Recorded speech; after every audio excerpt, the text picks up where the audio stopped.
ended up taking like a 40-minute train ride away from Amsterdam, and it feels like I'm in Roosevelt Island or one of the newer cities in the US, one of those new downtowns.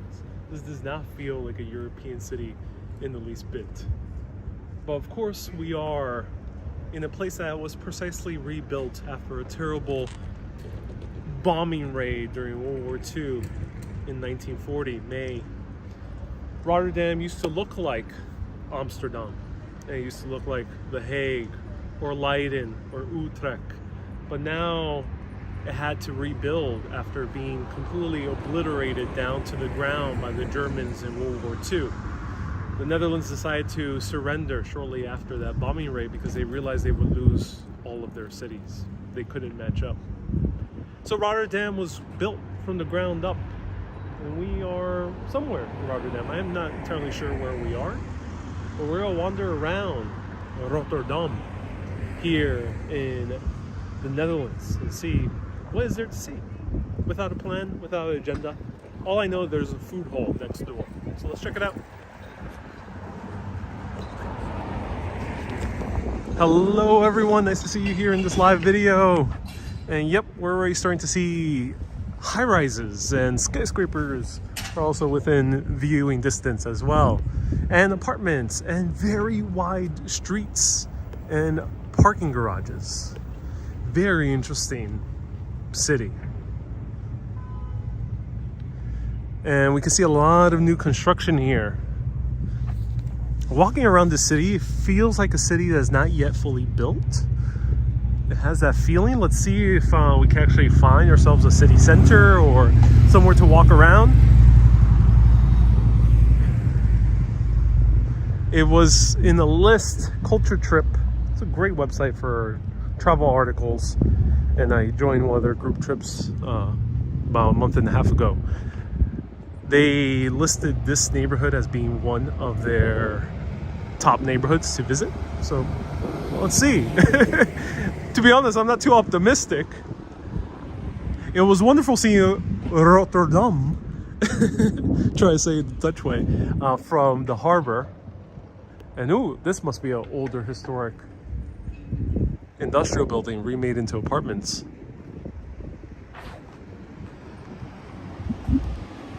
So it was fascinating seeing it by the harbor, but from the ground, it's interesting, it has gorgeous architecture. And we'll see some of that architecture as we wander. But it is a very strange city from on the ground. I've only been here a day. I arrived yesterday. It was about a 45-minute train ride away from Amsterdam. And super quick. I was surprised how easy it was to get from city to city. Oh, we just had a... but as I'm walking around, it feels rather odd. Let me know if any Netherlander viewers feel the same. Anthony says, I love Rotterdam. Some amazing architecture, both classical and modern. Raja says, what time is it today? I went live on the schedule Thursdays to Saturdays at 3 p.m. Western European time, 9 a.m. New York City time. This is the second live video of the day. So here's Albert Heijn, which is a supermarket chain. We went to the original one in Zaanskans. Really cool. Started out as a little tiny shop. And here is the food hall. So let's check out the food hallen.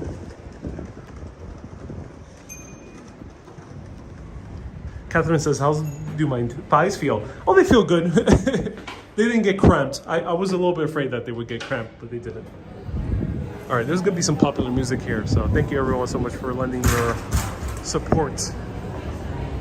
Give a round of hearts to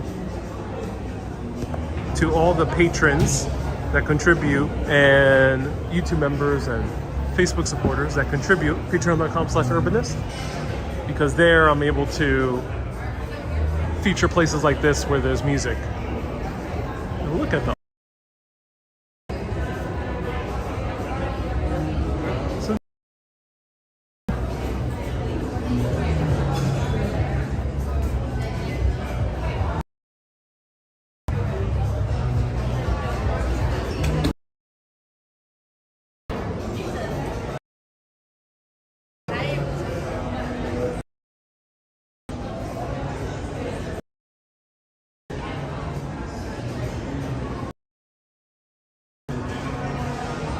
They have look at that.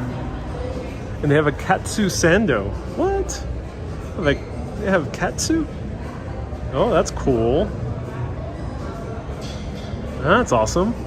So chicken katsu, fried, basically fried chicken or fried fillets.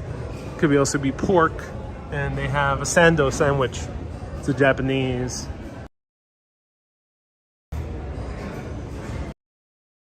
Empty here. It says it's choppy here, bad reception? Really? Oh, let me go back outside.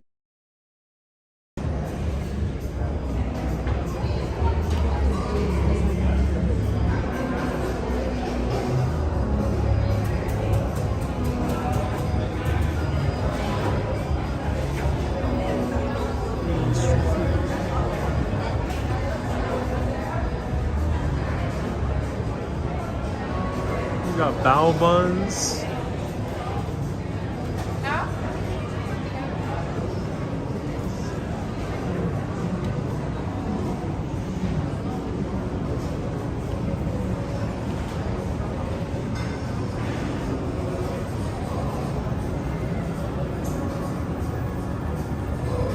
It's alright.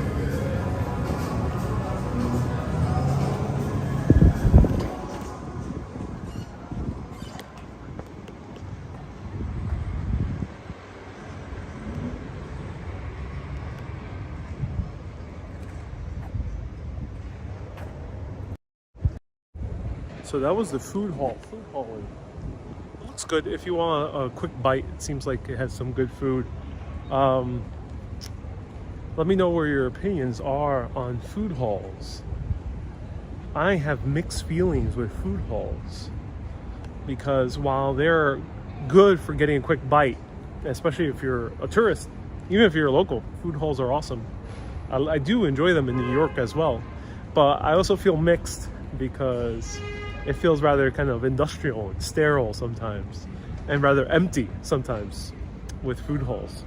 Some food halls in New York, you have some food halls that are very full and some that are really empty. This one was strangely empty this time of day. So let me know, what are your thoughts on food halls? It's like a food court, but bigger, says Class. Yeah.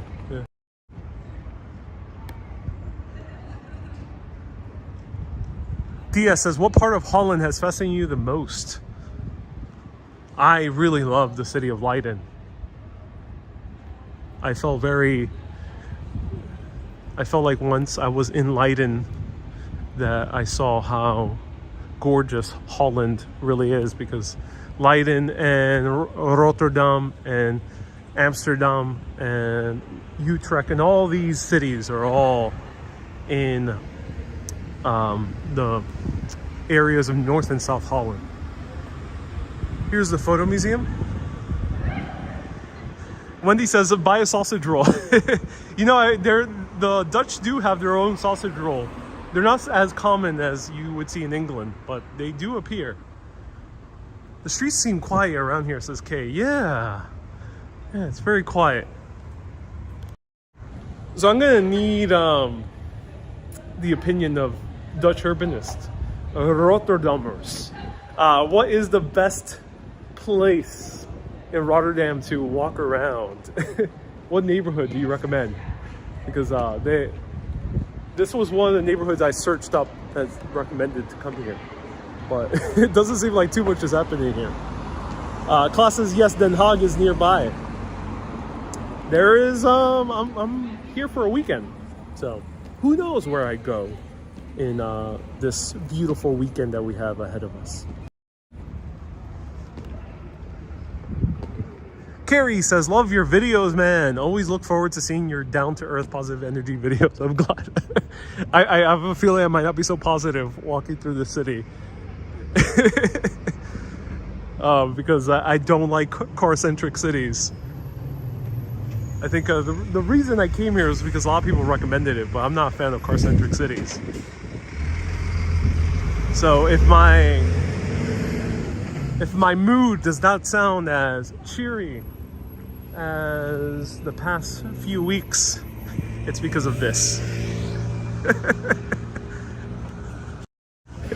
when I'm met with this and this and this, just huge roads, parking lots, stroads, just wait till we go to other parts of Rotterdam, like gigantic roads that you have to wait like 30 seconds at a street light. I don't get so cheery. Christine sent 500 stars. Thank you so much. The reason, as I mentioned in the beginning, the reason that that's the case, that they built this from the ground up, was because in May 1940, the Germans decided to air raid Rotterdam as a way to show the Dutch, hey, if you don't surrender, we will bomb each new city every single day. Americans end up using that same tactic later on with the Japanese. So Rotterdam was bombed to the ground, and that kind of woke up the Dutch, saying we could try to fight, and they did. They tried to fight here in Rotterdam, but they were unsuccessful, and they realized we can't really match up with these Germans. The reasons the Dutch didn't even get to a place where they could fight is because they didn't work on their military after World War I. They were neutral during World War I, and the Germans did not attack. And then by the late 1930s, the Germans actually said that they were going to have peace with the Netherlands, that they'll be okay. They have no intentions of attacking them. But lo and behold, the Germans attacked them nonetheless. And faced with the reality of losing Amsterdam, Utrecht, Leiden, The Hague, countless other cities, there's the cities in the north, Maastricht I think it's pronounced. Faced with that reality, they decided to surrender. That led to the unfortunate death of many thousands upon thousands. I think it was upwards of 100,000 Jewish Dutch that were systematically murdered. Very, very sad. So by the 1950s, Rotterdam had to rebuild. It's one of the richest harbors for the Dutch.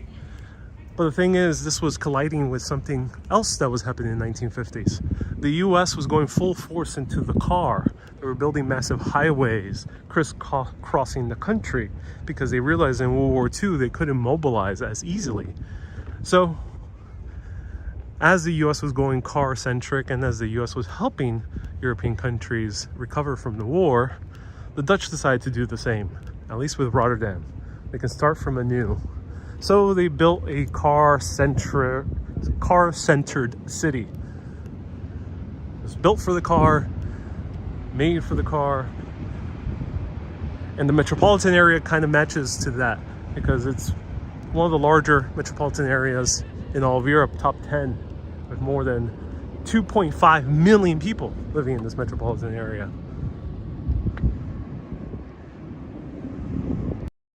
And here we're starting to see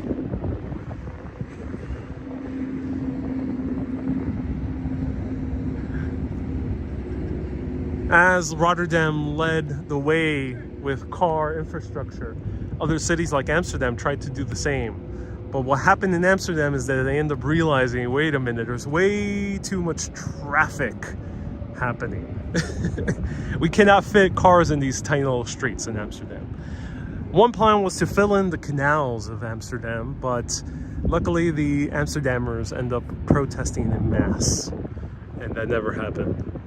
But Rotterdam, on the other hand, is more of a city built for cars. So that's why you're getting this very wide open expanse we see here. They're trying to change though.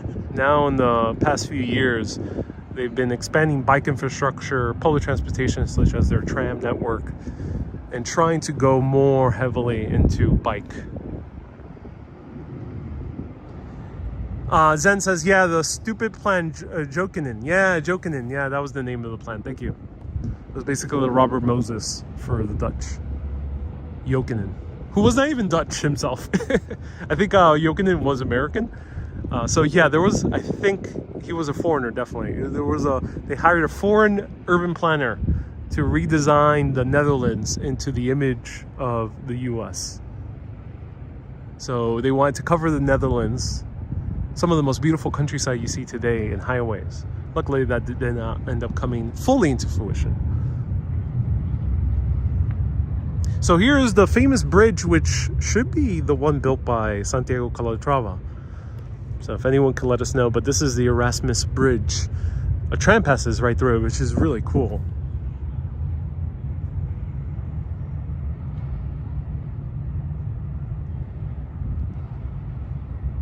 Edward said, so the Phoenix Food Factory right behind me. Oh, cool. Thank you. I'll check it out. So we passed right underneath that on the speedboat.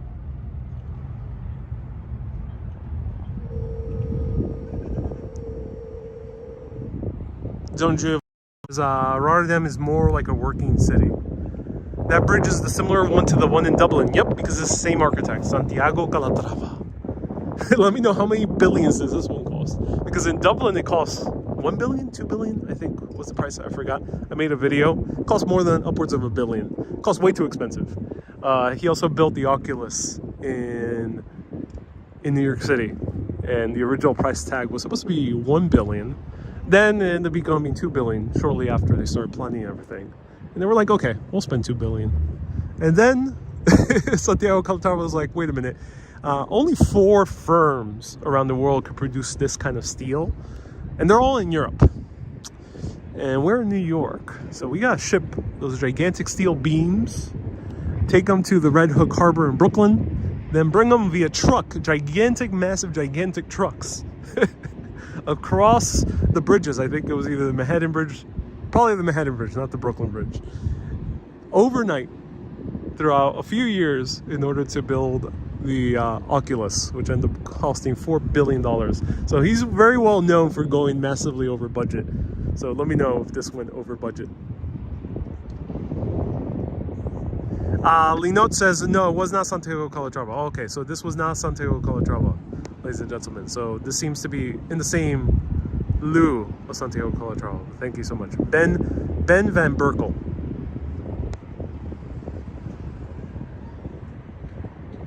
So it seems like he's following similar styles to Calatrava. Ben Van Berkel.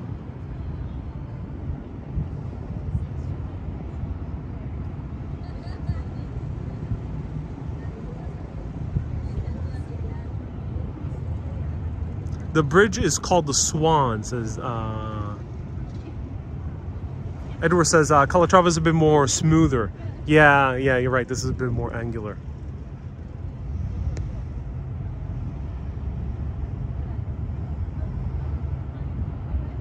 Lino says there are Calatrava bridges. Yeah, in the Netherlands. Thank you. George says the Mega Millions lotto here is up to $1 billion. Ooh.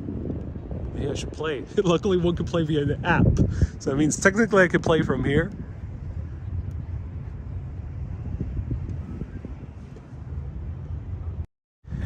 Dia says, have you had any issues communicating with people here? No, generally no. I ironically just had an issue communicating with someone.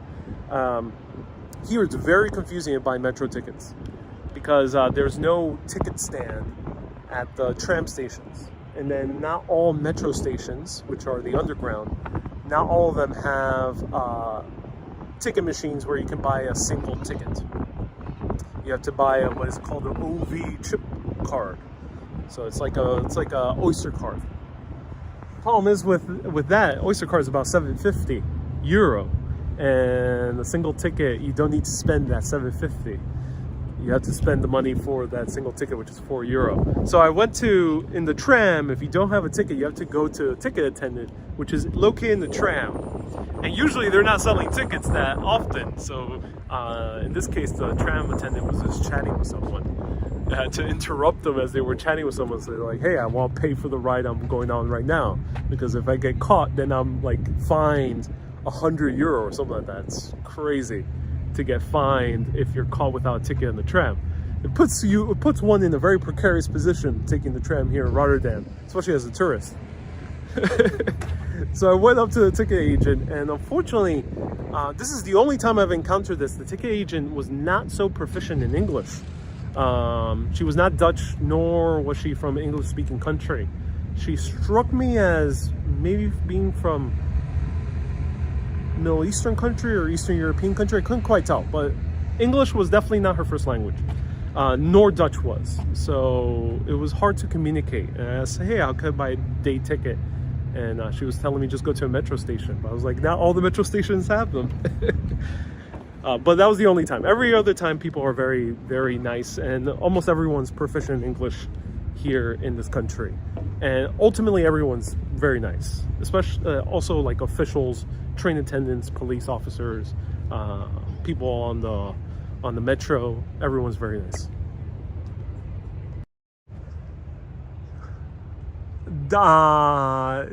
Distance says you can use the OV card in all public transports across the country. That is good to know because I end up spending the money to get one. So I'll show you how it looks like.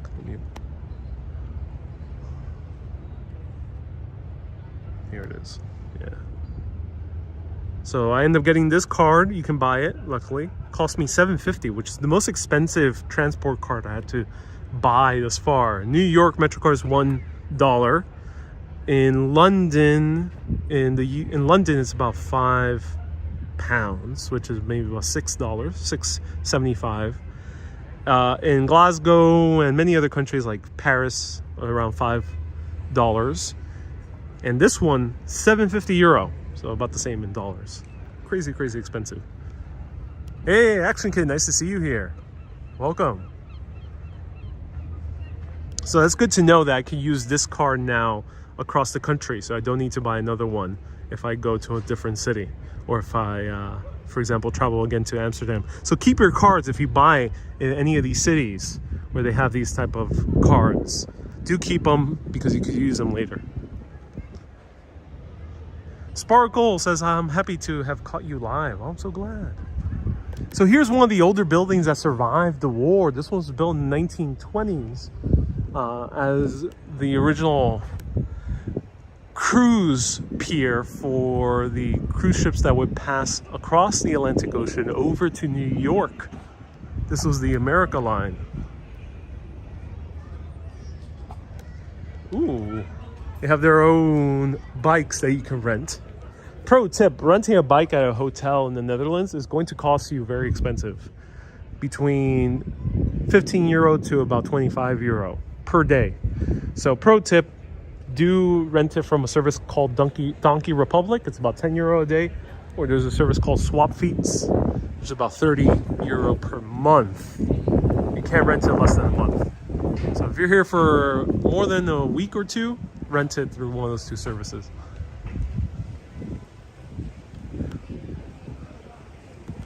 Luster says, are the locals known as rotters? Oh, I don't know. Rotters. Oh, that's a good question. Diana says, our MetroCard is $1. Yeah. Beautiful design. I love 1920s design. Look at that.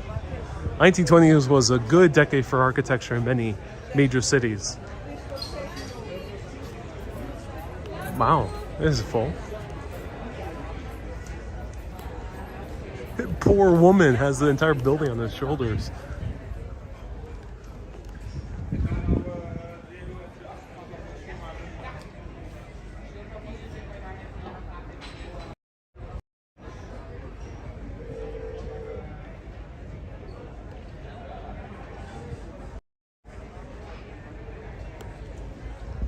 Zen says there's a Grand Cafe inside. All right, let me show it. Let's see.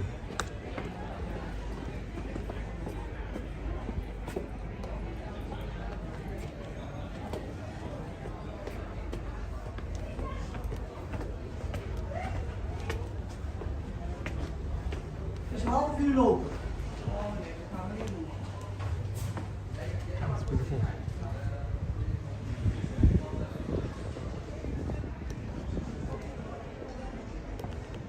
Yeah, it's a wait to be seated. So this tenant says, do you, he recommends taking the water taxi over to the museum area. Yeah, it's the water taxi included in the OV chip card. Let me know. That's a good recommendation. Thank you. Oh, here it is. Jay says, is this the port of Rotterdam? This used to be the old pier for the cruise ships. But it's right around the corner, the new one for the cruise ships. So if we wanted to get back to New York and it was the 1920s, we would be coming here rather than the airports.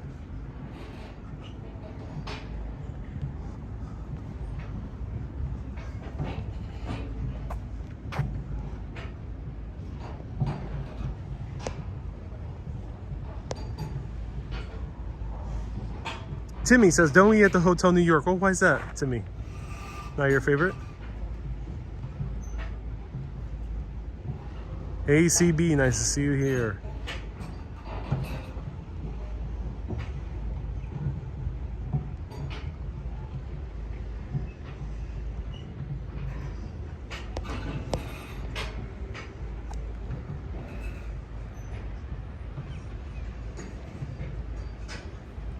Here's the Port Authority of Rotterdam.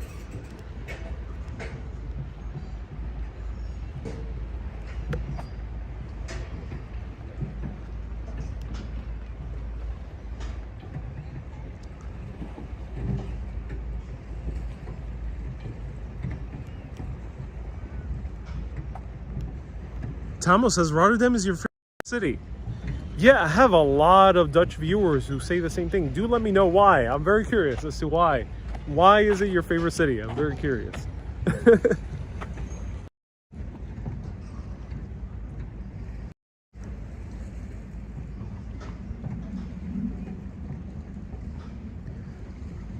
Lewis says, have you hopped in some buses here? No, I've only taken the tram thus far and a speedboat. Action Kid is here. Morgan, yes, Action Kid is here. Action Kid, let me know if you're enjoying your time over there in Florida. To me, this city reminds me of your videos of Miami. Looks very similar.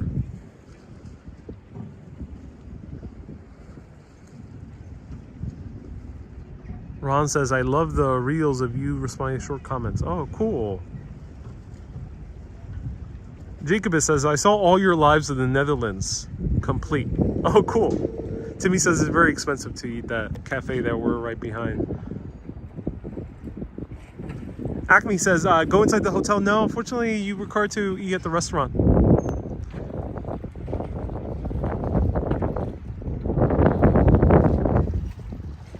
Klaus says it's the architectural designs. Yeah, Rotterdam has a Miami vibe. Yep, to me it feels a lot like Miami. I haven't been to Miami personally, but I've seen a few of Action Kid's videos and James and Carla as well.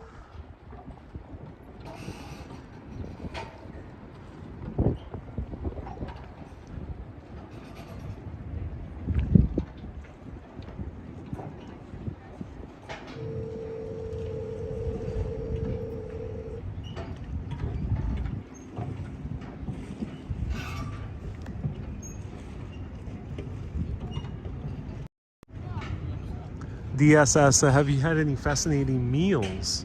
I've had great apple pie in Amsterdam, a place called Winkel 43, probably one of the better apple pies of my life. And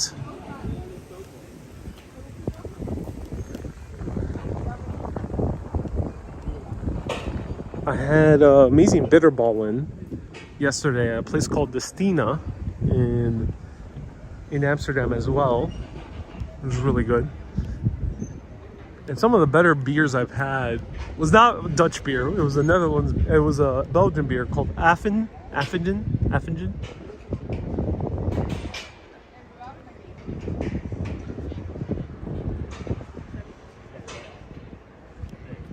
Okay, Tracy sent 200 stars. Thank you so much.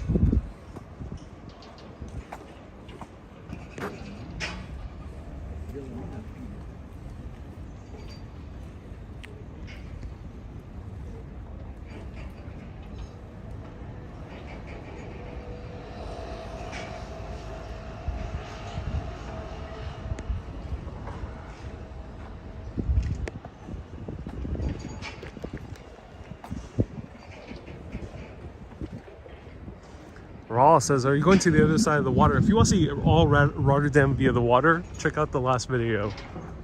We did a speedboat ride.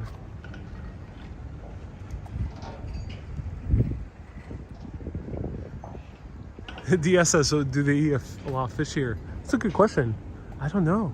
I fully don't know. So here there's a bike share. You can rent Lime bikes. That's cool. That's very handy.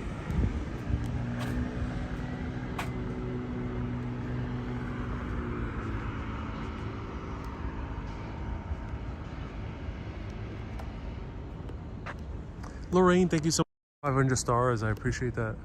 Thank you so much.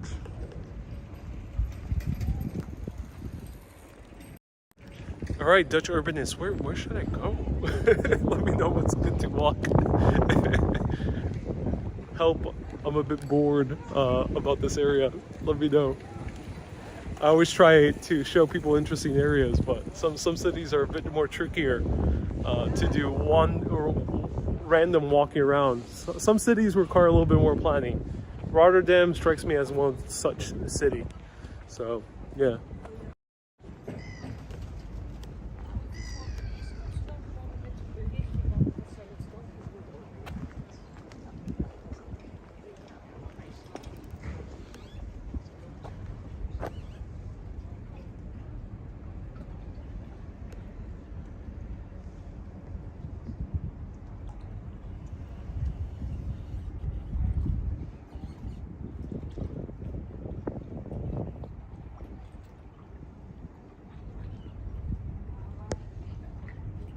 Ron says, do I miss Amelie, the bike I use? So I use the bike from a company called Donkey Republic. And yeah, I do miss it.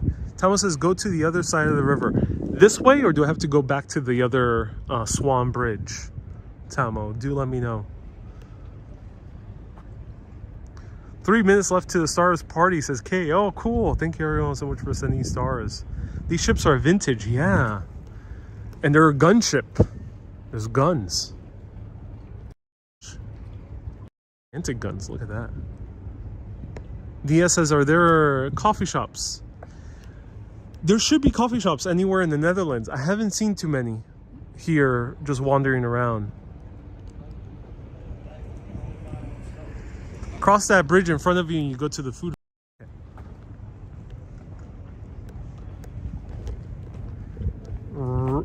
Ringshavenbrug. National Haven Bridge. I guess that's what it means.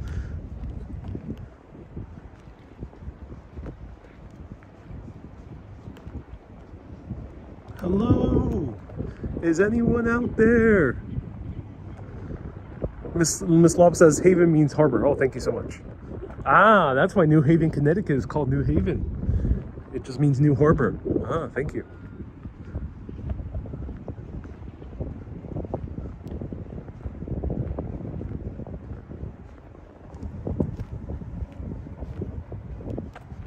Hello, hello. Is anyone out there? I feel like I'm in 28 Days Later. Gord says Rhine. Oh, Rhine means the Rhine River. Oh, thank you. It doesn't mean like Rijksmuseum. That's different. Thank you.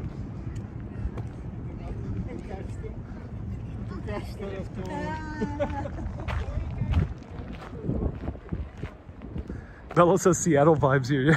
Yeah, that's how I feel. I'm getting Seattle vibes being here.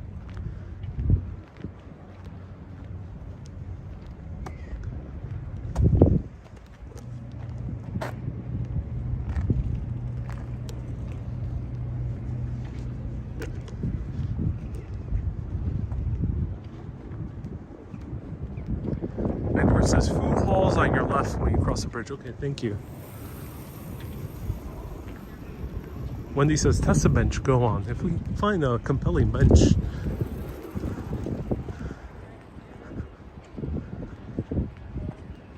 I think we need to cue the music from 28 Days Later. Great music, great soundtrack. Okay, Google, play 28 Days Later soundtrack. Alexa, play 28 Days Later soundtrack.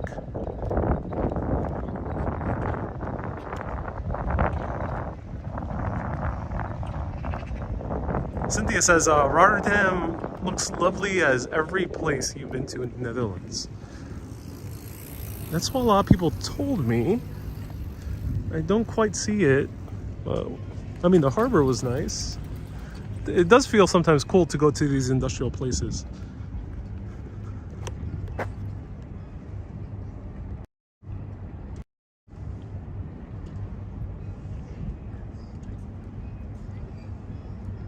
Ooh, DS has a great question. Does the Netherlands, or Holland more specifically, have its own music? You know, that's a good question. I don't know.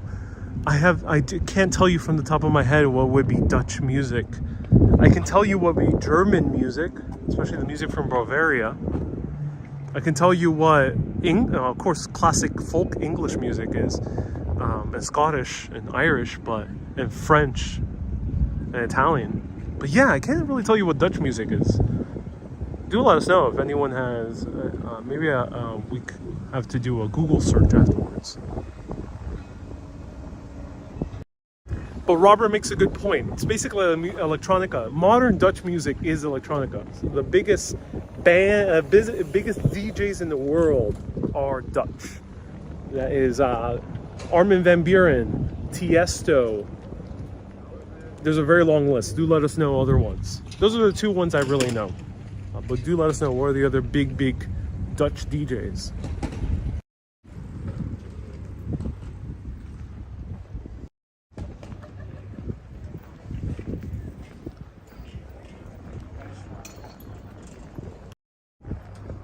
Zen, you're a big Dutch DJ? Oh, that's cool. It's good to know.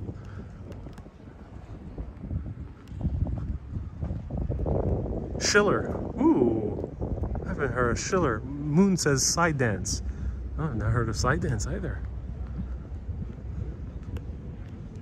Here's Donkey Republic. This is a bike service I recommend. This one's called Nico. Afrojack is also Dutch. Oh wow, Ricky Romero. I have no idea. All right, let's see the food hall.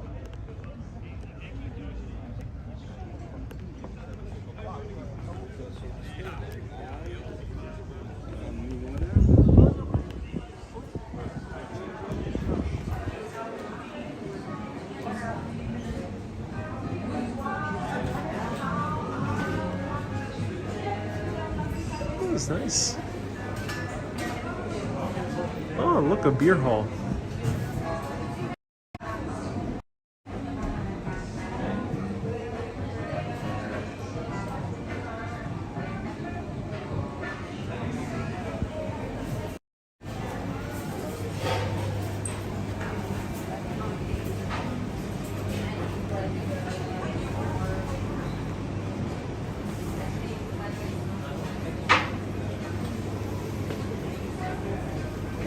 Hi.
you will call me or Yeah.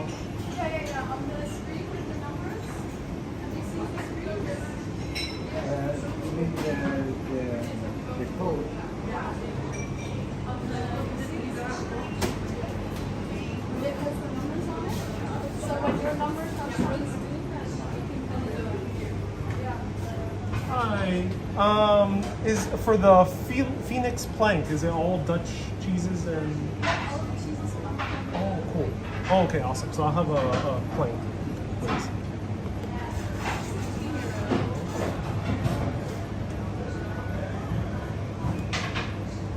And a receipt as well.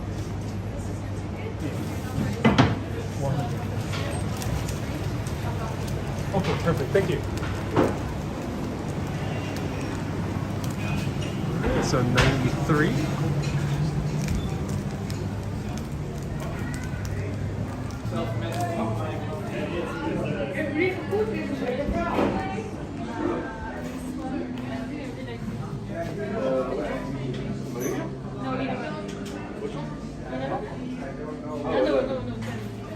I tried to, yeah. The cups are young. Do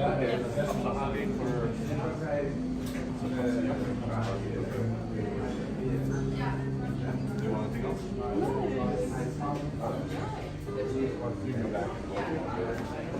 You want the same again? Do we have something we You want the same beer again? Huh? We have something we wrote up for? A cup of honey and a cup of young. Number 10, right? Not the name. Number 10, yes. And the cups of honey. And that's it. Number 21. Number 1. You want to try to make sure it's... Okay, so we're going to try a beer. There's a lot of choices here, which is really cool.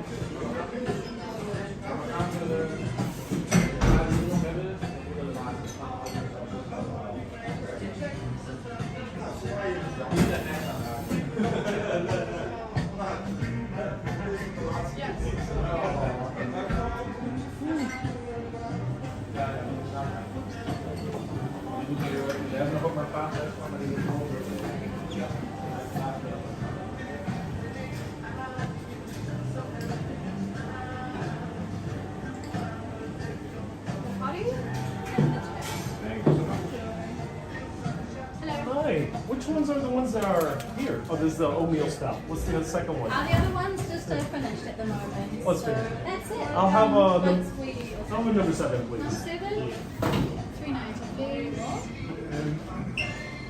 Just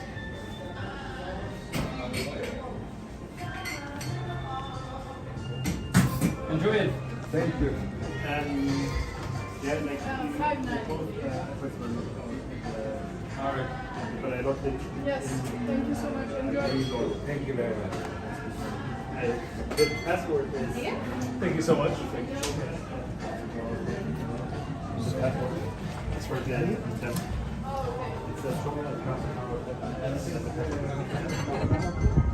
Well,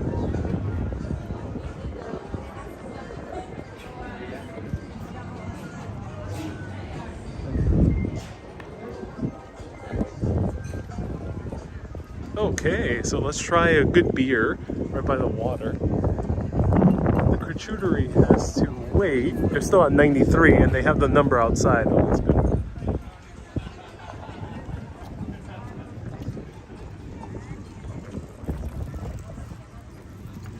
And there used to be trail tracks here. Train tracks. Cool.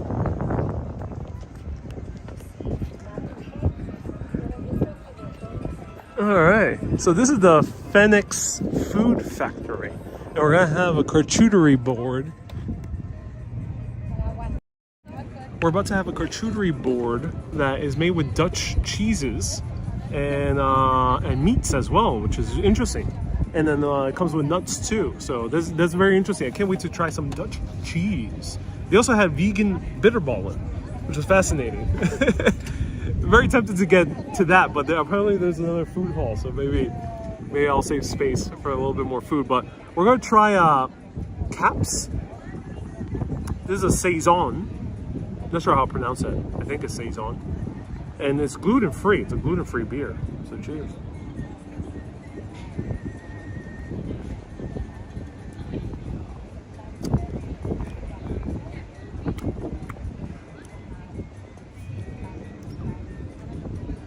damn.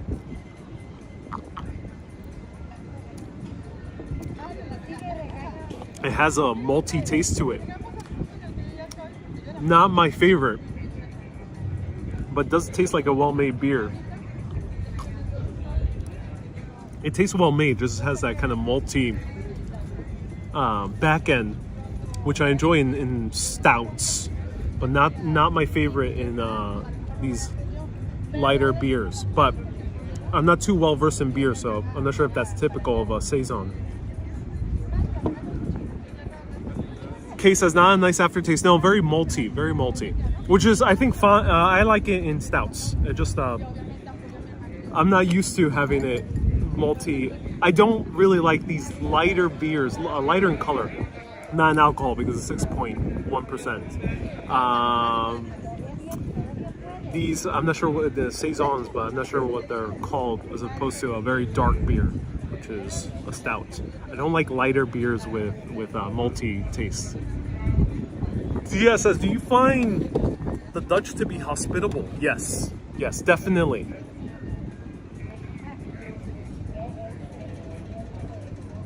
Trish says, I woke up inexplicably one day with a revulsion. Oh no.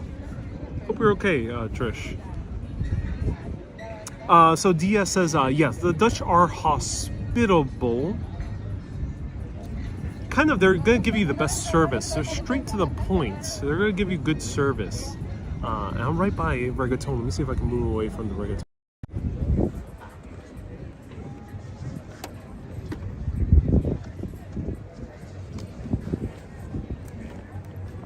Sorry, not reggaeton. I'm right by merengue.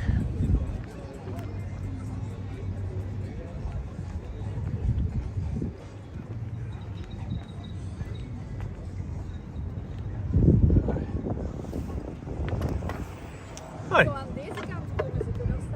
No, I just it's facing me. Yeah. Alright, never mind. People don't want me on camera. Let's go closer. They said either Dutch or French. They said something. But yeah. Do feel free to ask me anything. Alright. Let's move over here.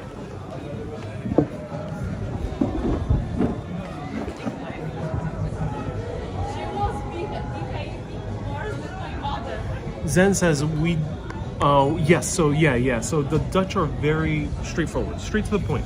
So there's not kind of there's not that hospitality of kind of taking your time, welcoming you. That hospitality is found in other countries, that's for sure. And then not hospitality always with a big smile, like American, Mexican, Canadian, Puerto Rican. Those type of hospitalities tend to be very smiley hospitalities. I think also in the Middle East, I haven't experienced it yet, but been to Middle Eastern communities in the US and Canada, and they tend to be kind of just warm, kind of wanting to bring you in. No, different. The hospitality here is kind of getting straight to business. They're going to give you the best service. They're going to give you the best meal, the best food, the best, beer, but straight to business, which is good. It's a hospitality, but a very kind of business-minded hospitality. So it's not quite like in Sweden. It's very different in Sweden. Sweden, since there's a wanting to avoid confrontation, there's not too much emphasis on hospitality. Super chat came in. Hey, someone left a super chat. Try some vegan cheese. I don't like vegan cheese too much. It's usually made with nuts, and they do taste very odd. The soy cheeses are pretty good, but vegan cheeses are weird. Very, very weird. Miss Lob says, you're gracious. Pink table, very sweet. Oh yeah, it's a pink table. Edward says, no BS, say it like it is. That's Dutch, yeah. Oleg says, I like this kind of straightness. It's nice. If you grew up in the culture where there's a kind of beating around the bush, kind of not saying quite how it is, it's quite welcome. It's quite nice to be in a place where it's direct. But what I like about the Dutch directness is that it's direct, but they want to give you the best service. Like they want to make sure you're a happy customer. So they're direct. Other countries are as direct. Scandinavian cultures are as direct. But it's not their prerogative really to make sure you get the best quality service.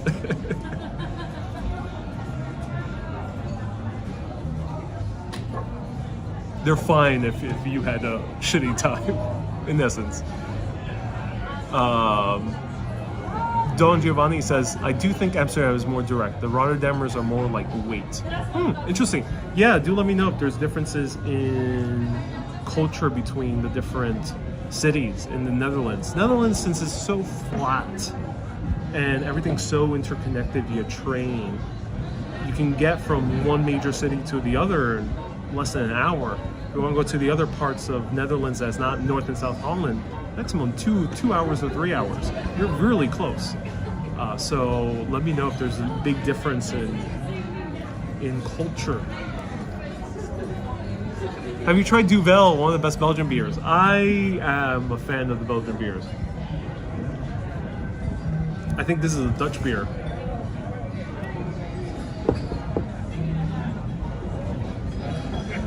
Thomas says, let's talk about the Amsterdam-Rotterdam rivalry. I have no idea what it is. I don't know what it is. Crocodile says, are you going to the center? Maybe. Maybe we'll hop on right to the center after this. I think that might be a better idea. But let's try the cheeses first. I gotta wait until my number. Nick says, have you tried Delirium? Yes, I've tried Delirium, the beer. I think that's American. And it's really good. I do enjoy it. It's a very heavy beer, I think. Yeah, very heavy. I think it's close to 10%, isn't it?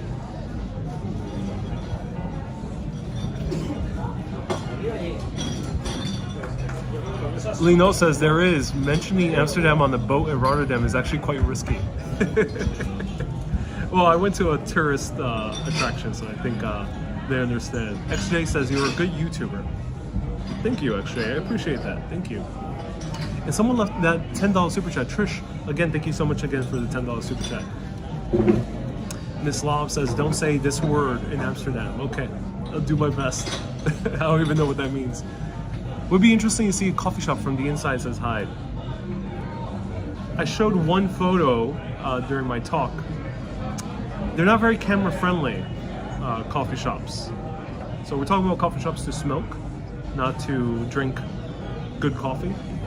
They're not very friendly for cameras, so it's a bit difficult. I would need to know one to meet someone who owns the place. If you have any recommendations, or if anyone knows an owner of a coffee shop in the Netherlands, do let me know. Then maybe I could arrange that. Suhail says, would you want me to visit India? Suhail, I think you ask me that every single time you tune in. Yes, at some point.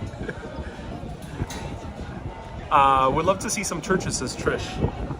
Unfortunately, I don't think here we're gonna have too much luck with churches. But stay tuned, because I do aim to show you some cool places with churches. And really stay tuned. Trish, I think you're gonna be really happy this August. Like really, really happy. So stay tuned. So the biggest church in Rotterdam is called St. Lawrence Kirk. Ah, interesting, CB, interesting, okay. I'll look into it, thank you. Raw says, near the center there are churches. Okay, good to know. Marianne says, great tours, thank you so much. All right, let me see if my number popped up. Bear with me.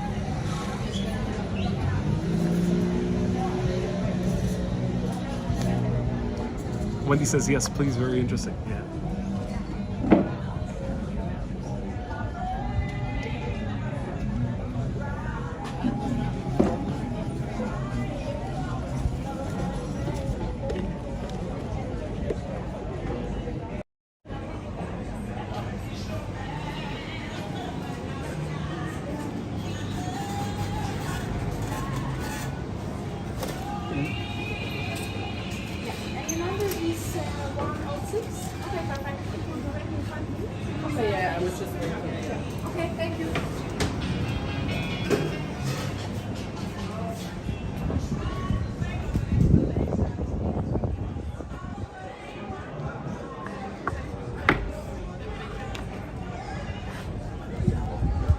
Wow, this looks actually very appetizing. So here we have their charcuterie cheese board, and this looks good. This is usually meant to be shared between two or four people.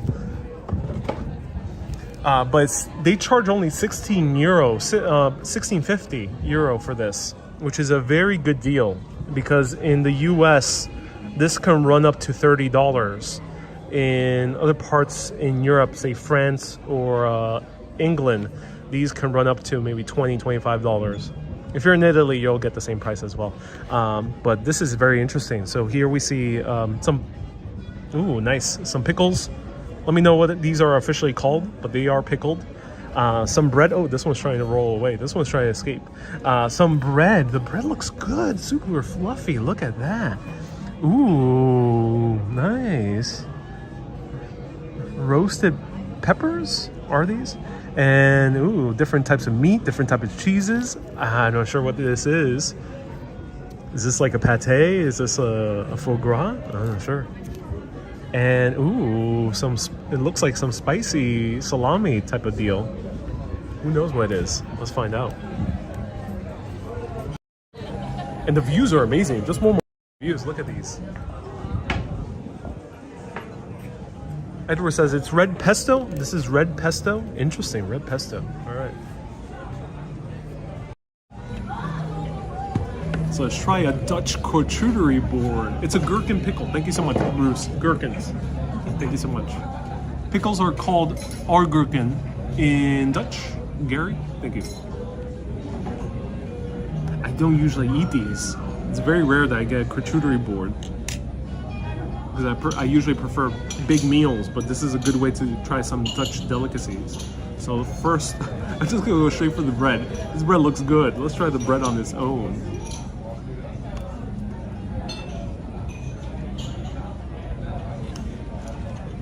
Oh yeah.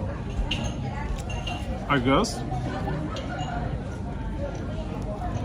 It's good bread. Very fluffy, very soft. Has nuts in it.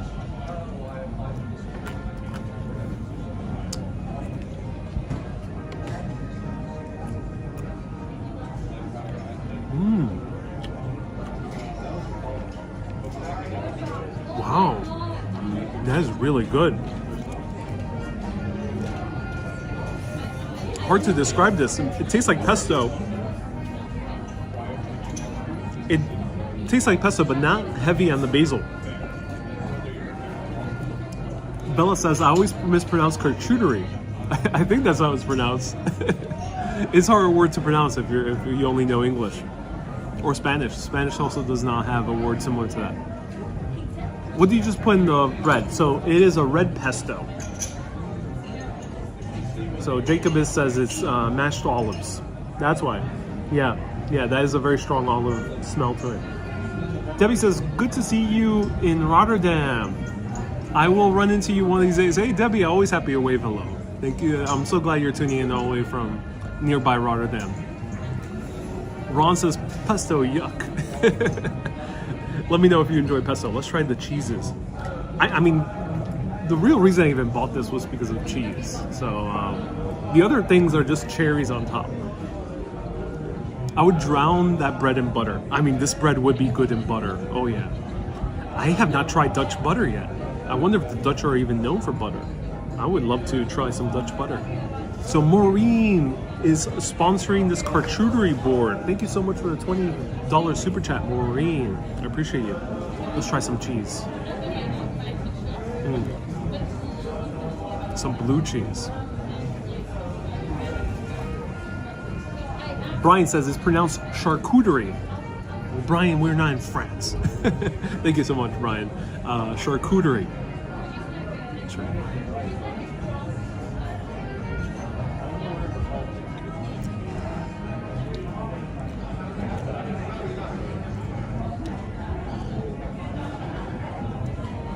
Oh wow, that is very good. Very, very good. Very good blue cheese.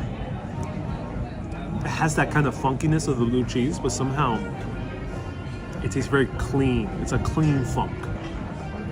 It's like so fresh and so clean, but funky. This is not so much James Brown, but it's more like Outkast. That's the type of funk that it has. I'm sure many of you know exactly what I mean. Wow, it's really good. Let's try the other one. I'm not sure what this one is. Jonathan says, what's your favorite experience thus far? Going to Leiden. Taylor says, clean funk, that's fun. Yeah, it's very clean funk. Mika says, I get hungry watching you eat. I can imagine. Let's try this cheese.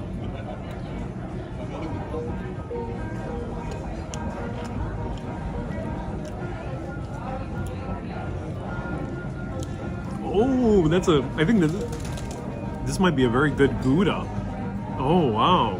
This is quite Gouda, I must say. Or as the Dutch say, Gouda, right? Gouda? Gouda? I'm not sure how to pronounce it in Dutch. Gouda. This is really good. Wow. Really good Gouda. This requires some of whatever this is.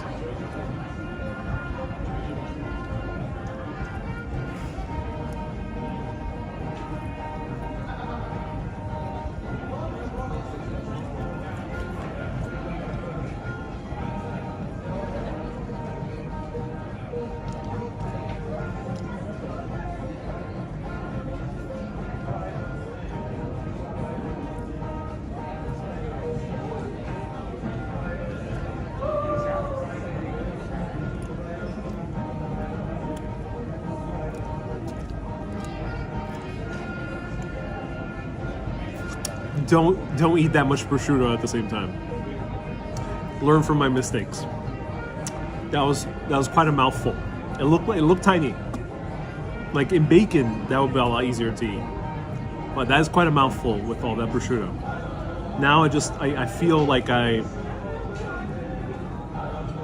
my mouth is just covered in prosciutto taste. That was too much prosciutto at once.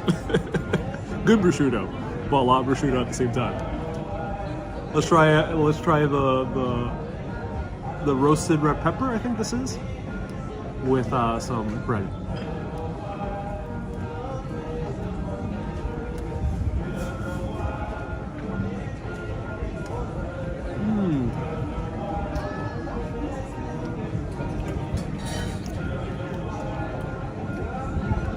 Oh, that's so good. So sweet. Super sweet. Wow. All right, time for some nuts. Oh, I love a good nut. Oh. And a gherkin.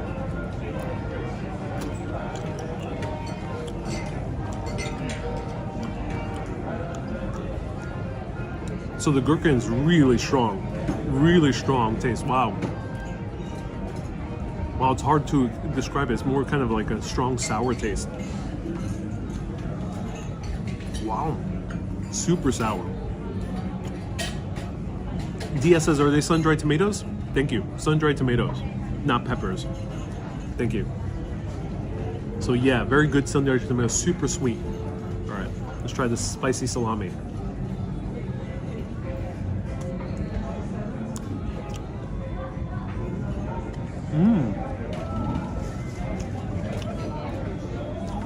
Wow.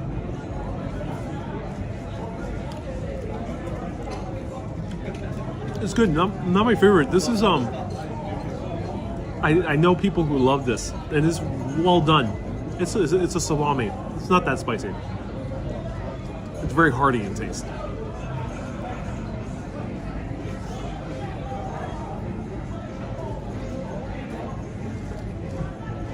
Trish says, how would you survive with all the helpful input? A lot of people when traveling are very shy in trying to pronounce the words and trying to speak the language. Are very shy in terms of people are afraid to mess up when traveling. And I'm glad that I've had the ability to mess up in front of thousands of people, and TikTok is hundreds of thousands of people. I'm glad I have had that ability because it goes to show it's okay. It's okay if you mess up, but it's worth the try. it tends to cheer some people up. Not all cultures will actually appreciate you going the extra mile, trying to pronounce things as they are. But some countries do. Here in the Netherlands, I've noticed that they do enjoy it. The French, they might get pissed off at first, but they actually do enjoy it. They are charmed by it if you keep on trying. Other countries are definitely charmed by it. So it's okay to mess up. Try to pronounce things the way you think they might be pronounced, but you might utterly mess up. Utterly mess up. But I've encountered that more people are charmed by it than annoyed or pissed off by it. If they're annoyed or pissed off by it, that's their issue. It's not yours. You're having a fun time. Of course, don't make fun of the culture. Depends on the culture. Sometimes they're a little bit more used to what's called slagging in Irish culture, for example. But don't make fun of the culture, of course, and don't complain. But it's okay to have a little bit of fun and try your best, even if you mess up. All right, let's try this super soft cheese. I'm not sure what this is. Super soft cheese.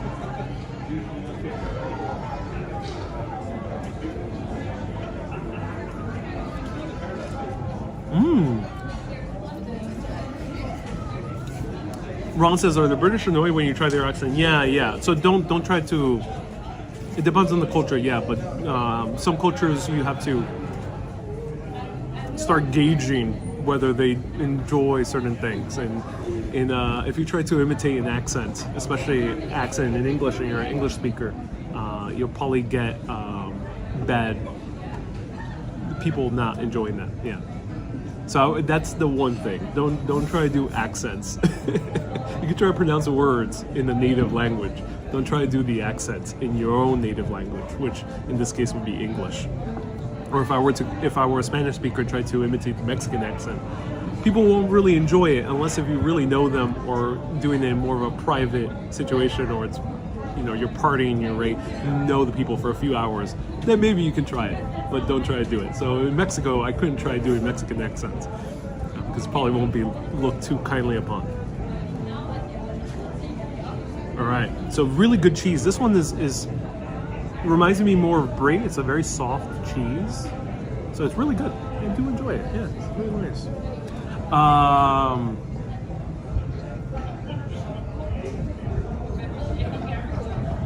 Orbidon says, is it possible going to a seafood bar?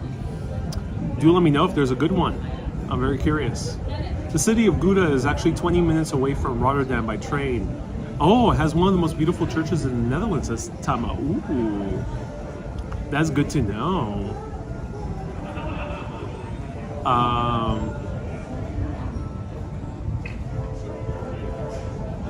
Susie says, that's how you learn, by making mistakes. I'm shy about speaking Spanish. Yeah. If you're not willing to go through the shame, you'll learn a lot slower. Okay, we're gonna do something crazy now. I already tried all these things individually, but and this is another way that I would encourage all of you. When you're going to a new country, some countries might actually not like this. Other countries are going to be charmed by it. But it's okay to experiment, because ultimately you're not offending anyone that deeply. So we're going to try to make a mega sandwich with this. So let's try it out. For example, in Italy, if I were to do what I'm going to do right now, they would absolutely hate me. France as well. But it's okay. Actually, we got to spread this first. We got to move this away. There we go. We got to spread this first. There we go. There we go. And I think this soft cheese is going to be a good combination. We're not going to go too crazy. We're going to do only one at a time. There we go. It was a good soft cheese. Is it spreadable? It's kind of spreadable. Just semi-spreadable. Not too spreadable. I'm gonna have another small bite. There we go. And we're gonna put this one. I think this one will combine well. There we go. We're gonna put gherkin won't combine well. But we're gonna put a few nuts. We're gonna go a little bit nutty with this one. Sometimes it's good to be a bit nutty. There we go. And we're gonna squeeze this, try to get the juices into the bread. There we go. And you know what? I haven't tried this one yet. So we're gonna top it with this one. There we go. There we go.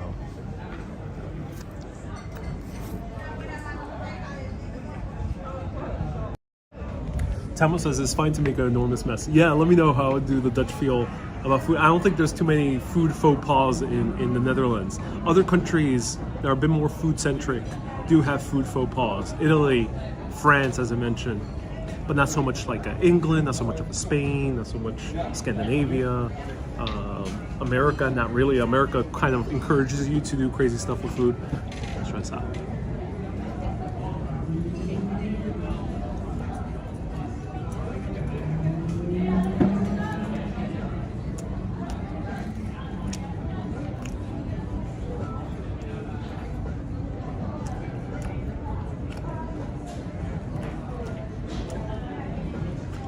That's really good.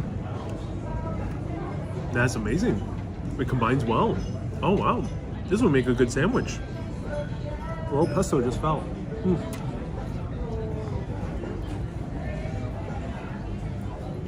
Is that dunk worthy? No. Not into beer, no. Renee says, the blazes you talking about, young man? What? Hey, thank you so much, Renee, for the $12. I appreciate that. That is so good.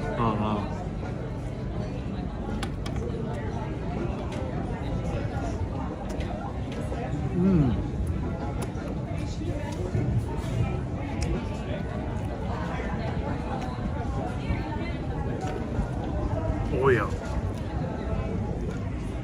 That's amazing. Ingrid says, you're in the town I was born.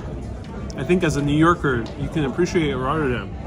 I can appreciate its finer elements, yeah. Reminds me a lot of the areas around Newton Creek. Reminds me a lot of parts of Bushwick and East Williamsburg. It kind of has that feel, South Bronx. Also reminds me of parts of the newer parts of Mexico City as well. May this be how it's eaten, says that Boomster. Yeah, I think this should be the way that's eaten. You're in the town I was born, says Ingrid. I'm so glad. All right, everyone. I'm gonna continue eating this. This is so good. Well, obviously, I can't take this to go. Also, it's not really normal to take things to go generally in this country, I think, unless if you order takeaway. So, feel free to ask me any questions. I'm gonna charge my phone. Let me know if you want to see Rotterdam Central, the central area of Rotterdam. We'll do our best to get there, but I'm gonna take about 15 minutes to eat this. So let me know if you want to join me for a meal as I continue eating this. You can ask me anything. Renee left another 1,900 Chilean pesos por vos nos más. Entrale a hablar como mexicano. So Renee left the super chat trying to speak like Mexican in written form. That's a worthy attempt. So I'm gonna hook so I can have battery. In case says take your time. All right. So feel free to ask me anything as I bite into this food because it's so good. I do recommend this place, Phoenix Food Hall.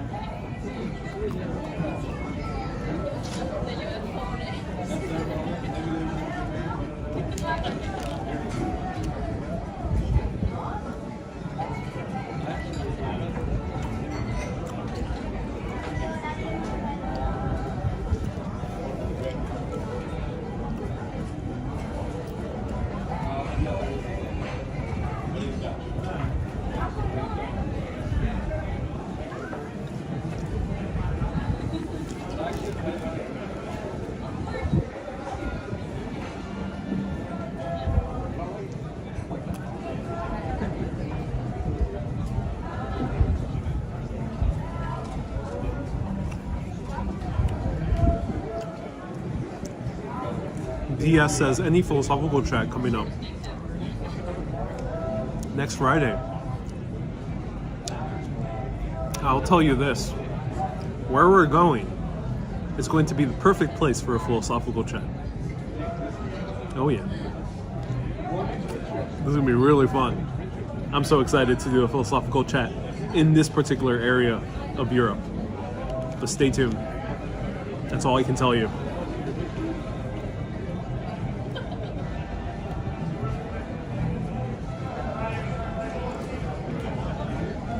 David says, do you travel alone usually? At the moment I do, yes. On occasion I meet up with friends at any given city. I had the pleasure of hanging out with a friend in Stockholm. I met a new friend in Amsterdam. I also met up with a friend in Copenhagen, so I've had the pleasure of hanging out with friends at each respective city. So yeah. Poco says, what is your base? New York City. Lino says Greece, I guess. Oh, Lino's making a guess. CB asked me about other cities in Netherlands. Maybe, maybe not. Who knows? Every day at 3 p.m. Western European time. I mean, not every day. Thursdays through Saturdays. So tomorrow's Friday, and the day after that is Saturday. Still 2 days. Who knows where I'll be? Stay tuned, CB.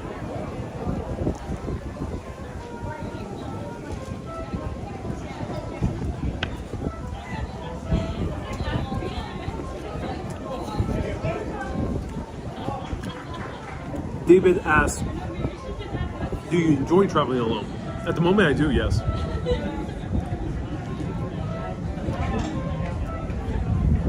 My work is, at the moment, my work is this, obviously. It's making live videos, TikToks, other things. It is fairly easy to do it alone. Traveling with someone who's not involved in the work I'm doing, it would be a bit trickier. I won't be able to give them the time. I won't be able to spend time with them too often, at least.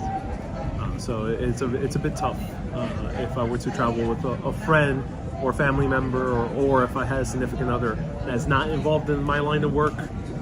It would be a work trip. I'll be working at least right now 3 days a week, but I end up working basically all 7 because I do a lot of other stuff. I do Patreon bonuses, I do TikToks, I end up posting also on Reels and on Instagram. I take photos. I do a lot of stuff. So I'm researching for certain cities. Not every city is well researched, but some cities I research a little bit more than others. I'm researching stuff about the next location. It's going to be interesting. So yeah, it's a work trip. I like traveling alone because I notice my surroundings more, says David. Yeah. Mm-hmm. If you're traveling solo, also it ends up being a little bit easier to meet other people. John says, you're a hard-working man.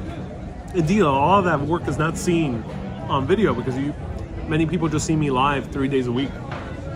I end up doing more lives actually. But yeah, I do a lot of work. A lot of work goes behind the scenes, especially to make short videos. A lot of editing, a lot of choosing music, trying to find a good story. And then live videos is research. Sometimes the research is not history. It's a bit hard to go deep into history as I'm hopping around between cities. So that's why I haven't gone too deep into history in any of these cities. But I still have to do some cursory research, some basic research, like what is the city, like what is the basic population, and I have to know where to go, what to do. Generally, if there is public transport, I have to learn about public transport. I have to plan the actual trip. So in this case, I had to plan 3 months.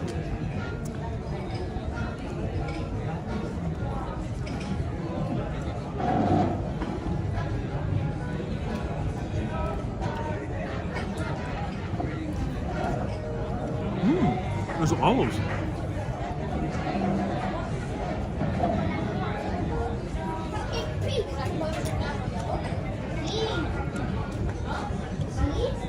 Someone asked me, how's my hair look so good when being windswept?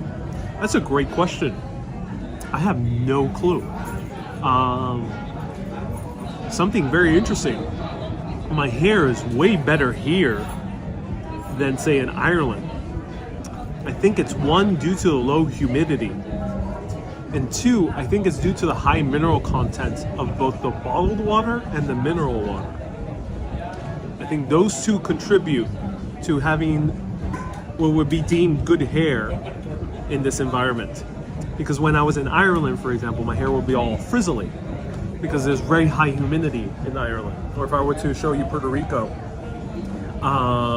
or show you more humid countries, like when I was in Greece. So yeah, I think it depends on the specific region where you go. Will you climb the Euromast?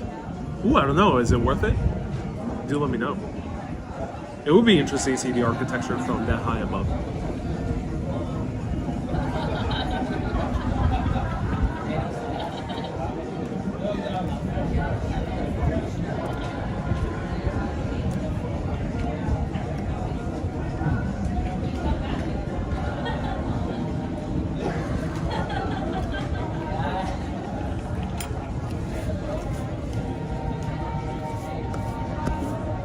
David says, your camera presence is very personable. Thank you so much. 6 years of practice. Wendy says, have you sent postcards? Wendy, thank you so much for sending a message. Yep. No. It's hard to find post boxes here in the Netherlands. I just wrote postcards this week for a portion of the Mega Urbanists. And unfortunately, I have not found a post box yet while wandering around. It's not like in the US you find a little bit more often. In England, you find them everywhere. Ireland, they're also everywhere. Where else did I send postcards from? Italy, they also had them everywhere. But no, not here. Well, I'll show you the postcards. Hopefully I'll find a post box soon. But here they are.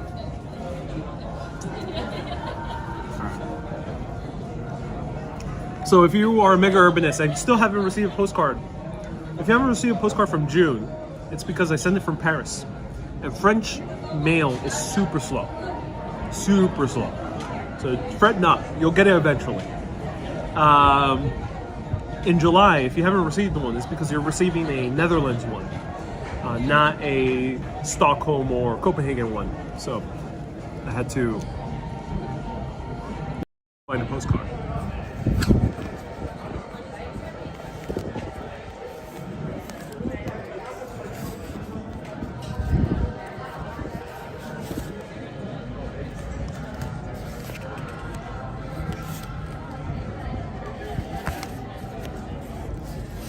All handwritten, so if you want to become a Mega Urbanist,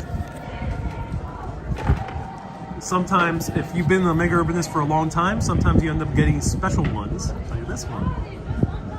Good for after going to a coffee shop. So if you want to get postcards from any given region I'm at, you can become a Mega Urbanist. If you become a Mega Urbanist by tonight, I still have a few stamps left for the Netherlands. You will get one from the Netherlands. Otherwise, if you become one from August, don't worry, you're gonna get some cool ones because I'm also going cool places in August. And someone asked me, has your trip changed? So I originally planned 2 months. I booked 2 months specifically. No, I made a round trip for 3 months. I booked 2 whole months planned. Up until Amsterdam. When I was in Stockholm, I took a day to plan the rest of my trip, which now is Rotterdam, and then who knows where I'm going next, but I had to plan the next month. And the euro and the dollar is such great conversion from a US perspective that I am indeed staying through mid-September, so stay tuned.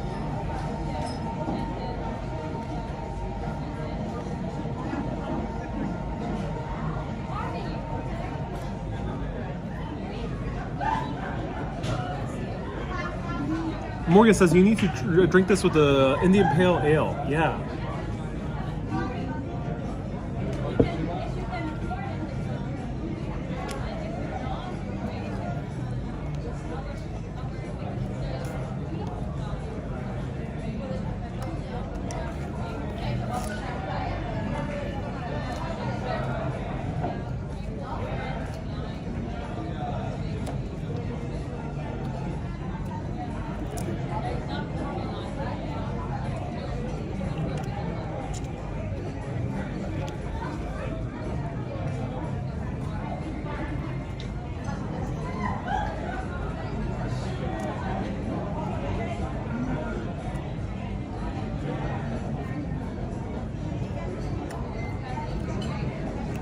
Anthony, thank you so much for asking that question.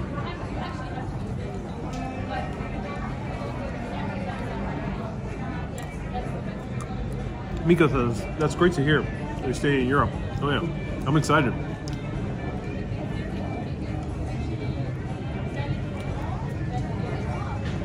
So people are making guesses. This entire month, next month, will be all new places. Places I have not covered. David says, your camera presence comes off as you being right there with me. I consider this a video call. Thank you. Yeah, that's. I realized that ended up being the vibe I like giving best in my videos. Either TikToks, which are short edited videos, vlogs, and this live video. I think that's the vibe I like giving off. Is to like if you're FaceTiming me. And I really enjoy that kind of feeling. Let me know if you enjoy that feeling, because there's other ways you can convey, or there's other ways you can make a travel video. You can make a travel video as being hosted. Kind of, you have a authority figure showing you around, guiding you around. That's like a Josh Gates. Anthony Bourdain kind of blurred the lines, but Josh Gates, David Attenborough, Rick Steves, they're the guys showing you around. So it's very much shot in that way. Travel vloggers, makes it feel like you're watching a friend's video, like you're watching a friend's highlight reel or a short video. That's how a vlog feels. But what I like about this kind of style is that it makes you feel like you're just calling me up, you're FaceTiming me. And other live streamers do this the same way, but I like also doing my edited videos that way.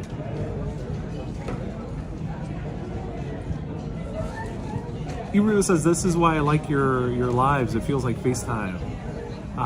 Wendy, nice to see you here. You'll be better off getting a new fridge and freezer instead. Oh no. Will you be going to Rotterdam Euromast? Stay tuned. I don't announce where I'm going, but all you do know is Thursdays to Saturdays at 3 p.m. Debbie says there's a mailbox nearby. Oh, cool. Thank you. I still got a little bit left, so feel free to ask me any more questions. This is really good. I cannot leave this not eaten, at least a good portion of it. So feel free to ask me any other questions.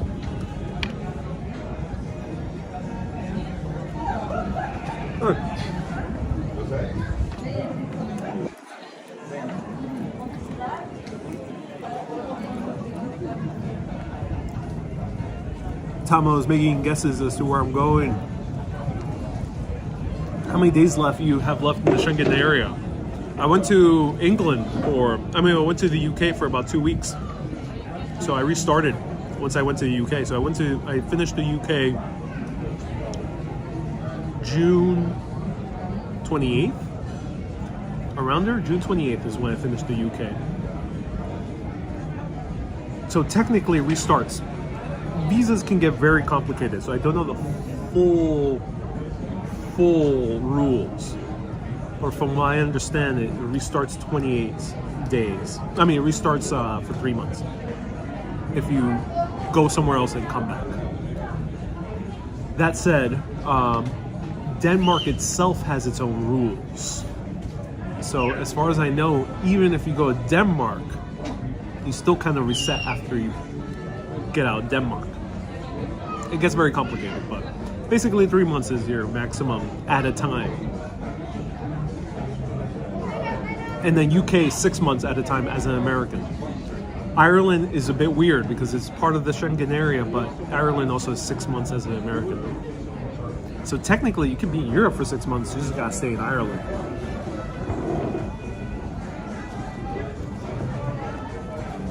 Girl in the Curl says, this has been an amazing trip. I'm so glad you enjoy it. Thank you so much for tuning in.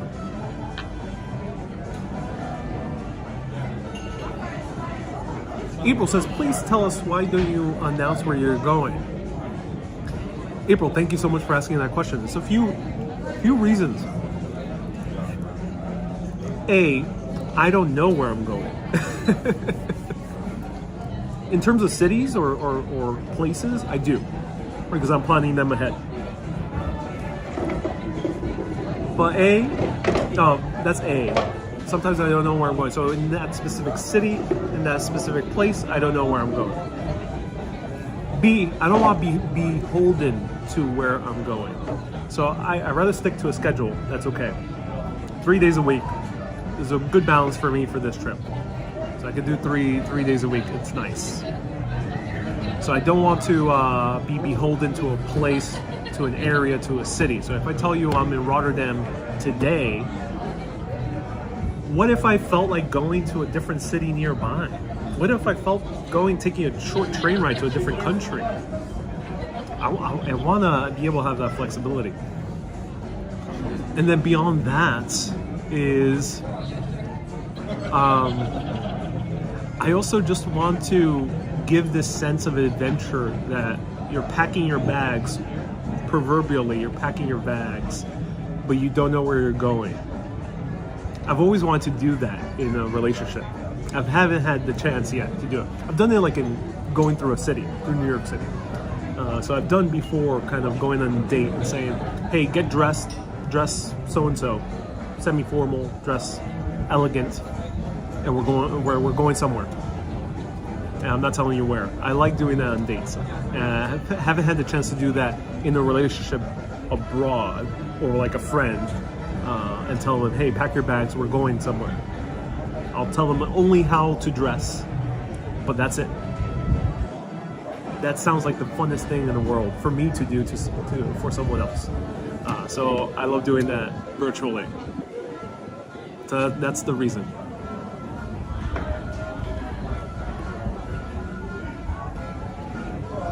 Veronique says those are good reasons. I'm glad you think so. Yeah.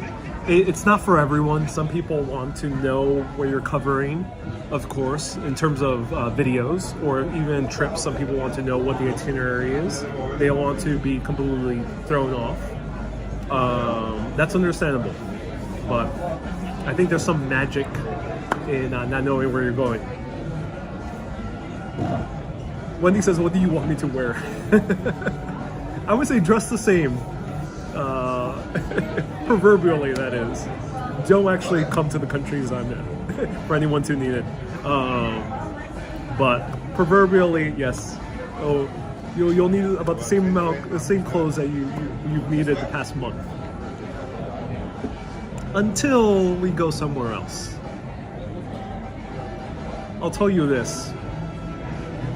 You might need to dress a bit warmer, and then you might need to shed a few layers. That's also.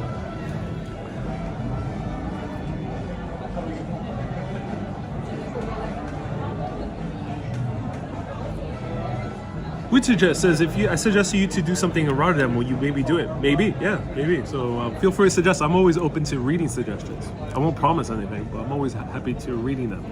And then patrons sometimes get the benefit of voting for things. Patrons had the ability to sway my planning for August. So if you're a patron, you probably have some idea where I'm going. But patrons, and especially friends who tune in, family, no spoilers. Kathy says the Gemini in you comes out when you're traveling.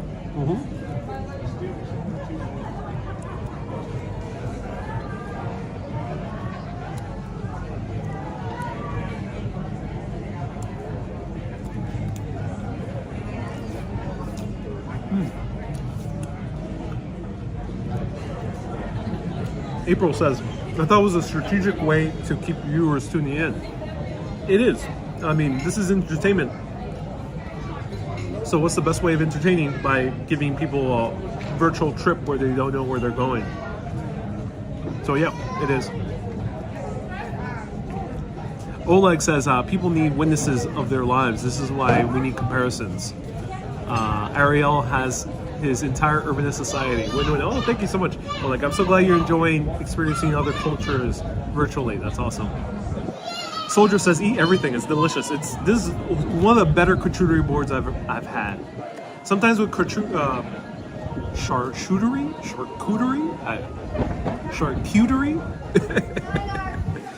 I gotta learn how to say it in French. Charcuterie. I'm not sure how to say it in French, but it's good. Sometimes the cheese isn't that good. This is what I don't like about having these boards in America. America is sad. It sucks because in terms of cheese, because they do have good cheeses. Like the types of cheeses are interesting. Even American cheese has its magic with the burger. But like cheddar cheese, there's a lot. Cheddar is of course from England, but the Wisconsin cheddar, it's a great cheese if done well. Most of the time it's not done well. It's done with super pasteurized milk. It's very highly processed. So I usually don't like American cheese boards. Also, they sometimes don't know how to combine things. Cheddar really wouldn't combine with these other ingredients. Sometimes in America, they try to put prosciutto and cheddar. Ugh, I don't want prosciutto and cheddar. Maybe I want some type of hearty sausage with cheddar. Maybe some tuna. I don't know, some beef, but not prosciutto with cheddar. That's the problem with American boards. Vermont has a great cheeses as well. Vermont has great cheddar too. But I wish they would make it better. Especially sold to other nearby cities. And then beyond that, sometimes in other countries they can taste too much of the same. Everything is too kind of nothing too special. So sometimes it's cheese, the meat, and bread. That's it. But here they luckily have the roasted tomatoes, sun-dried tomatoes. They have the nuts and they have the gherkins.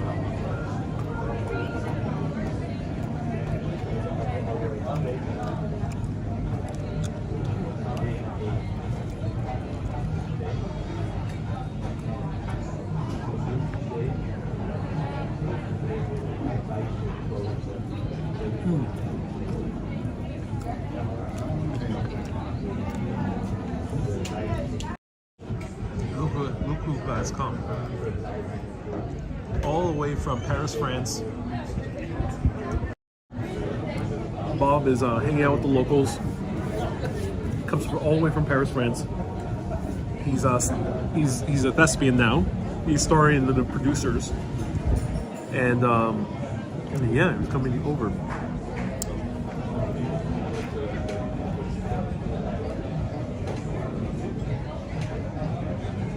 You can also go to Antwerp in Belgium. What's Antwerp? I love baby jack cheese, says George. Yeah, I mean, we have so many interesting cheeses in America. We have Monterey Jack. We have our own mozzarella, done Italian-American style. And then you have mozzarellas also from the Midwest. You have pepper jack cheese as well. America has a whole lot of cheeses, but it's mostly done with pasteurized milk. So someone asked before, are they other milks? Do they always come pasteurized? The U.S. is big, and in the U.S. you can literally find everything. But generally, yes. Generally, they're always pasteurized.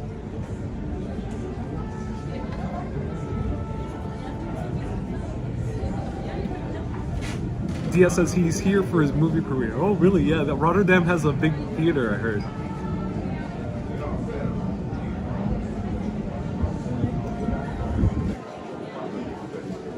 What historical fact has fascinated you the most? The Dutch and how they built their land. I have not gone there, but there's an entire island that's twice the size of... It's twice the size of Manhattan? No, it's not Manhattan. I think it was supposed to be twice the size of Monaco or something like that. Twice the size of a small country in Europe, and I think twice the size of Monaco. And they built an entire island, twice the size of Monaco, in what used to be the sea of Amsterdam, of the Netherlands, in Holland. And they made it into a lake and made an entire island that is some of the most fertile farmland in the world. So That's interesting. The Dutch are amazing at waterways. All right, I have a little bit left. Flavorland, that's the name. Flavorland. Thank you so much, Don Giovanni. Is it worth visiting Flavorland? Do let me know. It sounds very interesting.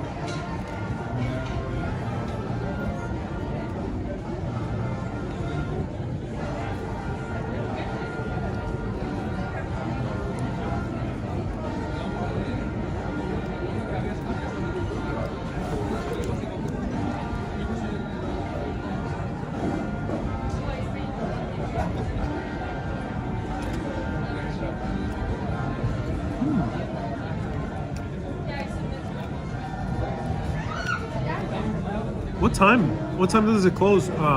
Which jet? Do let me know. What time does it close? And Lino says Delta Works is very interesting. Or they're Bobs and Bobettes over here. Yeah, there's pigeons. Not as many as New York though, or other cities like Paris. Don Giovanni says Flavorland has no history. It doesn't have history yet. It's new.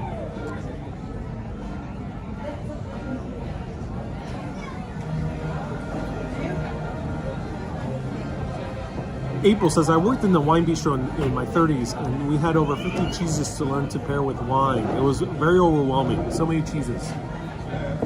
That's the problem with that's another issue with the U.S. is since we import everything and we have the money to do so, we don't appreciate our own American cheeses. We don't demand better quality from our own American cheeses. And then we're kind of a glutton for variety. So we have too much choices. We use French cheeses, we use Dutch cheeses, we use Italian cheeses, English cheeses. Jesus, we use so much cheese. And then it makes it hard for a restaurateur because then the choices are way too much. What I like about Europe is that most places at least, tend to use only local stuff. At least in Italy, France, England, Ireland, and now here in the Netherlands, they tend to use their own local cheeses first and foremost, unless if they're making pizza.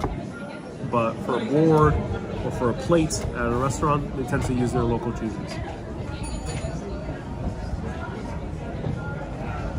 Islam says, Jesus with all the cheeses. Yes, all the cheeses.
These guys walked in.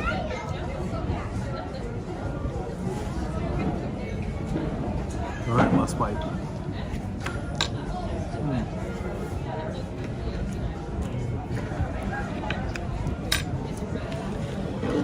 I am full. Ooh. Cheers.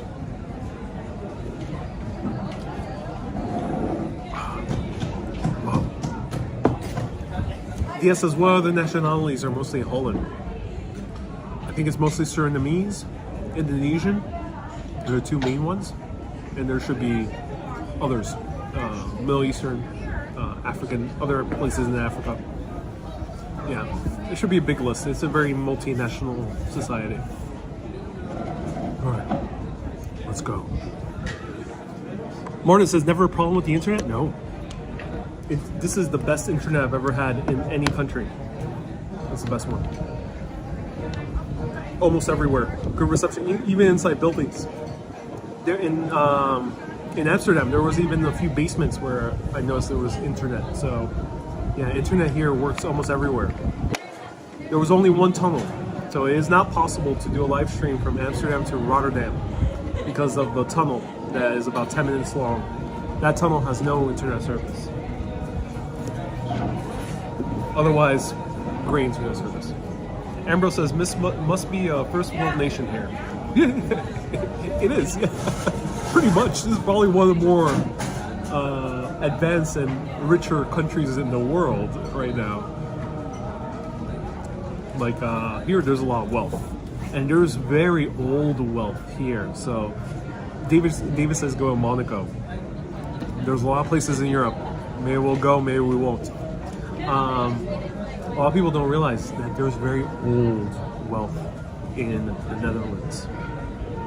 Dutch Golden Age was in the 1600s. That's when a lot of families here became very, very rich. For example, the Heineken company. That was not started by entrepreneur. I mean, they were entrepreneurial, but they didn't start from nothing.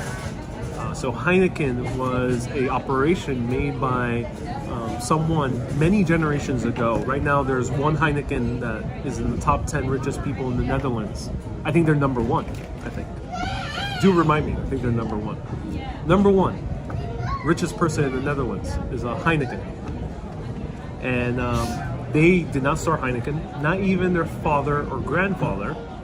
They're like 5 generations in to owning the Heineken beer company. But even before then, the person who started the Heineken beer company, 4 generations back or something like that, ended up getting money, lots of money. I'm not sure what that money was at that time, maybe millions of, what would be the equivalent of euros today, millions of euros to start the Heineken company. And they even bought the logo from a place in Utrecht. Was it Utrecht, or I think it was Utrecht or Haarlem. They bought the logo from one of those bars in one of those cities.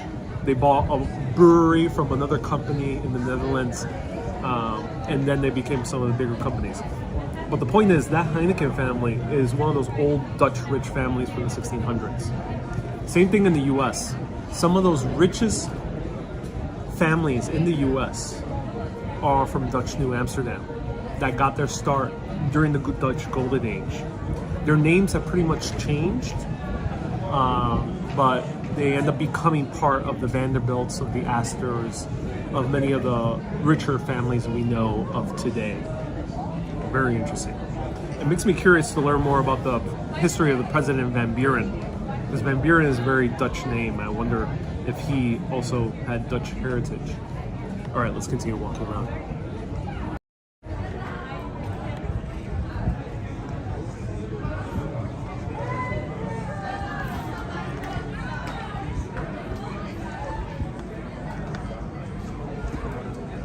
Mislav says Vanderbilt was actually Dutch. Yeah.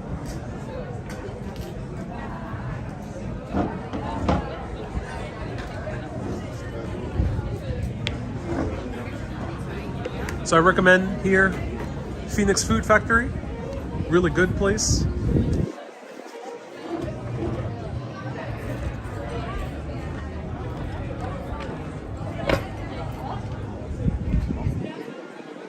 Trash and dishes.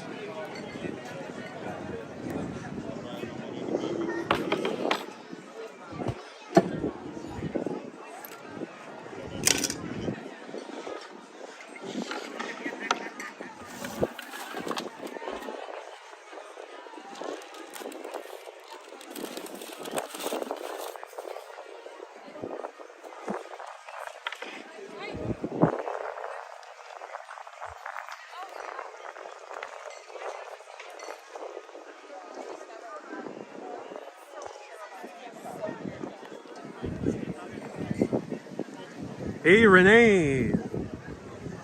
Renee says, and they're responsible for making us American. Yeah, the Dutch had a hand. But at that point, by the American Revolution, it was already like 2 to 4 generations in. But those Dutch families had a hand in making America too. Yeah. The Dutch themselves helped John Adams. John Adams visited Amsterdam while Franklin and Jefferson visited France, Paris.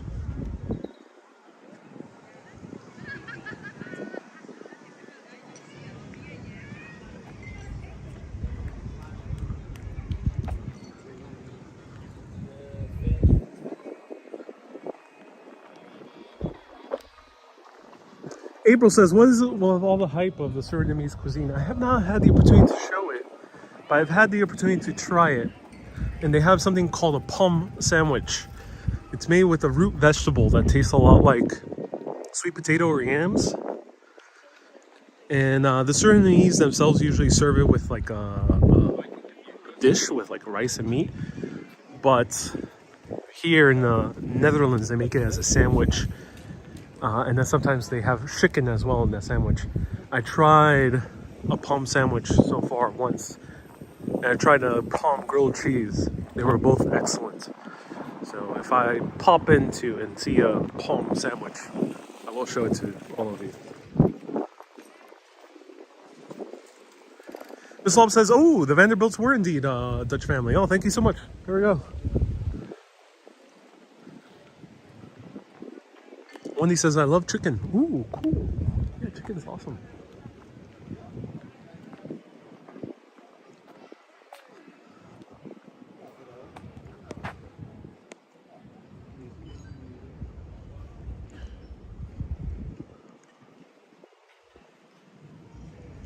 Elizabeth says, the Dutch traded Suriname for Manhattan. Yeah, I'm not sure.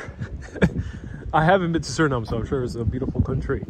But yeah, they gave up Manhattan. That was not the best move because Manhattan is such a powerful harbor.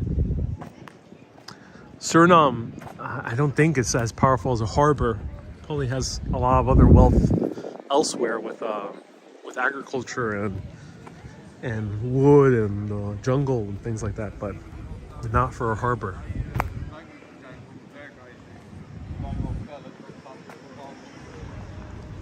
Harbors are very important because if you have just agriculture, it's just agriculture. You still have to trade it. So you're basically selling raw materials to elsewhere where they can do manufacturing. That's why a lot of tropical countries are not manufacturing centers. They don't have the biggest harbors, or they never really quite developed them, like Puerto Rico. But New York, on the other hand, maybe did not have quite the wealth of raw materials, but they did have the manufacturing, they did have the massive harbor, they had the interconnection between the southern US, South America later on, and with Europe. So they were great intermediaries between those two. I mean, you can say that the reason Europe even got the banana was because of New York. New York ended up being the place where they would get the bananas from Central America and South America and then send them off to Europe. And that is, there's countless of other examples with that as well.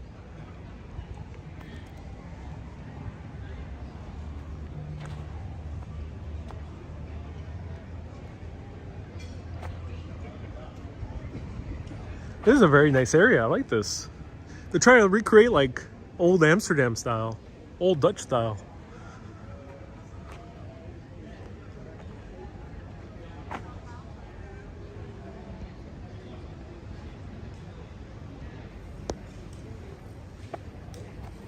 Gwen says Suriname has spices. Yes. So that might be the reason why, that is the reason why they kept it. Wendy says, so knowledgeable. Wendy, I know nothing.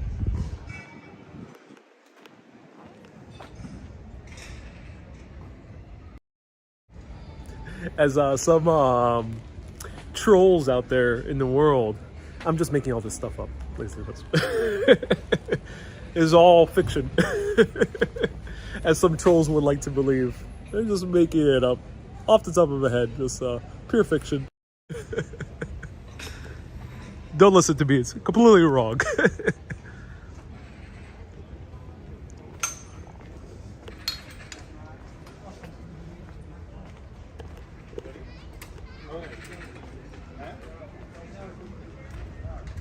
It's funny when talking about these topics, especially in a public forum, when someone finds a mistake, like a tiny mistake, you said a date wrong, or you got maybe a century mixed up, or maybe you said a wrong area of the world when you meant a different area, they completely invalidate everything you said.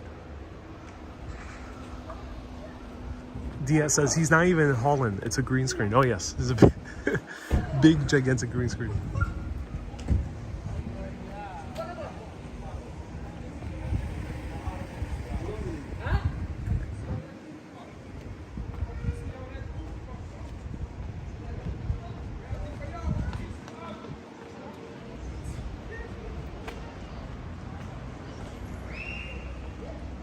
Susie says you do have a vivid imagination.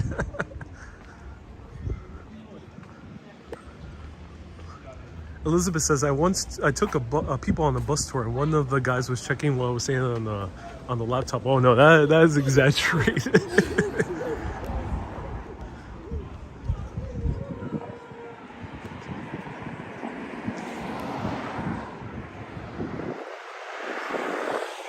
David says, Ariel, you actually address individuals, and that's great.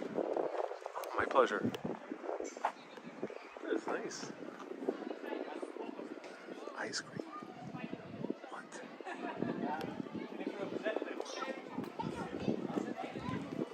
Hi.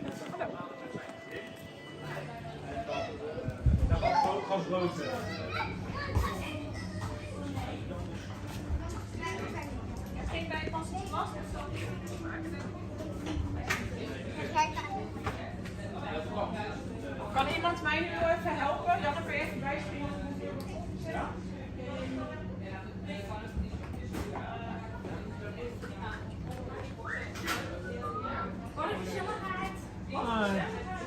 I'll have a cappuccino, small cup. Yeah, small cup. Small cup. Yeah. Yeah. Yeah, that's perfect.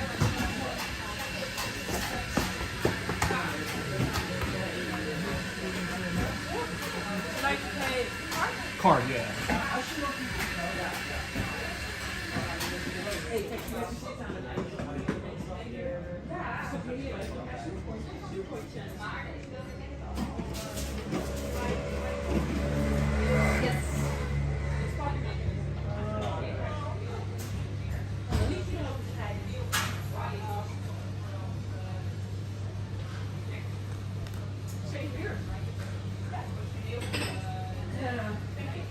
Thank you so much. Have a good day.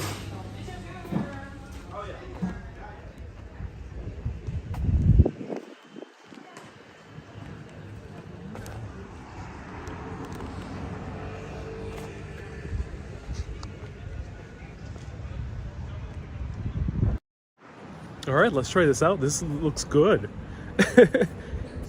I usually don't try too much ice cream, especially if I'm not in Italy. But this does look good. Or Ireland.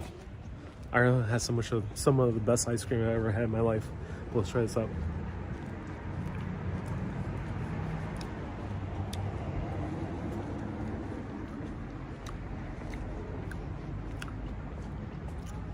It's good, but it's icy.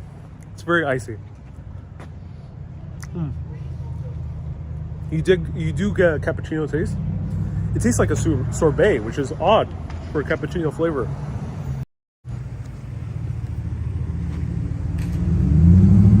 Not very creamy. It tastes like like a sorbet, like a cappuccino sorbet. That's so interesting. They're very light in milk. That's weird. Now, one thing I really love is these benches. They're all around these Dutch cities. These benches attached where they can just flap down. This one appears to be of a private home.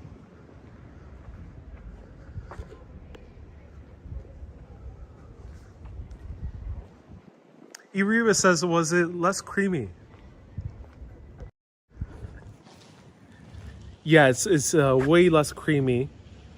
CB says, what do you expect from ice cream? It kind of looked like it was going to be gelato, but this does not taste like gelato. This is very icy. It tastes like a shaved ice or a sorbet. It does not taste at all like gelato. Is it sweet? Not that sweet. And it's so interesting. American ice cream sometimes could be very icy, has big ice crystals in it. But this does not taste like American ice cream either. It's so interesting. It tastes like a sorbet. I'm not sure how they did it. Let me know if it's common to have sorbets that are made with coffee flavors. I think, yeah, you can find a coffee sorbet, but it's very rare. Usually sorbets are water-based ice creams and they're made with fruit. It's good. It's just one did not expect. Is it old? No, it's not old. It tastes fresh. It just tastes like a sorbet.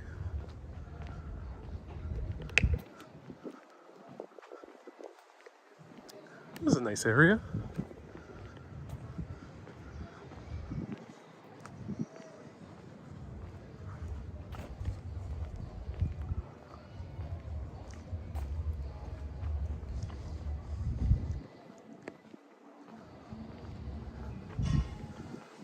Kay says if the ice cream is not that good, I'll let it melt, put it into a coffee. That's a smart idea, okay? Very smart idea.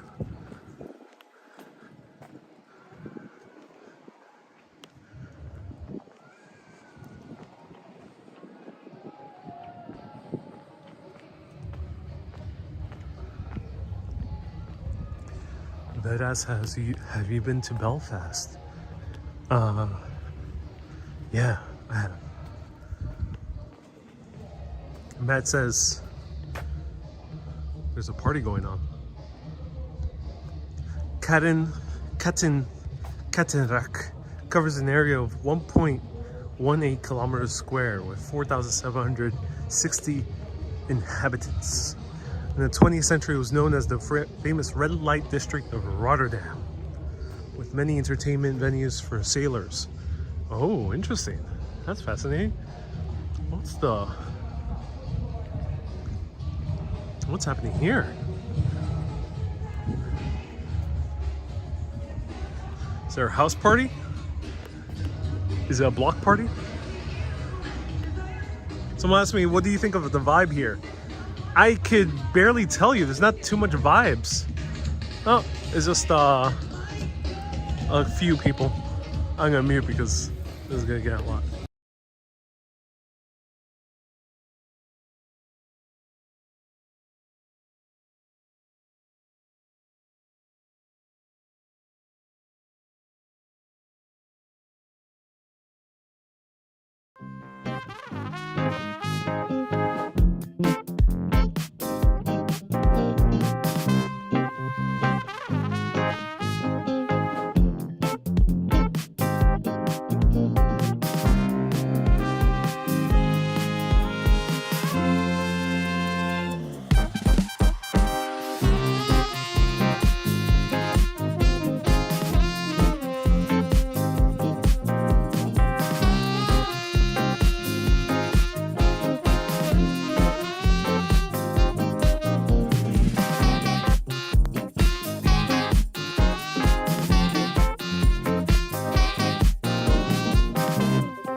Urbanist main theme song, Disco Remix.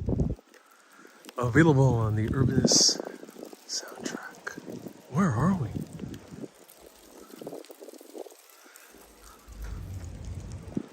Hello? Is anyone out there? Wits, thank you so much for the recommendation. The Cube House. Interesting. E. Riva says you should play your music more often. Maybe.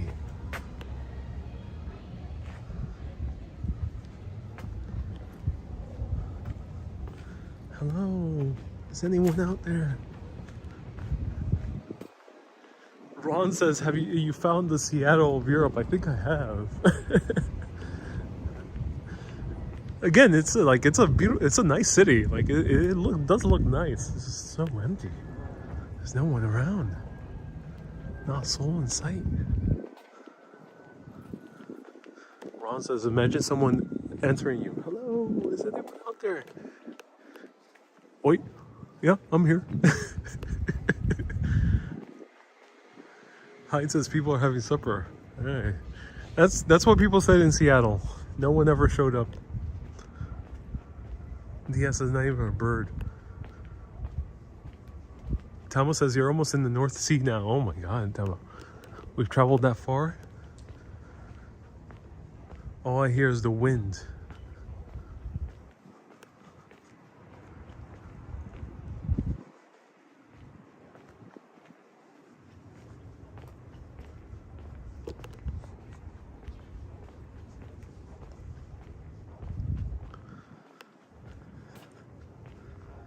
PD says a lot of people say Rotterdam is nicer than Amsterdam. Can you believe that? I'm not a fan of these type of cities, to be honest. They're a bit too sparse. I can see why people enjoy them, but I'm not the biggest fan personally. There is some cool architecture though in the center, if we can eventually ever reach the center.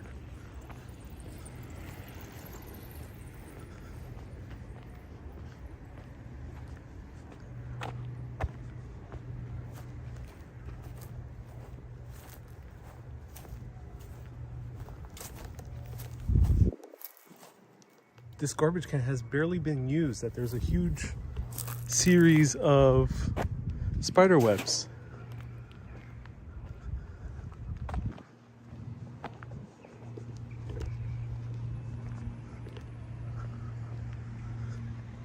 Tamo says if you continue walking this way, you'll end up in Belgium. Maybe there's more people in Belgium. Hello. I see a crow.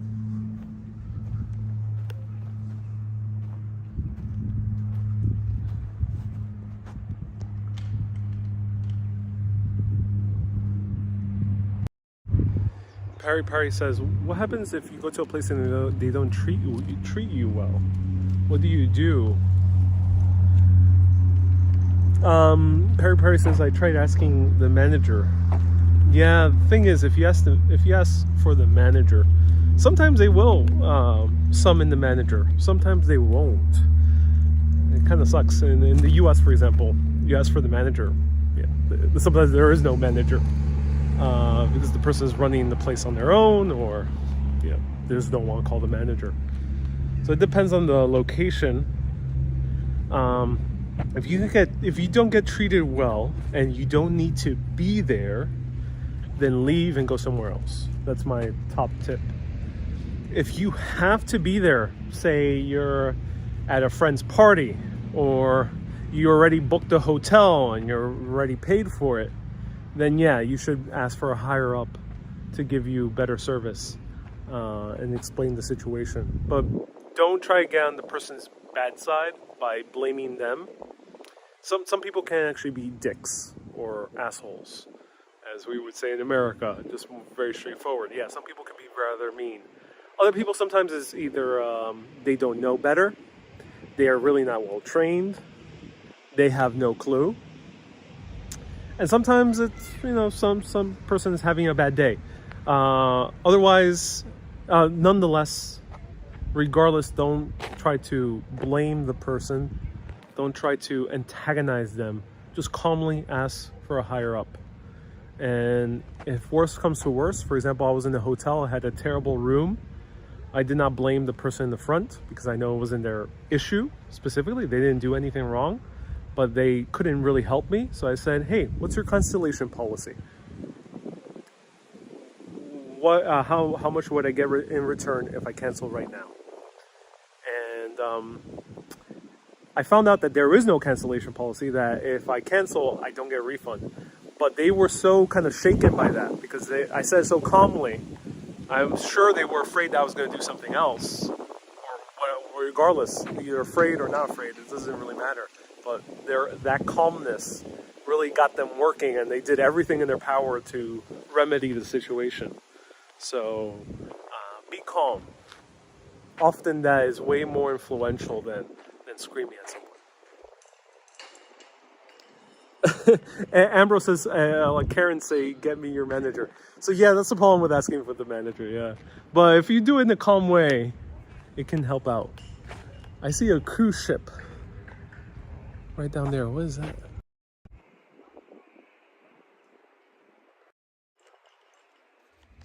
Yeah, sometimes if you're very calm about something, then it'll wake up people and be like, oh, we better do something. Oleg says good words. Oh my god. Oleg, I'm not sure whether to laugh at that joke because you are unfortunately in the area of the world where there's a lot of violence. Oleg says good words and a gun. Oleg, please be safe. I know you're joking around. You're making the best of the situation. But yes, never use violence or the threat of violence. Never, never, never do that.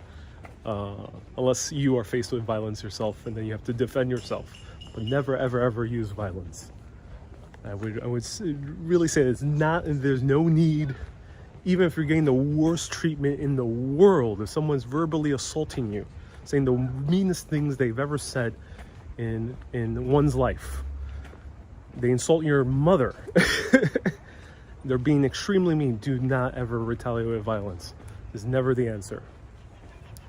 Of course, you can just get up and leave. You can do your best in reporting that situation, but never return with violence.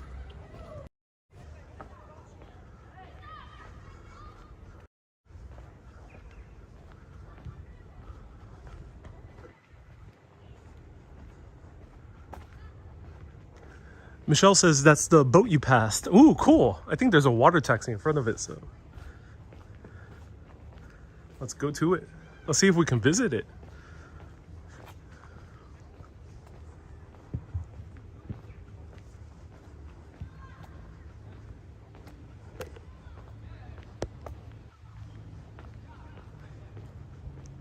Sitiguela says, your calming voice and desk clerk. Yeah. Yeah, that happened to me. So watch my review about my hotel. Not review, but like my tour of my hotel at Amsterdam, the Zuku. I'm not staying there anymore. That's why I posted the video. And I mentioned that video that they gave me a room that was just right above the entrance. I couldn't sleep for 3 days. Not fully. I mean, I got some sleep, but I couldn't sleep well for 3 days. And when I responded so calmly to the guy, I told him I couldn't sleep. I told that to him pretty calmly too. I was like, hey man, I can't sleep. I hear the door slamming all night. And it was like, he was kind of fidgeting. It's like, oh no, I can't really, the hotel's fully booked. I'm so sorry, we can't really do anything. And I just said, what is the cancellation policy if I decide to cancel? I said that so calmly, and when I said that, I saw the fear in his eyes. I'm not sure why. I'm not sure what he was assuming, but he definitely did not. He definitely was very shaken by that and wanted to do something. And then immediately, like 2 hours later, I see like 3 guys trying to. 3 hours later, I see 3 guys trying to fix the door, and then they fixed all the doors in the entire hotel. I was like, wow, you guys really responded quickly.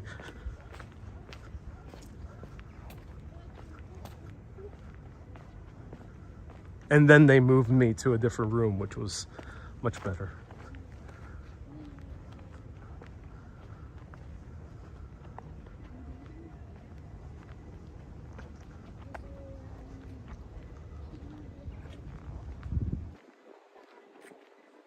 Paulina says, are they friendly to Canadians?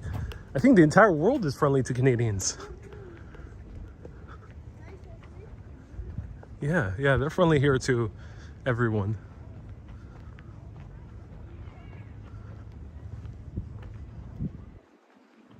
Hyde says his commission was in danger. I'm not sure what happened. Yeah, he was very scared that I was going to cancel, even though they weren't going to give me a refund. Maybe he assumed I was going to leave a very bad review. I don't know. Maybe he assumed I knew the owner. I'm not sure. Uh-oh. Ladies and gentlemen, we've come across another living soul.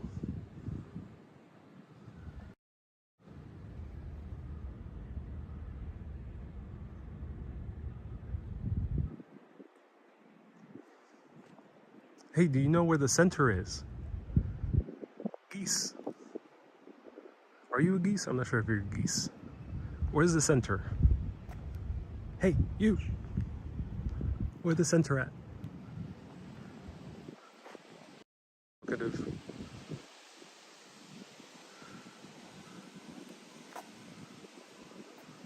That way? Or this way? That way? Or this way? Come on. Yeah, that way? Yeah, that way? Or this? No, no, don't go. What?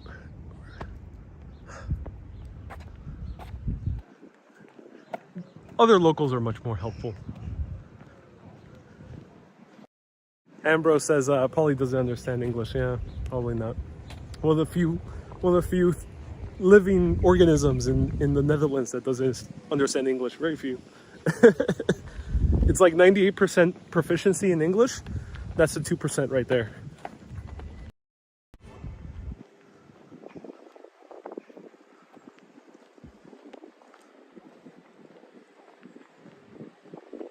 They're geese. Oh, thank you so much.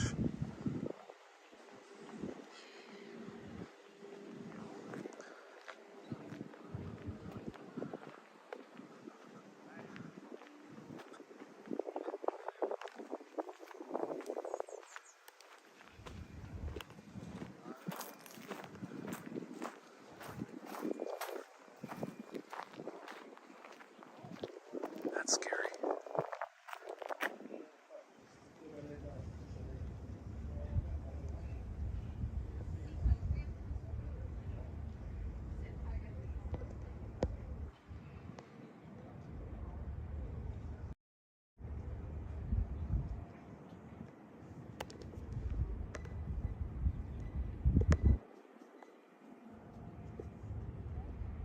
What happened here?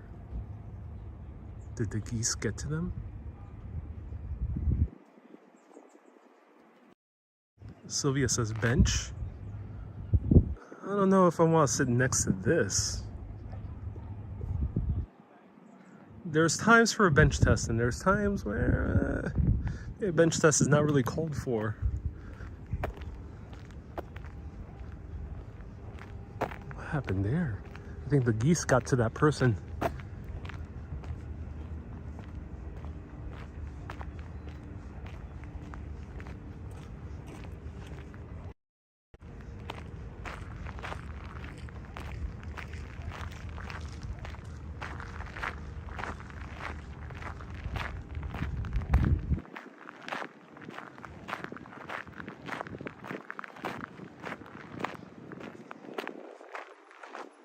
How can we get in here? Oh, I see a tour group. There's a bus. Yes, a bus. Miss Lob says, I think the geese got everyone. Oh no, the geese have attacked.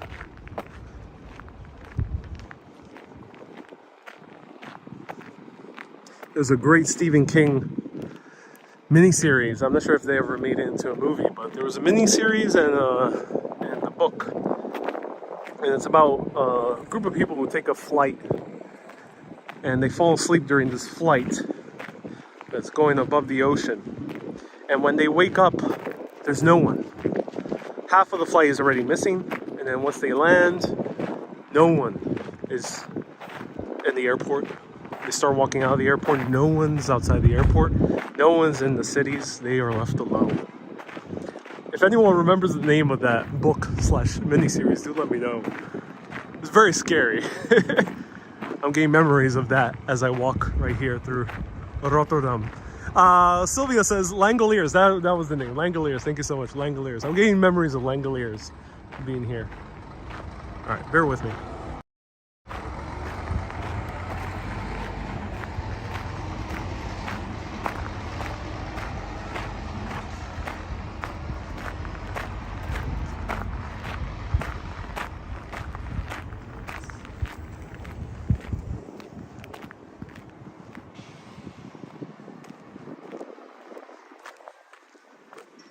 Excuse me, still able to go inside and see the ship? You can only see the main deck Yeah. and the promenade deck. Ooh. It's a 3 decks. Wonderful, okay. Yes. Which way do I go? You can go up on the bridge, that's the main deck. Yeah. And in the elevator, the main promenade deck. Okay, Yes. wonderful. Thank you so much. Okay. Thank you wel. Enjoy.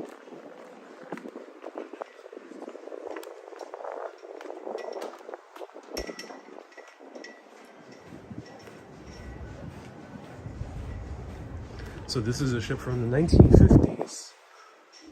Last steamship. Hi. Hey, hello.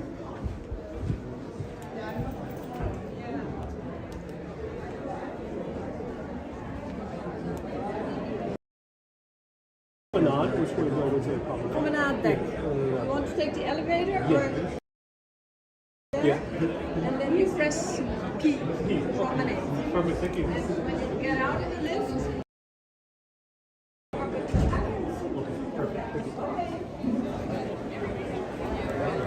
Is that an event?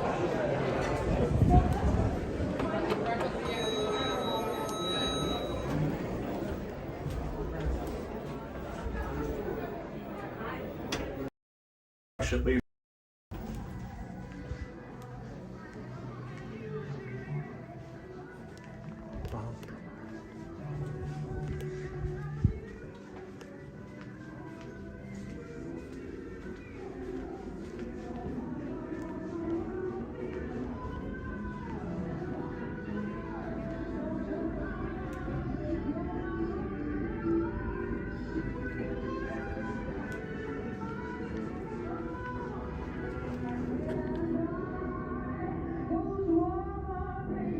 Wow.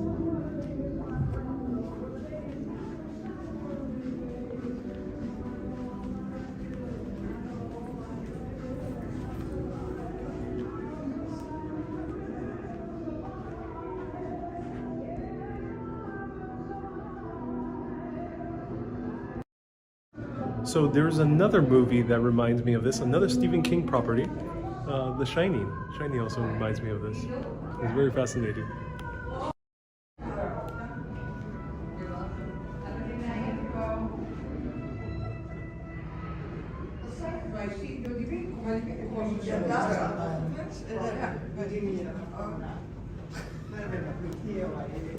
De andere sleutel was verkeerd. Het is nog net in. Het is twee. Ja, het is twee.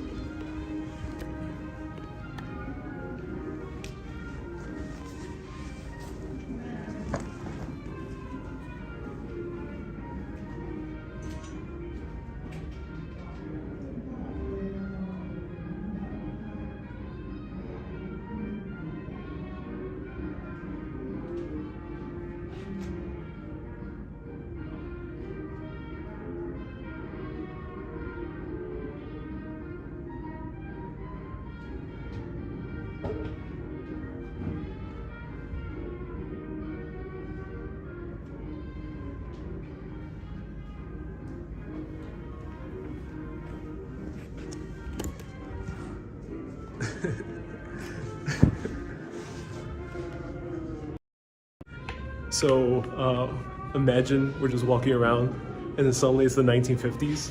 We go into the party and people are dressed interestingly. Hi. People are dressed interestingly. Like, wait a minute. Why is everyone's hair different? It's just shining all over again.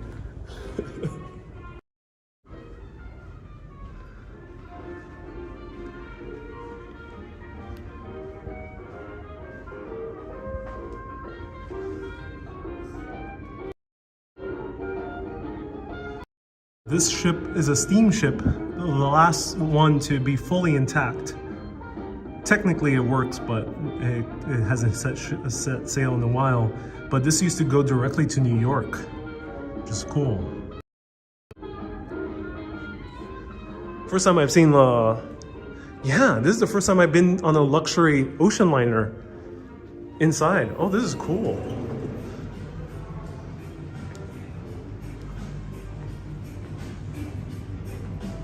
Oh, wow.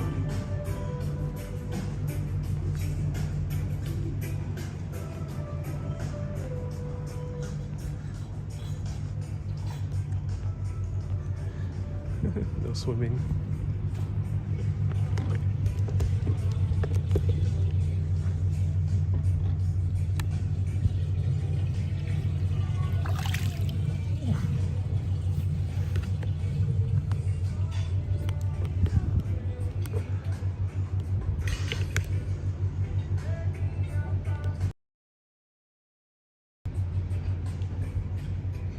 That was really cold, and I'm afraid that might have piss.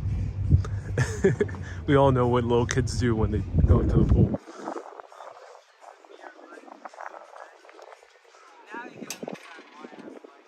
Wow.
Hey, John. Janice says, hey, Gabriel, look for your rose. She's out here somewhere. Janice is trying to set me up with one of the shipmates.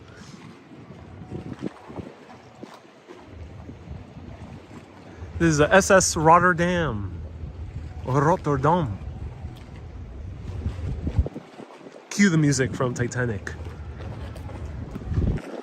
The song Southampton by James Horner. I'm going to America. I feel like having a beer here.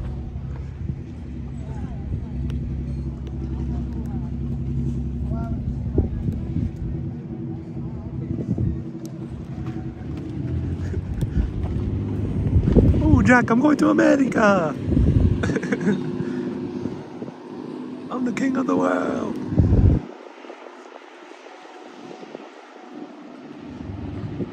Except it's the 1950s and they're just going to New York in like 9 days, 10 days. Oh, the water taxi just left. Maybe we can catch the next one. There we go, there's Rotterdam Central.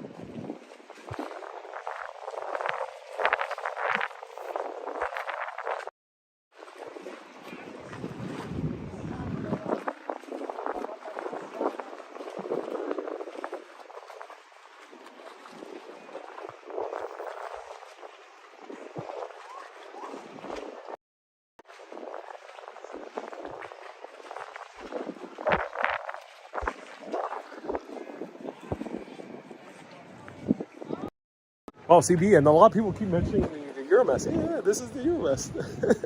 A lot of people kept mentioning it. Yeah, guys. I'm not sure what's deeply fascinating about it. Do let me know. But yeah, it's a Euromess. Yeah, there it is.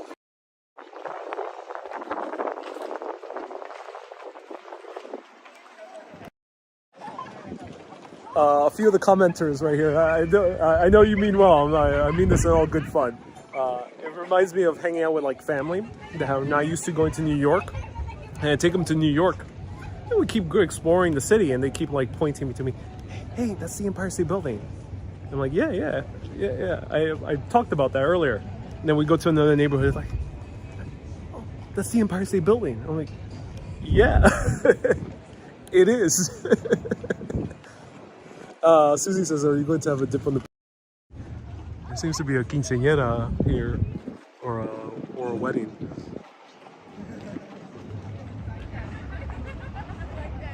Let me know if any New Yorkers have gone through that, or maybe Parisians who've shown their family in with the Eiffel Tower, or Londoners who've shown their family like the Big Ben.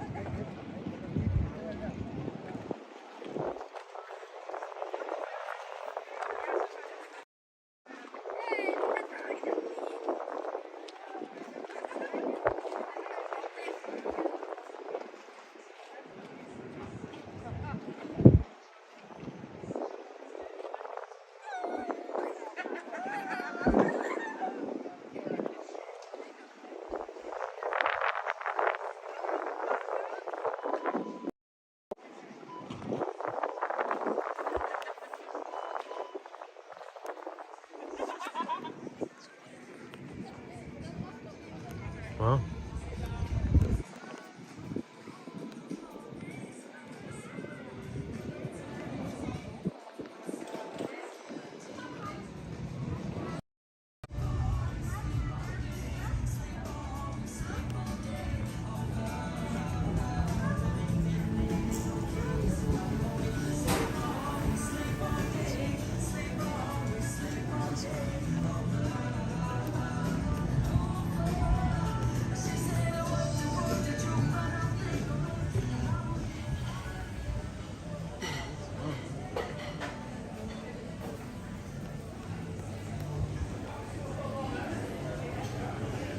It's a nice restaurant.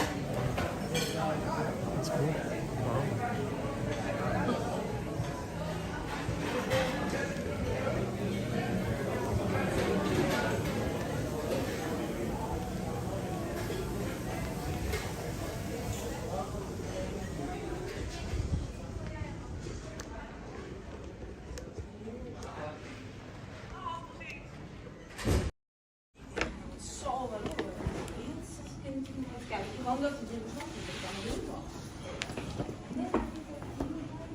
Ooh.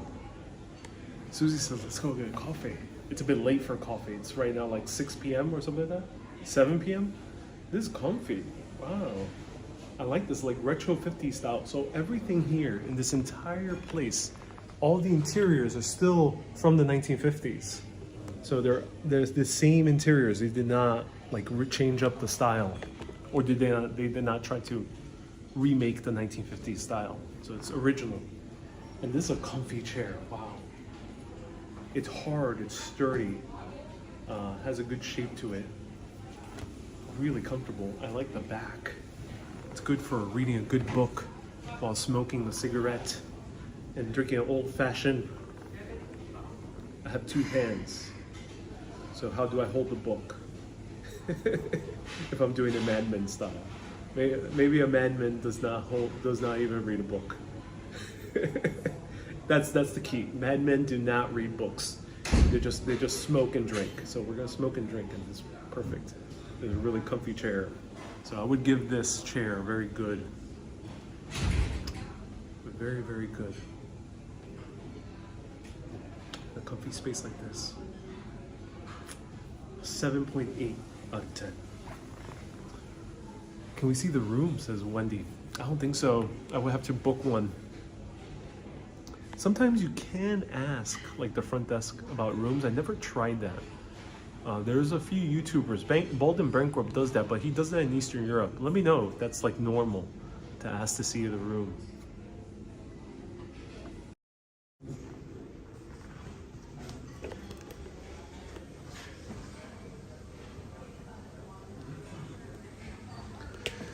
Here it is, the SS Rotterdam, which we're at right now, and right next to the Holland American line, America line, where we just visited earlier. And then we went to this area afterwards for the food hall. So there's a bridge. There's no bridge here now, but it seems like they filled in more land and made this wider.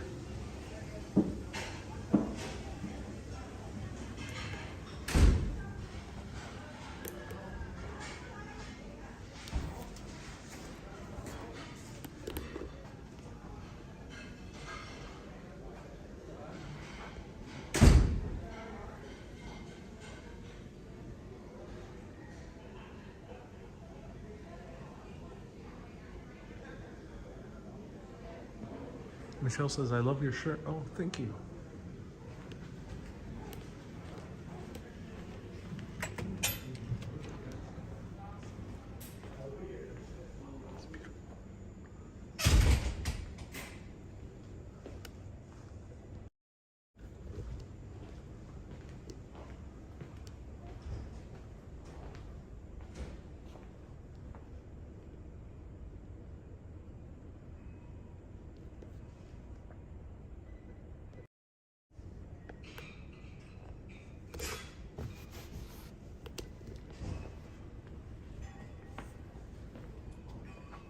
Hi.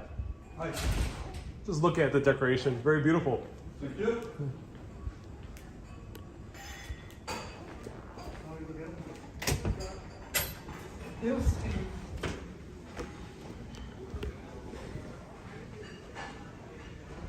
Wow. Beautiful.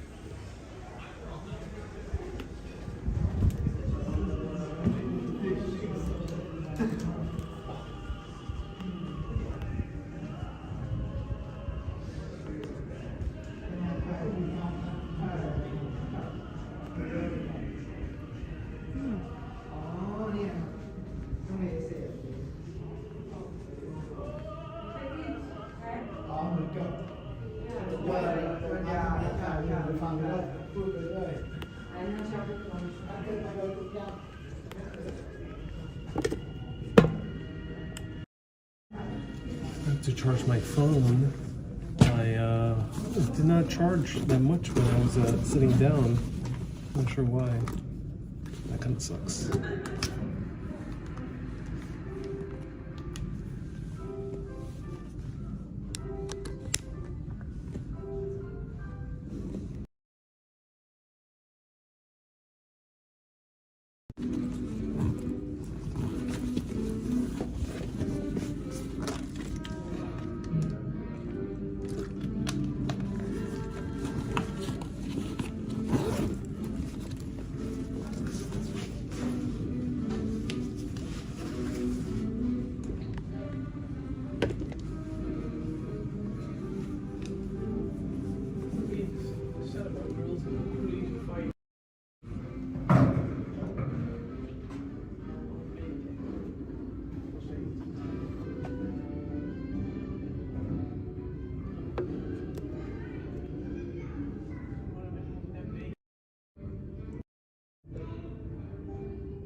Ron says this reminds me of Keanu in Speed 2. Keanu was not in Speed 2. He was replaced by Robert Patrick, I think was his name.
Close.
Okay, everyone, I have to be right back.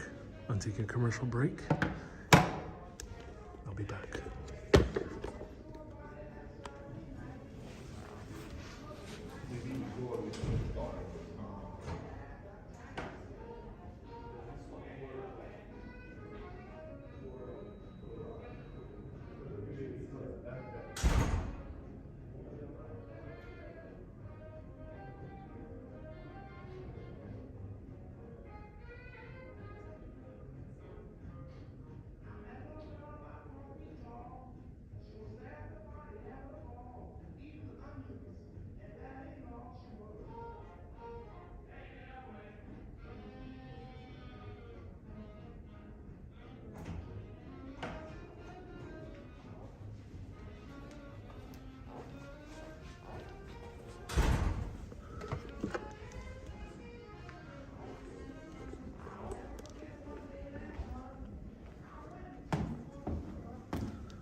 Who is this?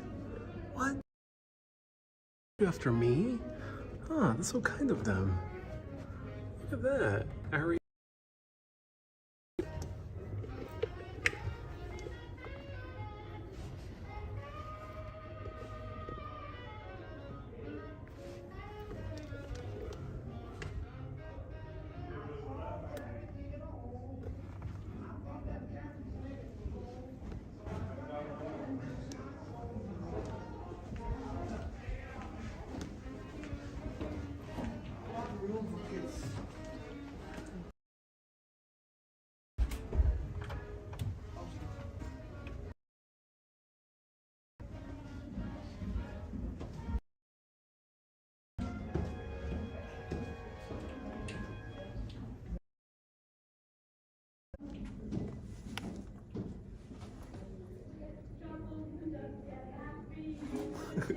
That guy's not having a good time.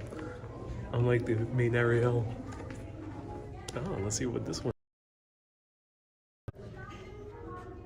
Prospero.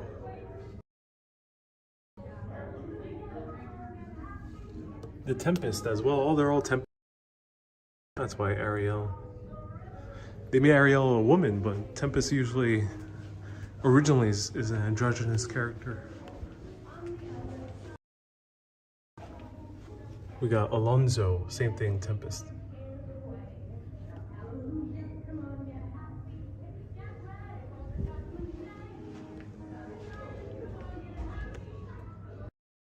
Someone just said that this music is freaking you out.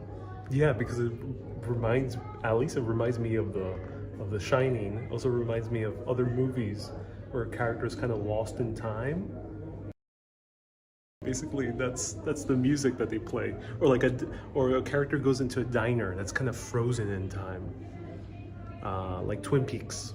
It's a good example.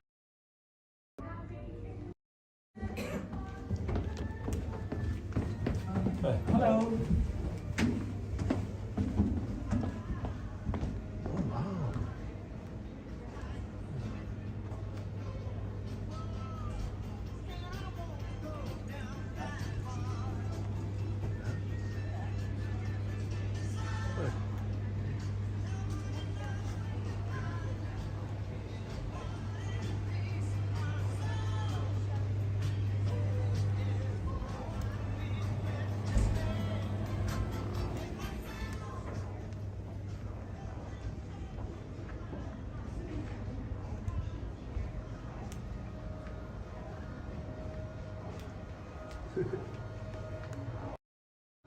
I didn't show on camera, but there was a group of patrons. They all kind of stared at the same time as I walked in.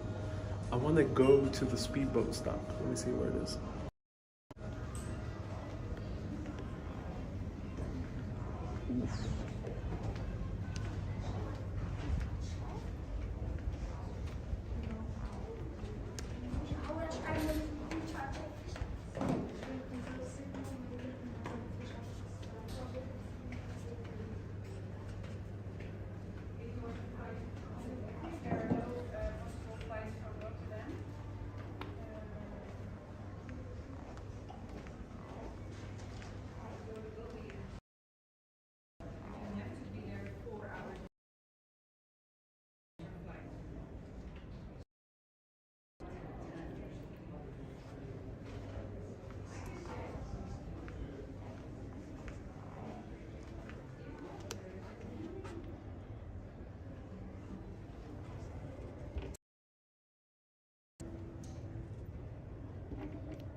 More Tempest characters.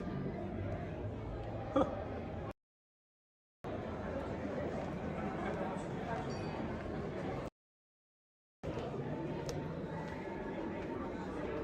Ah, here. Wow, cool. So, I'll play it too. No, that's so cool. Oleg says, I feel like I'm in a ghost ship. Yeah, it's because you.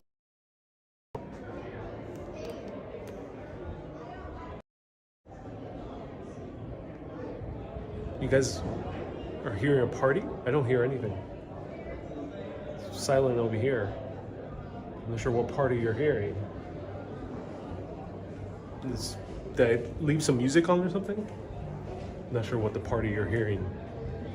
It's silent here on this end. 1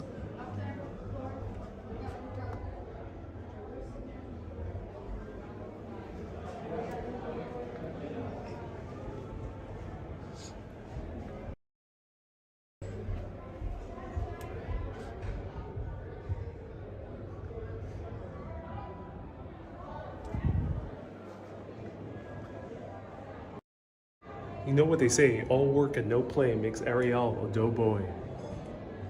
Doughboy? Or dole? I think both. Doughboy, yeah.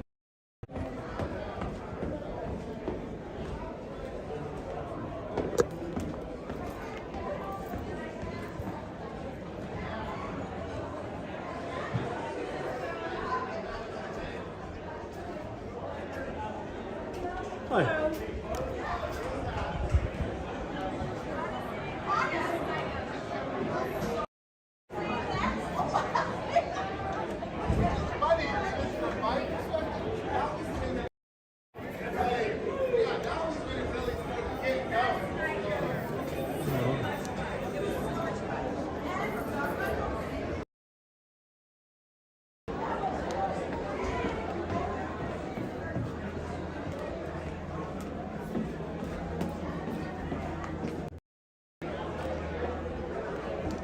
It did smell rather asbestos-y down there.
Hi. It's moving very slowly.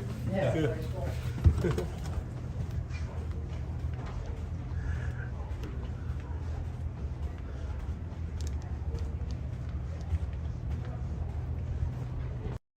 Alright, we have escaped purgatory. I mean, the SS Rotterdam. So now, let's see if I can find the entrance to the speedboat.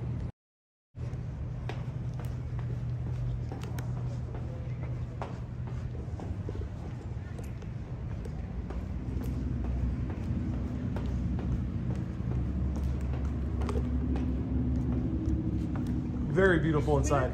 How do I get to the boat, the taxi boat? Through the ship, but you yeah. must make a phone call. Oh, I have to make a phone Yeah, call. you have to Oh, make a okay. Because it reservation. doesn't come on. Oh, I see. Is there any nearby metro or bus that you Yes, know the of? bus station is Yeah. here.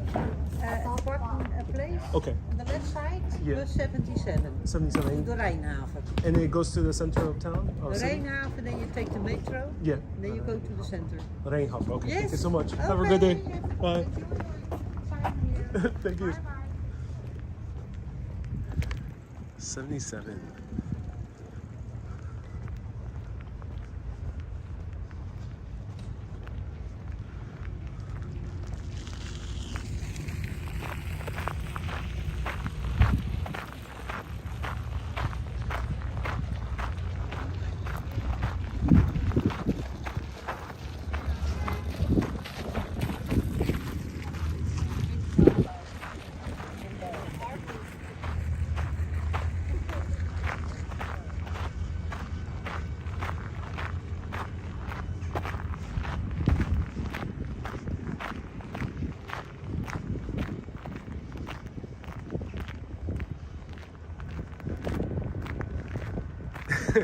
Mark says we never left the boat. You can also walk to the subway, says Jim. Jim, how does one walk to the subway? Let me know. Is this a functioning hotel? Yeah. So where we just walked used to be a steamship until a few decades ago. It's the only steamship that's fully intact, apparently, or at least ocean liner steamship.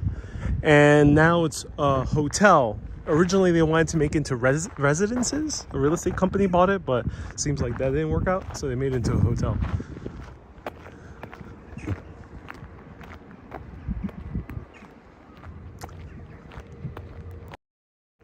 So unfortunately, the speedboat, the taxi boat, is only for the hotel. Seems like a hotel has their own private service and you call ahead of time. It is not the general taxi boat company here in or was it a harbor taxi, river taxi? I'm not sure what it's called. All right, where's the bus stop?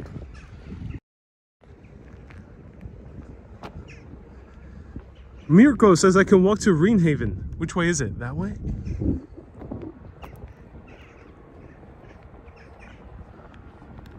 Is it that way? Is it this way? Is it that way? Is it that way? Is it that way? Is it down this way? Is it that way?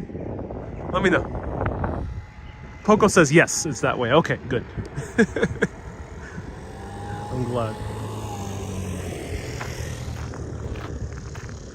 David says, remember the boatel? Oh, yeah. Oh my God, the pancake boat. Let's commandeer it. So people don't know, there's a boat tour where you can get unlimited pancakes.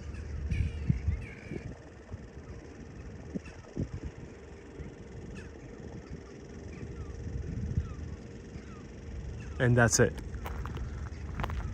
As you can see there, it's the pancake boat. Mark says you should check the date on the newspaper. I think I should. I think that would be the smart decision. Just like 1950s anymore. Joe says, Ariel, I love the sarcasm. Joe, I'm being serious. Pancake boat, come over here. Want some pancakes? Come. Come, yeah, this way. This way, pancake boat. Come over here. Here, boy. Here, boy. Pancake boat, come over. Yes, you're a good boy.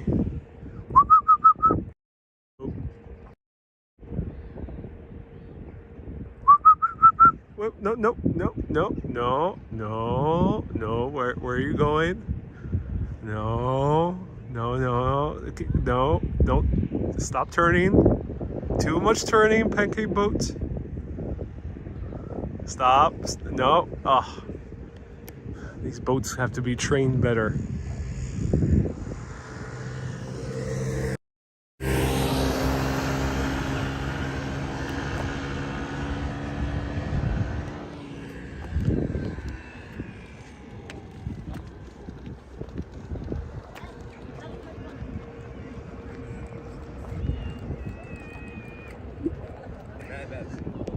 Susan is watching on Twitch. Susan from Michigan. Susan, always happy to see you on Twitch. And Sharpie, and we have a few other people tuning in.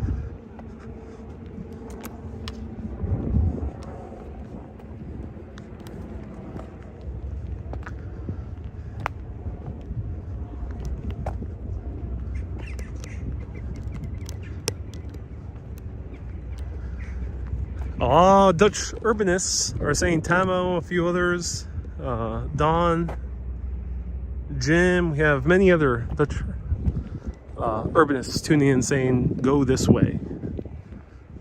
I don't know.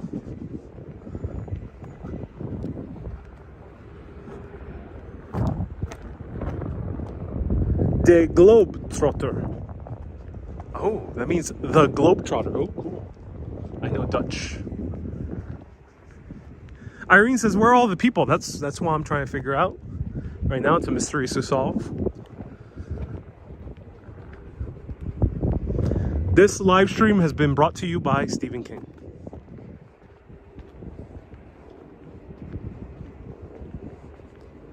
Hello.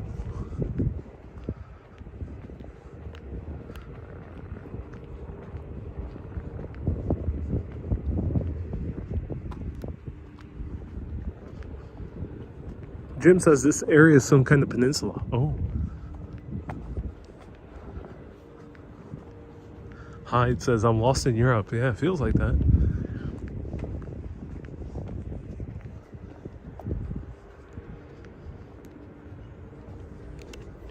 All right, let's commandeer this boat. Head over to Rotterdam Central. Jim says this used to be the red light district of Rotterdam. Yeah.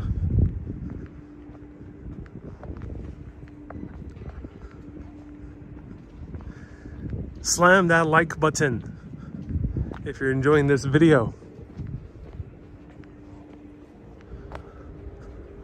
I will show you the center of Rotterdam. Lino says lots of people on vacation, maybe live streaming there. Interesting. I mean, Amsterdam had way more people. Leiden had more people. Haarlem had more people. Oh my God. They craned their car? What?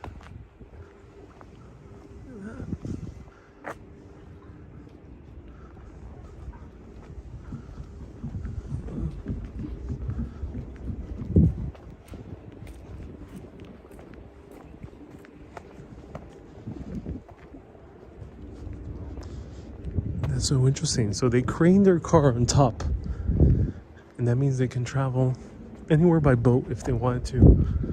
And then they put the car back, and then they continued on their merry way. Wow. Okay, this is what we need. The seaplane. All right, good.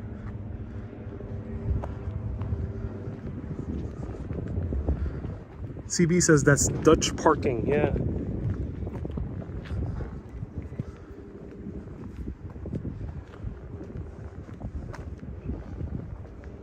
Lino says Rotterdam is very different from the other Dutch cities. Yes. Oh, yes. Very, very different.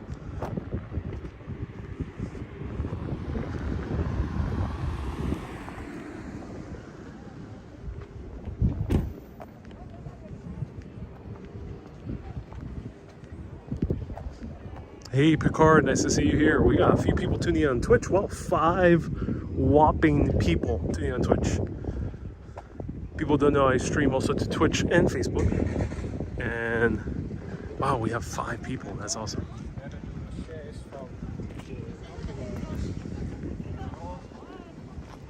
Michelle says there's a cargo ship that goes to Germany. Okay, maybe we'll go there.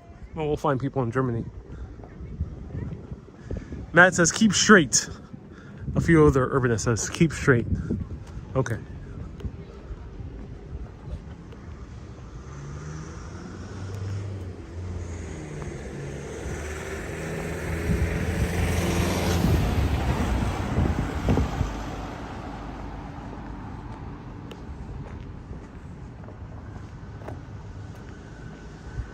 Oleg says it's counting bikes. I barely seen the bike.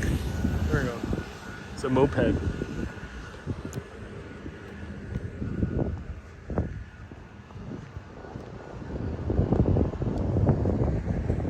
I think we should hitchhike at this point. Hitchhike. Oh yeah, there we go. With the fire department. David says I should check out Eindhoven. Oh, maybe. Eindhoven. Yes. That sounds great.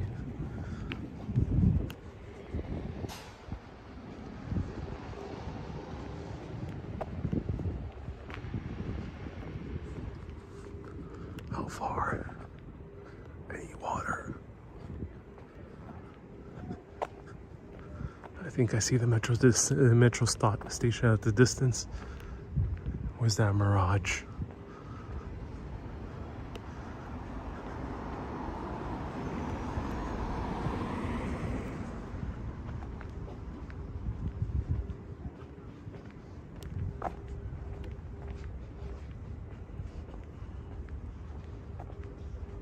Would you live here? Let me know. I'm very curious. Would people live here? In the comments, let us know. Wilmy says, yes, Eindhoven, my city.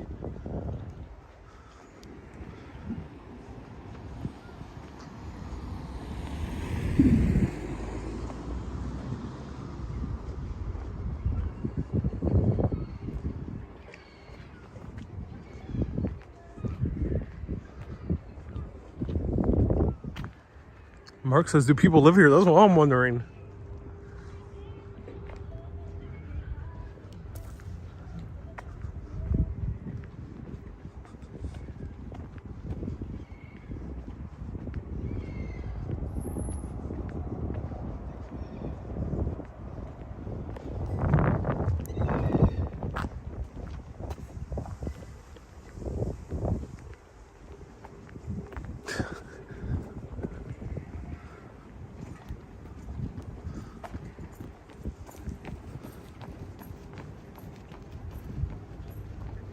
Mika says, I'm getting hungry. Bye-bye. Oh, thank you so much for tuning in, Mika.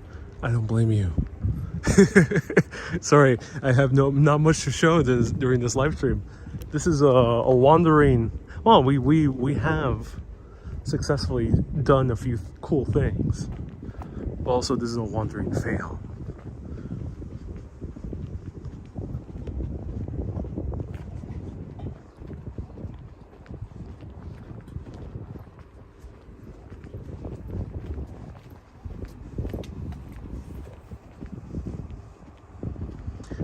RAH says, how are you still not in the center? Because the metro stop is so far away. It's like so far away.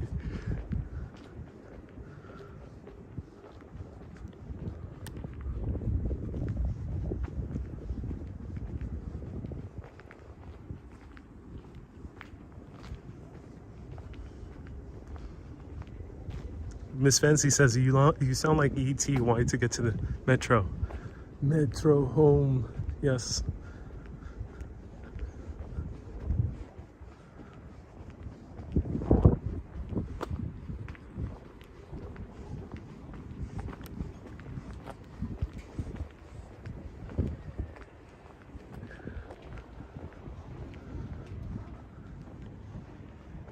Davis says, call an Uber. I don't think Uber's works here in the Netherlands. There's a service called Bolt. Danny says, how tall are you? Oh, very tall, 5'2". Very, very, very tall, 5'2".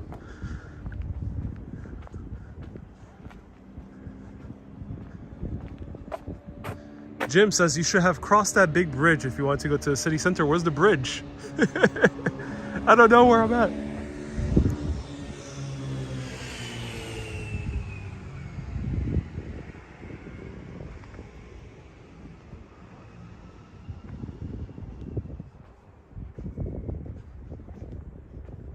I had to continue walking down to get to the metro? Do let me know.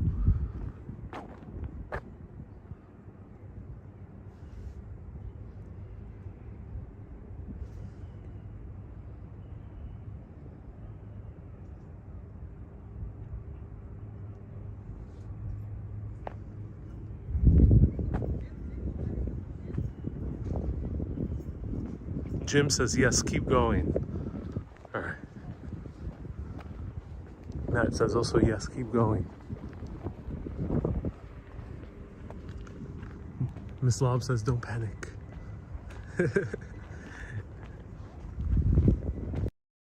Don't worry, like Hitchhiker's Guide to the Galaxy, I have my towel with me.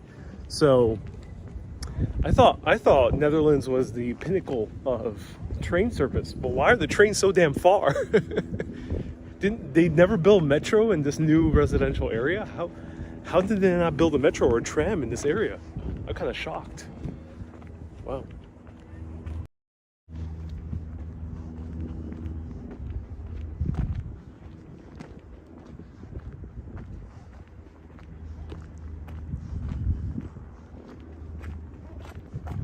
This is why I barely explore America, because there's so much walking.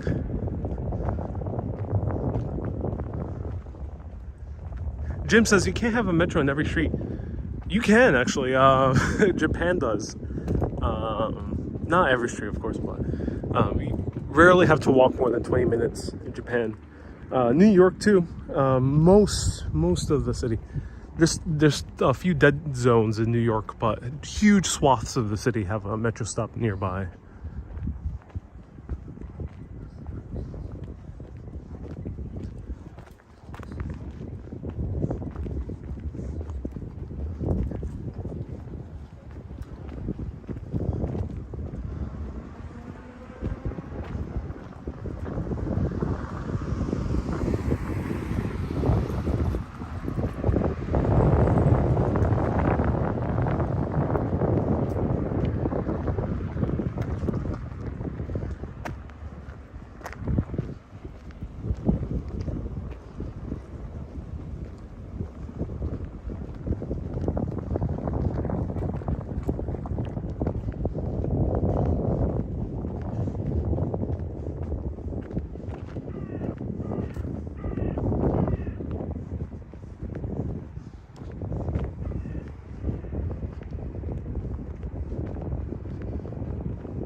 Ross says there are metros and buses everywhere.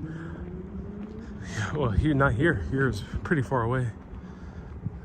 Is it easy to bus or metro around in Rotterdam? To let us know. Are there charging ports for EVs? I haven't seen any yet, but I'm sure a lot of people are indeed using electronic cars.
Right in front of the... What is this building?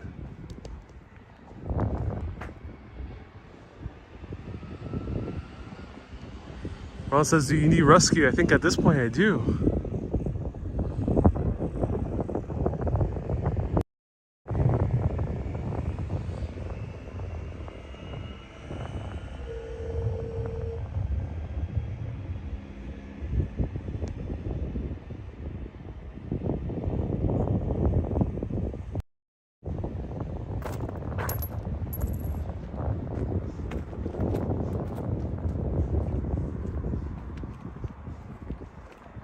Veronica says, this is why I don't like Rotterdam. Yeah. I can see why. Let's see if it gets better towards the center.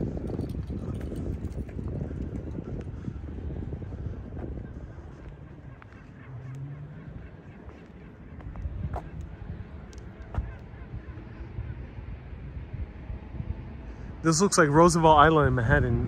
Yeah, Don Giovanni. Yeah, it has a very similar style.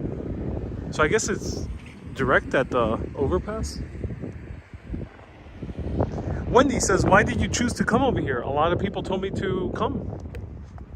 Both Dutch viewers and family and people who just travel.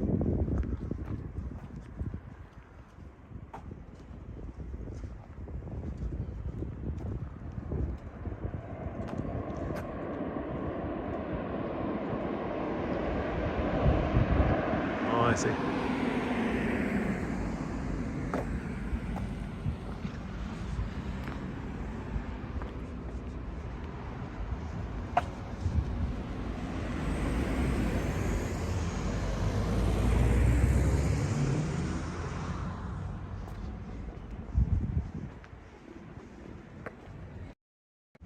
RAH asks, why did you not start at the center? I took a speedboat, and then from the speedboat I just walked across the Erasmus Bridge, and I read on an article saying that this was one of the top areas to walk around. Quite literally. This was a culture trip article, and there was a few other articles that said the same thing. I don't know where they're getting the idea from. I think the only reason they recommended it was because of the food hall, which is good. But yeah, this is not that pleasant of an area to walk around. To like wander, that is. If you know where you're going, then yeah. If you're using Google Maps, then yeah. But to wander around, it's not too much to see. So yeah, that's why I came here. I didn't start at the center because even in the center, it's huge roads. So I didn't think it would be too interesting either. So I was trying to find a neighborhood. Like in New York, you can walk in Midtown, which is awesome still, but you can walk in Midtown. But if you want to see a neighborhood in New York, you go to East Village. And this applies to many cities in the world in general. There's always the downtown area not always, but especially in very commercial cities, there's the downtown area, and then you can go to the neighborhoods. I thought this would be one of the neighborhoods. Like Seattle, I thought this was gonna be like a Ballard or like Fremont. But even Fremont and Ballard have more stuff going on than this area.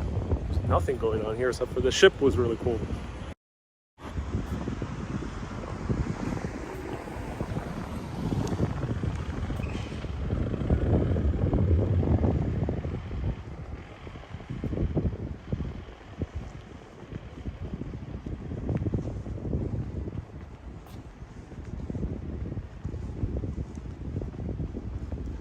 But I think this might be the only live stream I'm gonna do from Rotterdam aside from the other one. So only 2 live streams from Rotterdam. I'm not too charmed by the city. So let's go to the center. Let's see what we can see in the center. I'm determined to show you something on this broadcast. So let's head to the center. And I'll feel satisfied that I've done at least one good walk through Rotterdam. Susie says my feet are getting sore from all the walking. I had to buy myself foot pads because my sneakers are pretty worn out. Oh, there we go. Here's the 777.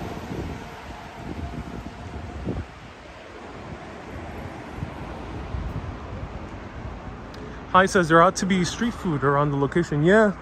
So this is New York Pizza. This is a chain of pizzerias. It's like their Sbarro. Oh, it's like their Domino's, actually. Not by the slice. They have... Oh my god, they have BBQ chicken Hawaiian. Look at that.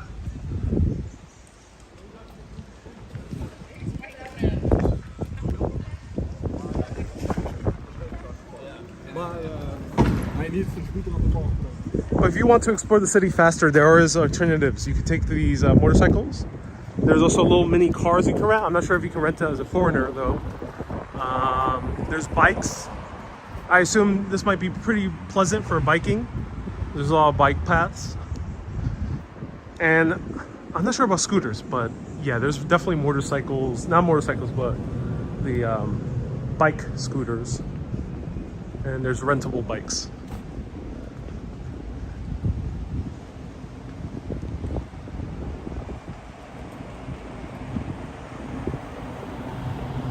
RH says the only thing worth in Rotterdam is Delfshaven. Yeah.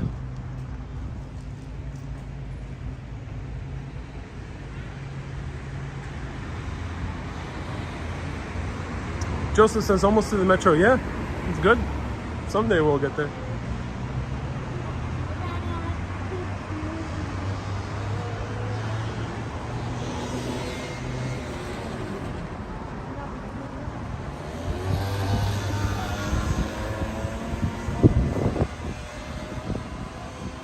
Wow, oh, the metro's right by the major road.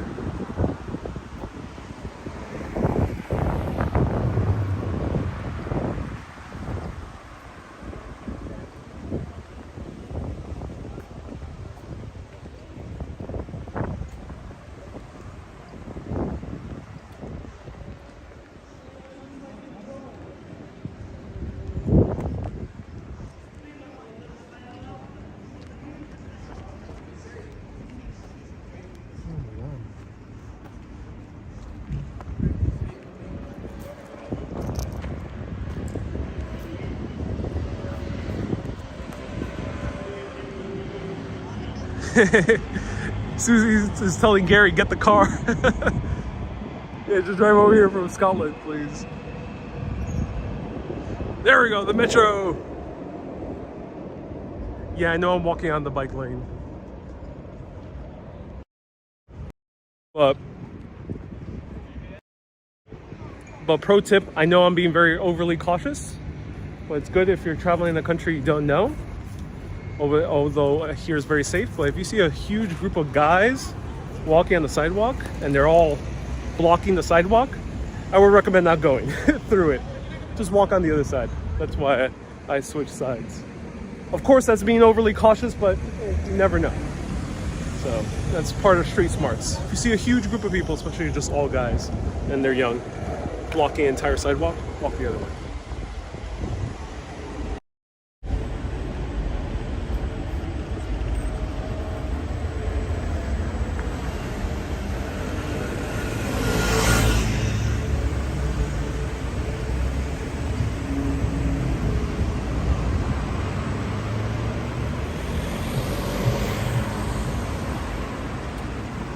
Oh. Wilmy says I would do the same, yeah. Joe says that's being a New Yorker, yeah. All right.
The metro just closed.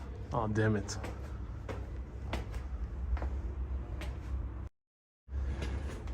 Okay, the metro just closed, everyone. We got here a little bit too late. No, I'm just joking. The escalator seems to be automatic. I mean, not automatic, like it turns on when it's motion detector.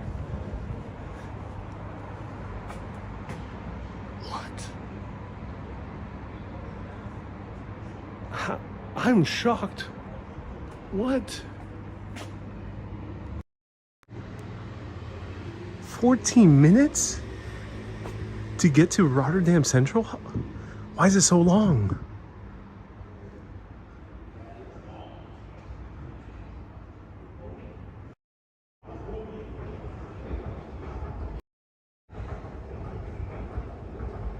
Wow. Are we still in the Netherlands? Are you sure we did not end up in Seattle? 13 minutes? How is that possible? In Amsterdam, it was like every 5 minutes. Wow, that's crazy.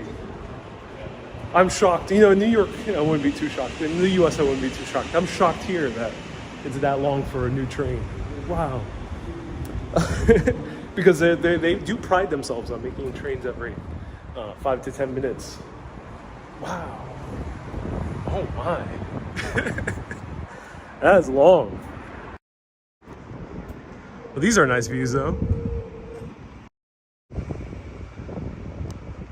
Robert says that's why I hate public transportation. You know, for the most part, Netherlands would convince you for public transportation because it is very efficient in most of the Netherlands.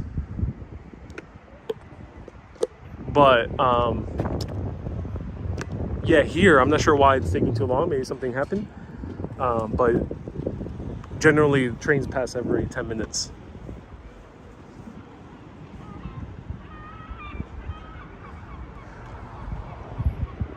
Jim says, I think it means Rotterdam Central, but the other one goes to Den Haag. Does it go a different direction?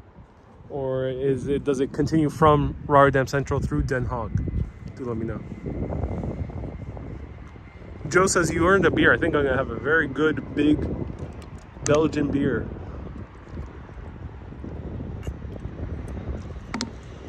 Ronique says, it's late, that's why.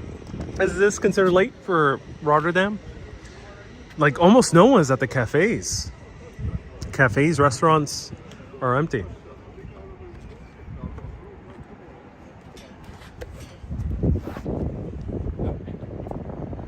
Beautiful architecture, though.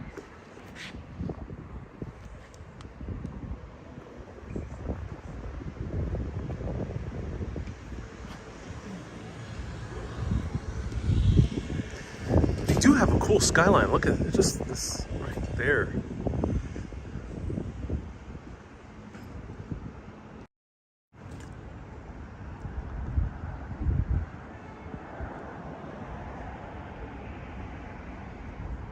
Jim says, take the first metro and it'll go to Rotterdam Central. Ah, David says the same thing. If we can get one more confirmation, I'll feel good. Does the next train that's supposed to terminate at Den Haag pass to Rotterdam Central? Eileen says, what time is it here? About 8 p.m.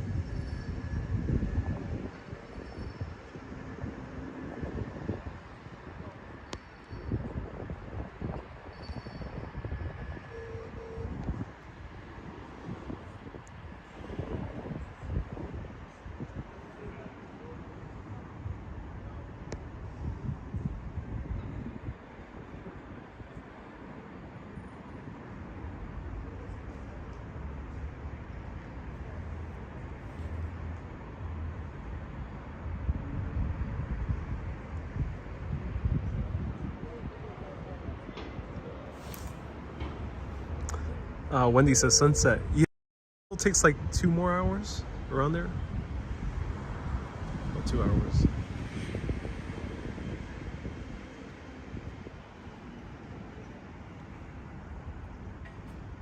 Oh, thank you, Steph. So we got a few confirmations. They said that Rotterdam indeed is one of the stops. Thank you. Evelyn dice, la gente allá ¿cómo prefiere llamar el país? ¿Holanda o País Bajos? So el término País Bajos también incluye Bélgica y Luxemburgo. Y esos son los Países Bajos de Europa. So I'm going to translate into English. The Low Countries also includes Belgium and Luxembourg. So those are the Low Countries, along with the Netherlands. En Holanda, es que la cosa en español no hay una traducción literal de Netherlands. Pero el nombre oficial del país en holandés, en Dutch, es Netherlands, or Nederland. Y tú lo dices en Dutch. Holanda solo significa 2 regiones en el país. Norte Holanda y Sur Holanda. So Holland is only 2 regions of the country of Netherlands. North Holland and South Holland. We've really only visited Holland on this trip.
Haag Centraal.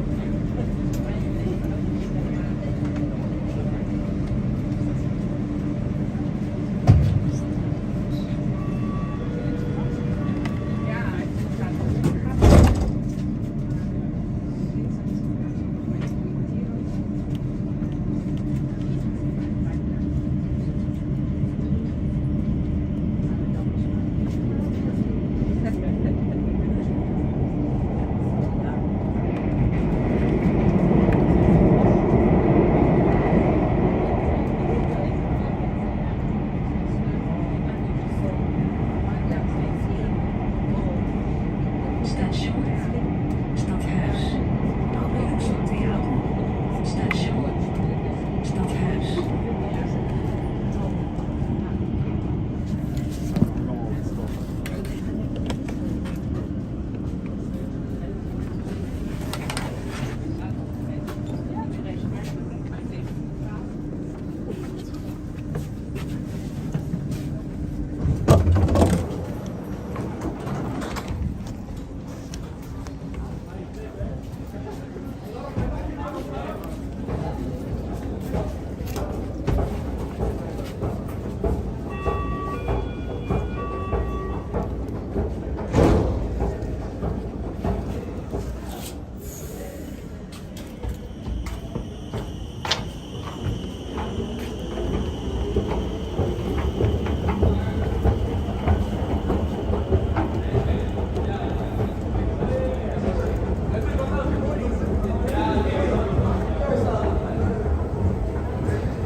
Hey, Colleen says I'll have beer when you do. And Dawn, thank you so much for the recommendation about stopping here. All right, here we are in the city center. Why do the escalators switch up and down? Yeah, it's a good question. So this is the city center, ladies and gentlemen. There's not that much. Oh, this is an older building though. Dawn says this is a good stop. Awesome. I'm glad you're enjoying it. Thank you so much for tuning in. Appreciate you.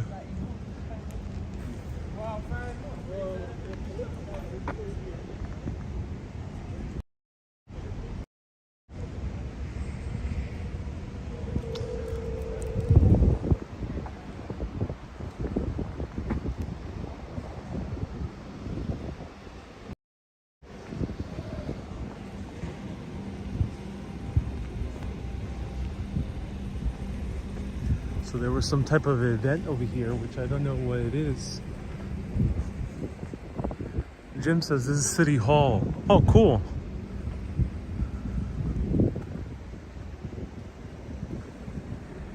So a few people have said that they really enjoyed this broadcast. Oh, I'm so glad you enjoyed it.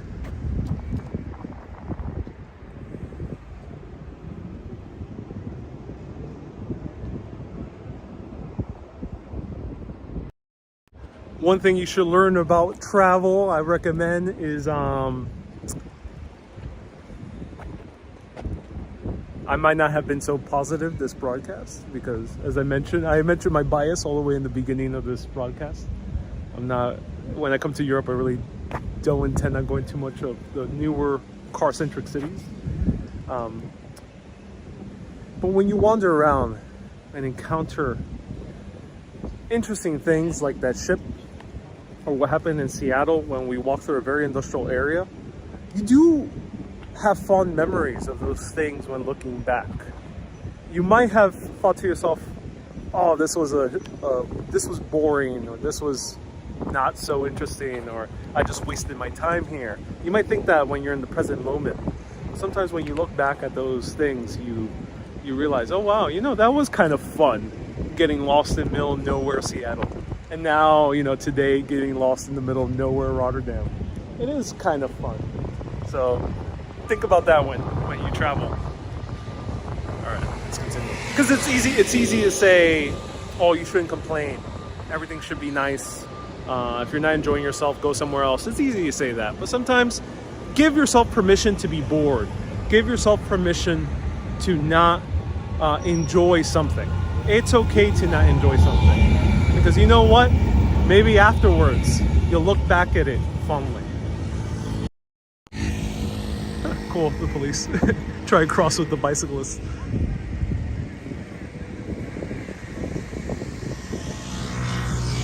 David says it was so bad it's good. Yes, indeed.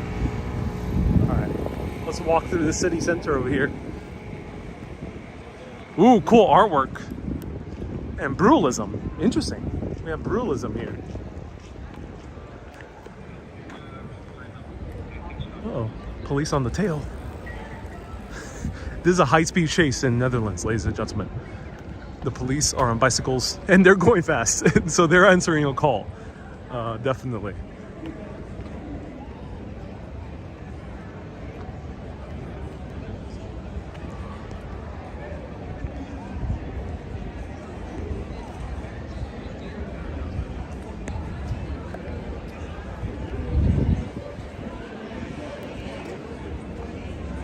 Yes, there's humans out here.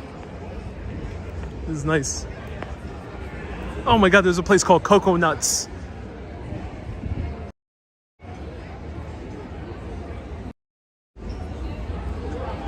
Ooh, Budweiser. Wait a minute. We're in the Netherlands. I don't want Budweiser. Ooh, Five Guys. Oh, wait a minute. Okay, no, never mind. This is very...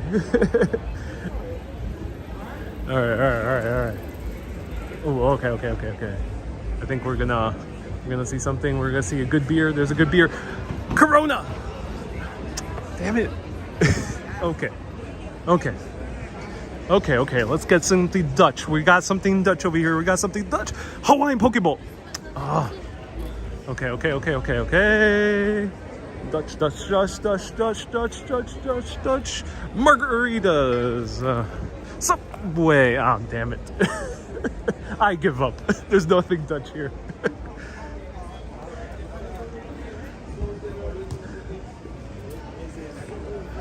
I think we have to go Dutch on the Dutch items. Oh, falafel. Okay, never mind, falafel.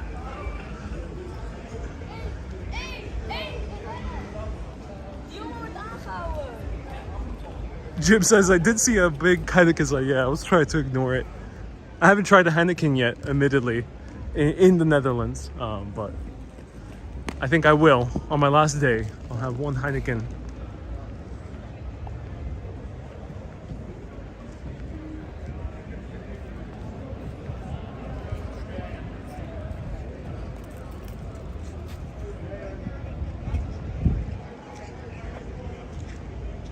Someone's arrested, yeah. Someone. I'm not sure how the Dutch feel about filming police officers, but someone is indeed arrested. So let's walk the other way. First time I've seen a Dutch crime. I laugh because this is a very safe country. I barely see any police activity. I barely heard a siren my entire 2 weeks here. Renee says that sculpture was unbearable. You have to bear in mind that that was a very cute sculpture.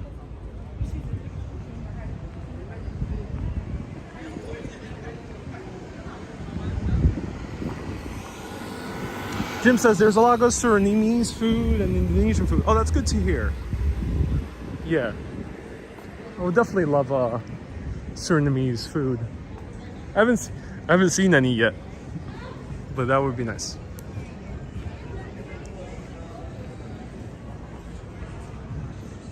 Susie says, I hope you're not too far from accommodation. Just have to go a few miles away. Don't worry.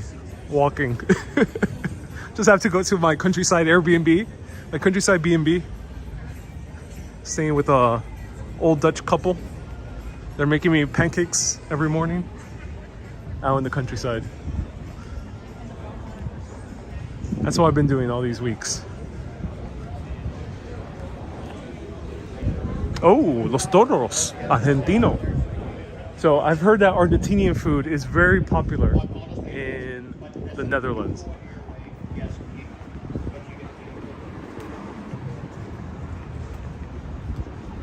Flying Squirrel says Los Todos. Yeah, so Argentinian food is apparently very popular in the Netherlands, which I find very interesting.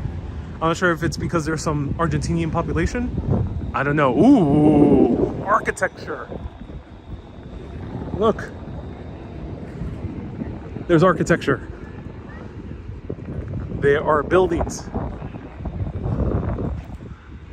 They all fit together like good Tetris pieces.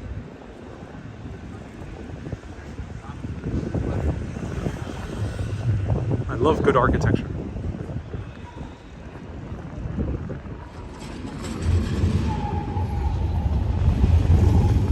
And look at this. This is genius. This is what we need in the middle of certain avenues in Manhattan. We need this in more avenues in Manhattan, and definitely in Brooklyn and Queens. But look at this, grass on the tram tracks. Genius, genius.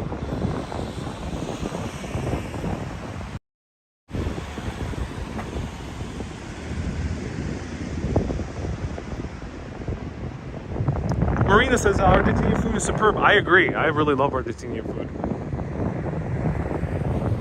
Wow.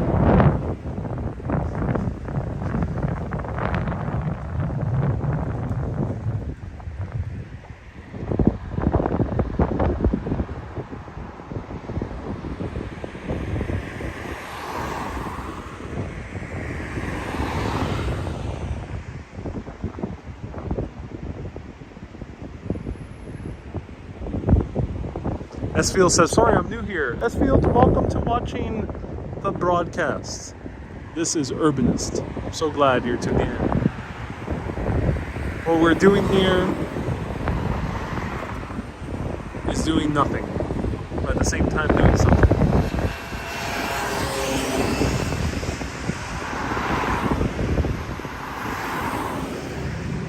We're walking, but also we're not walking. We're talking, but also we're not talking. This is a broadcast full of contradictions.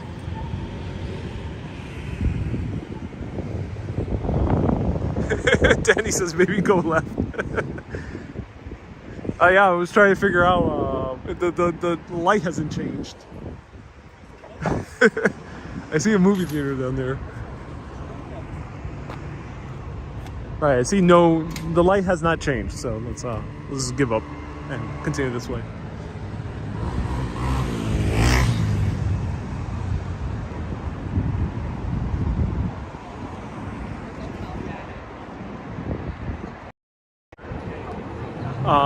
You need more exploration like this. Oh, that's so cool. I'm so glad you think so.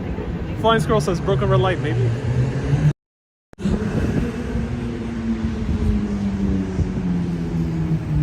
So Matt says cool is a good neighborhood. Cool is a cool neighborhood in Rotterdam. Yes. Oh my God.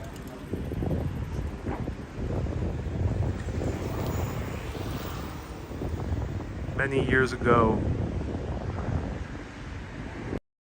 a man went to the suburbs of Rotterdam, and once he got to the city center, he got so excited. They started driving like fast around the center of Rotterdam. He was so excited to see life, people, restaurants and cafes. And in his excitement, he went on the ramp in order to dodge an incoming tram. As that tram came, he high speed on the ramp and crashed directly onto the building. This story is 100%, 110% true. So true it's false.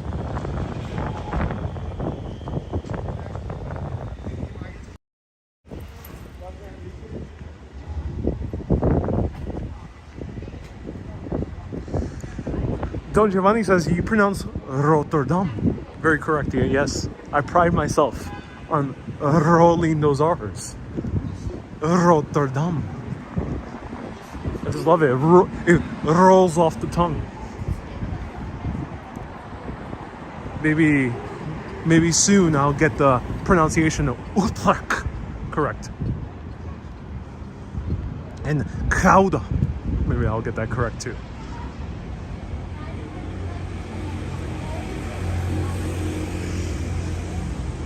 Ooh, Solnista. Look at that Korean barbecue.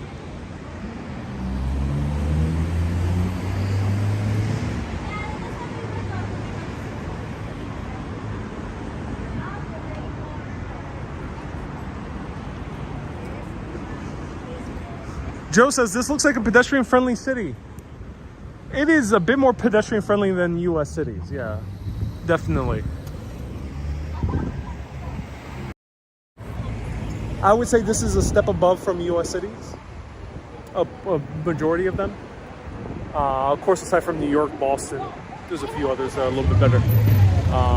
But it's still nowhere near other European cities. This is very car-centric. It's a gigantic road, and there's tunnels and everything, so. Veronique says go left. Oh, where the arrest was happening? All right. Oh, DSS this a few times and a few other people. Do you think the quality of life is higher? Oh yeah, overall, I think the quality of life is higher here.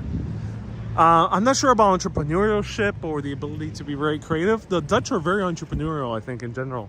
But in terms of the standard of living, it seems to be pretty high. I have not seen a slum. I know they exist in Netherlands. I know there's areas where they're very low income, but it's not really that visible. I'm not sure how far I have to travel to get there.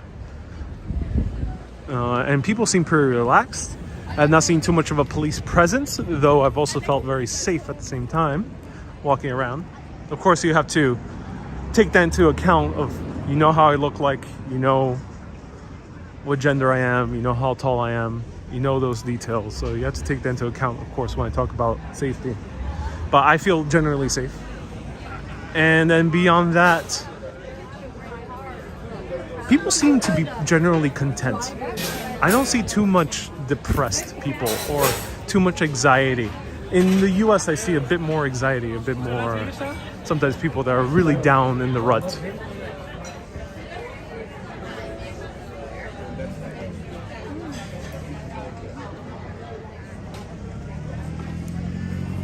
Oh, Fofutos says go into a coffee shop. Otherwise, I'll get banned on YouTube.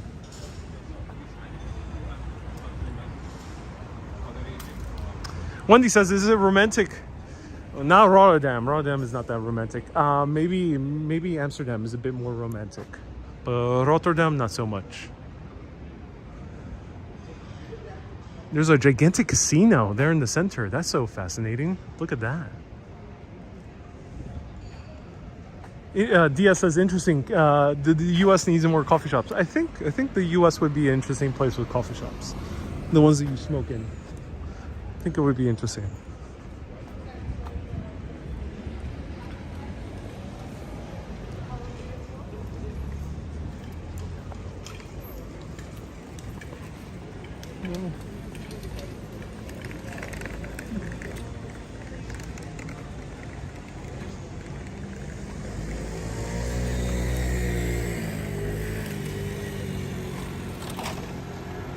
What is this?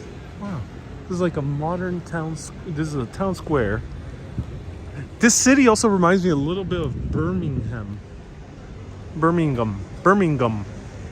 in England. Though that had a little bit more older buildings. Oh, cool.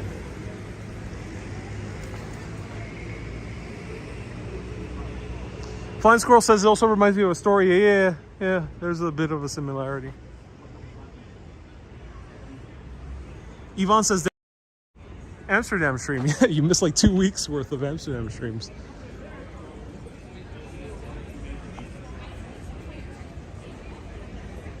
Tomo says Rotterdam has great areas, but it's not intuitive. No, not intuitive. No, not at all.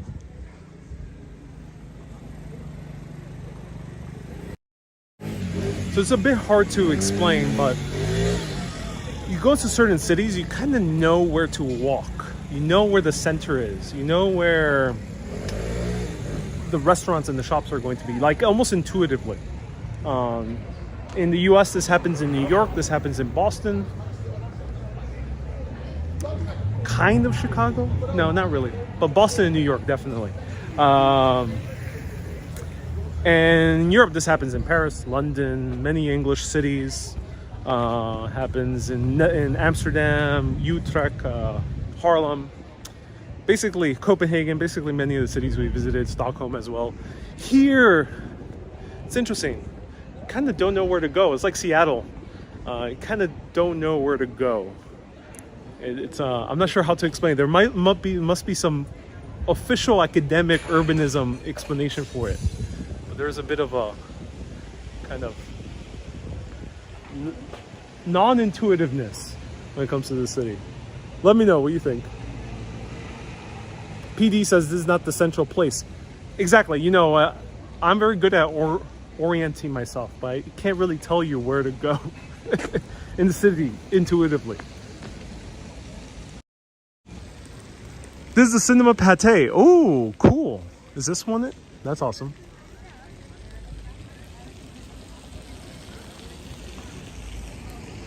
There's no more old center. Indeed, there's no more old center, so it's hard to find new cities with a good example of a place where it's very centralized. Yeah, it's hard.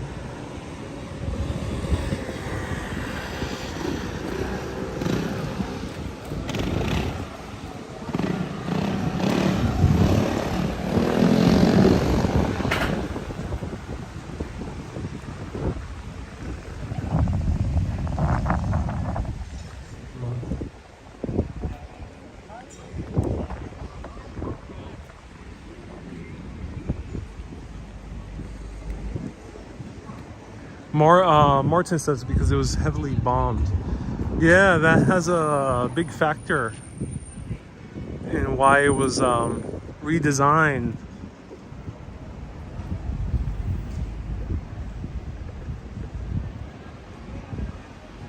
Eugene says this is the second city. Poco says go on your left. A lot of people. Oh, so Brewers is that way. All right, let's go Brewers. Brewers. Beers. I'm not sure how to pronounce it. Beers.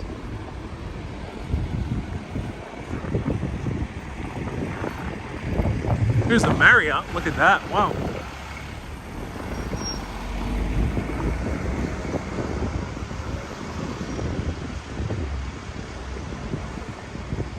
Joe says, have you eaten dinner yet? No, not yet. I will be getting hungry in about 23 minutes. Yeah, that's when I'll be getting hungry. Now 22 minutes and 47 seconds.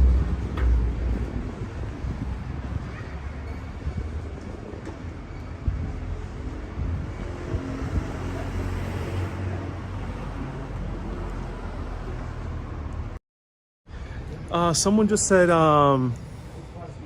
something very interesting. WJ says, maybe if you ask the local where to go walk. You know, I usually do that question. Have you seen me do that question on live video a few times, where I ask people, hey, where should I go?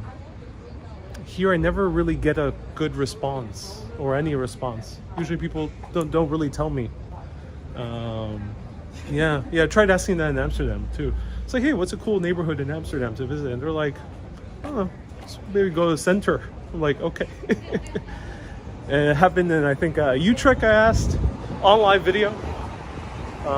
Yeah, I haven't had the best luck asking locals where to visit here in the Netherlands. I'm not sure why, I just haven't had the best luck. Other cities, sometimes people really tell you something interesting. They tell you, hey, go this place.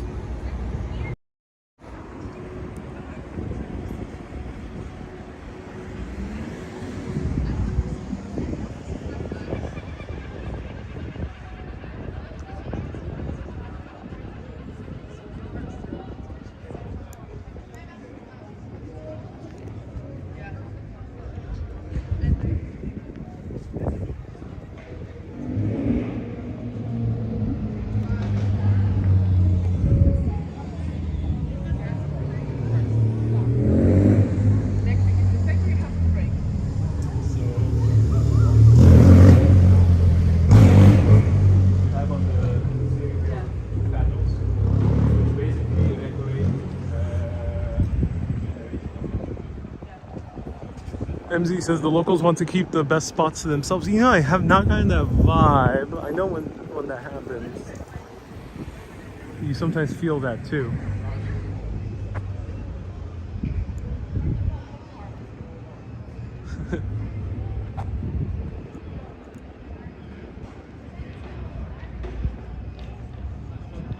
Ooh, Walk Express.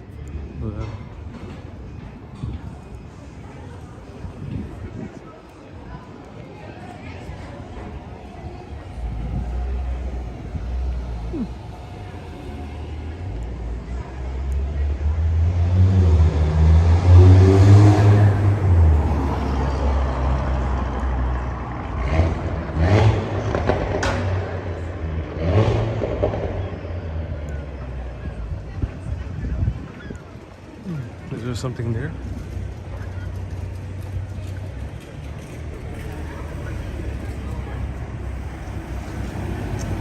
S Feels, thank you so much for modding. I appreciate you.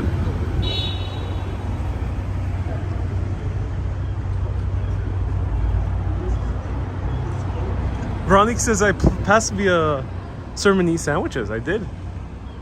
Where? That was a ramen place. Flying Squirrel says maybe they'll afraid that they'll be recognized. No, I asked for strangers that don't know about the show. It's a question I do commonly in any country I go to, especially if there's a common language we speak. Oh, look what we found. McDonald's. Oh, McDonald's. This is a fancy McDonald's. God damn. What is this McDonald's?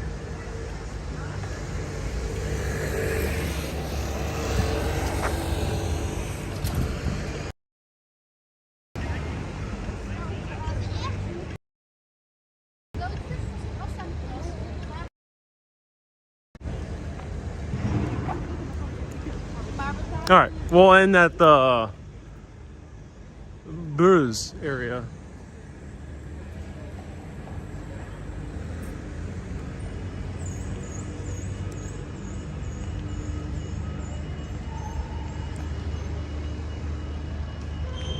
Susie says, are you hungry? I'm hungry, as I mentioned, about like 17 minutes and 47 seconds. I'll be hungry. Wendy says, please don't eat, don't leave. No. Wendy, I do at some point. This is Rocket Street Food. Ooh. Fascinating.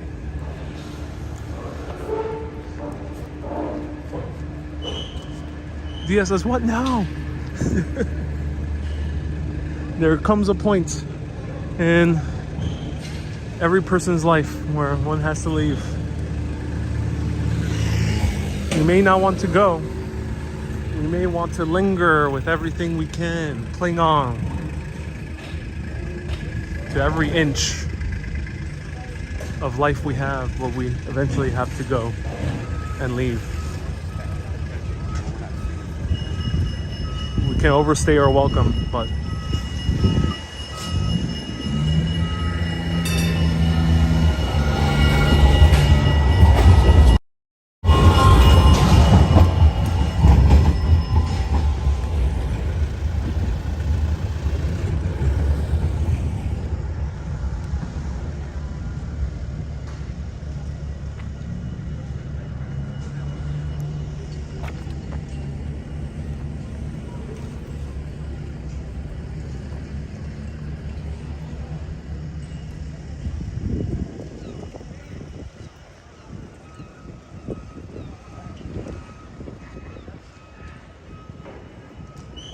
Temo says there's a shopping street below you. Yeah, let's see.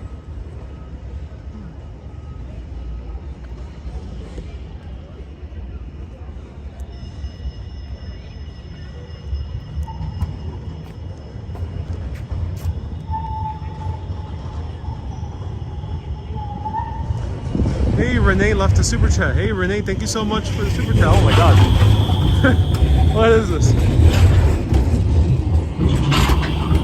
That came out of nowhere.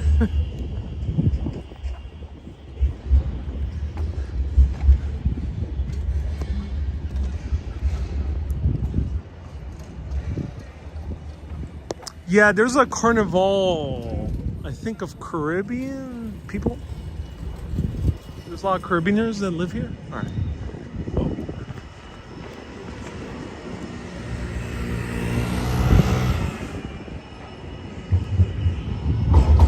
Oh, this is a 23. Oh, now I know where I'm at. Okay. Now I'm finally oriented. Okay. All right, we're gonna go one more stop. Isabel sent 1,000 stars. Oh wow, Isabel, thank you so much for the 1,000 stars. I so appreciate you. Fine Squirrel says this looks a bit confusing. It is a bit confusing.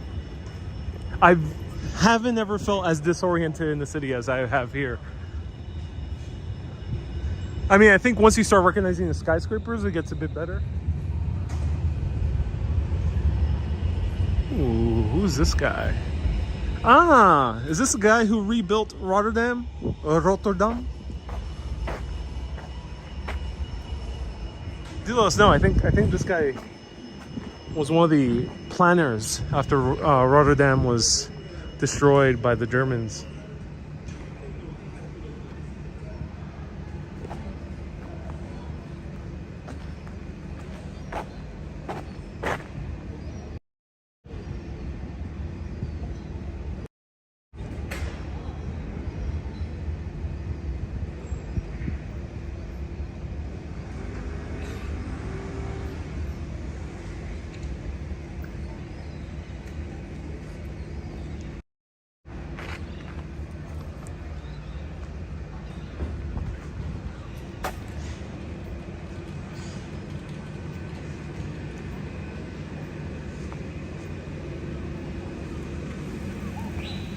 This area also reminds me a lot of Mexico City. I mentioned that earlier. But yeah, I get a lot of Mexico.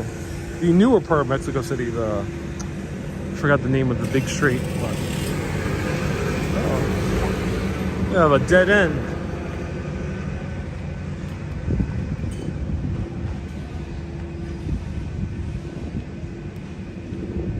Jessica says, I'm coming here on Saturday to party. Oh, cool.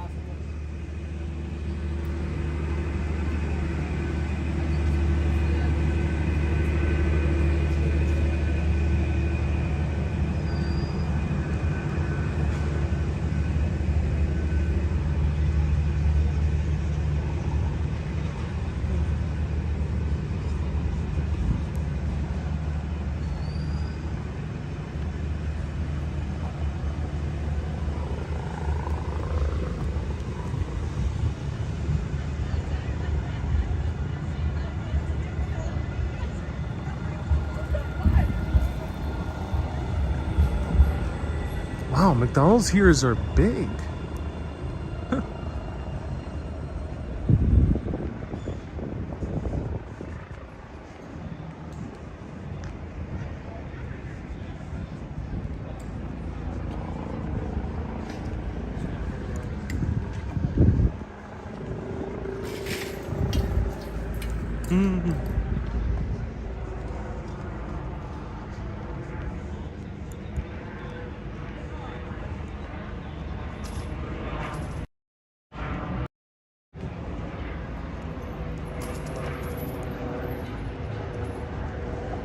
And here's the Maritime Museum. So this is where we went over to the speedboat.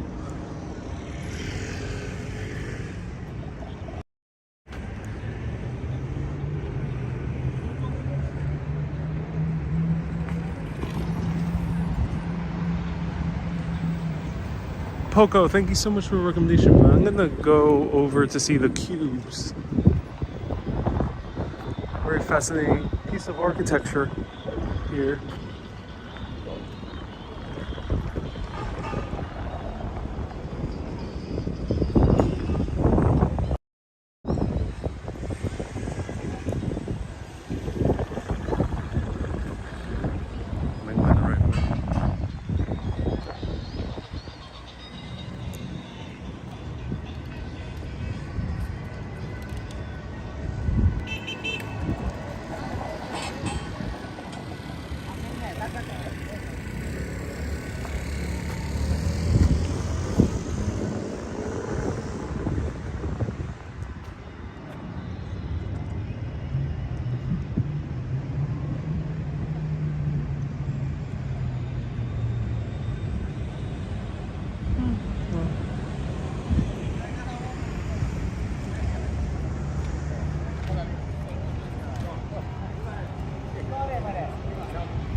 Oh, another old building. Interesting that some of them survived.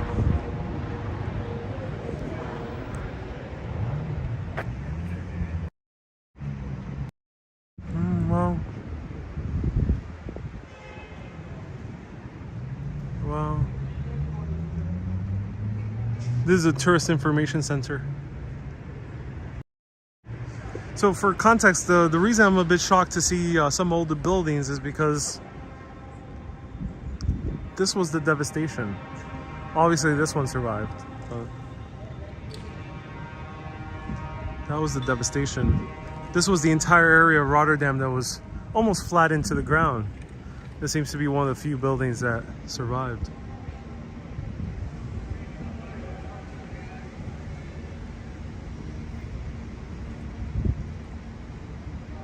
Look at that.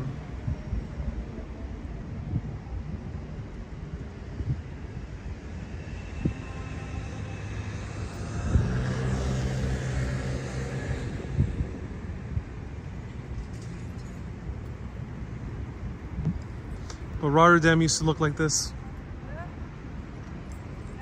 Wow. So sad that to see such a beautiful city destroyed by war.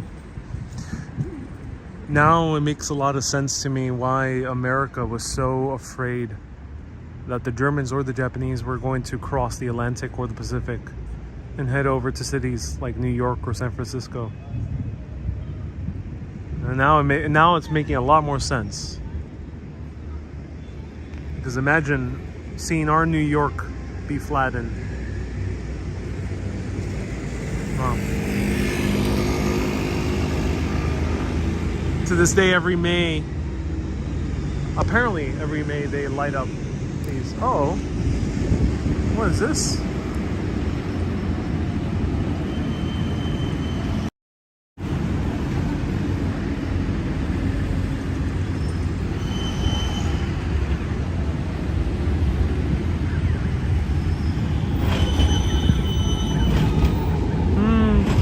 Yeah. Let's not talk about these protests, but yeah, it seems to be part of the protest.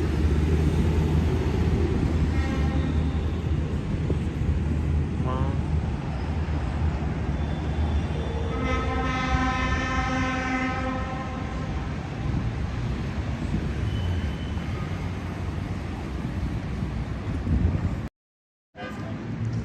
Rinke says actually some. Rinke says some actual smaller Dutch cities were flattened as well by the Allies. Oh, yeah. Unfortunately, the Allies had to make some tough decisions too when it came to taking down the Germans and the Japanese. So yeah, you know, the Allies almost destroyed Chartres Cathedral in France, which we visited about a month ago.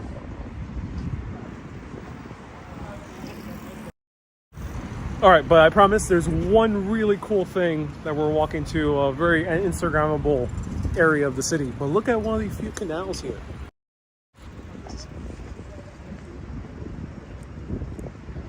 Oh, wow.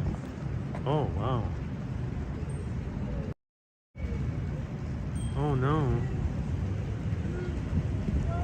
So sad.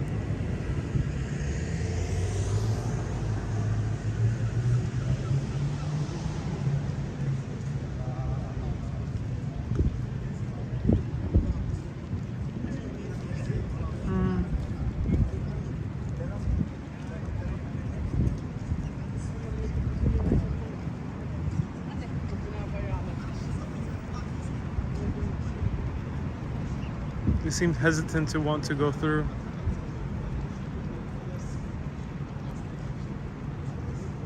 I wish it wasn't so dirty. Oh, so sad.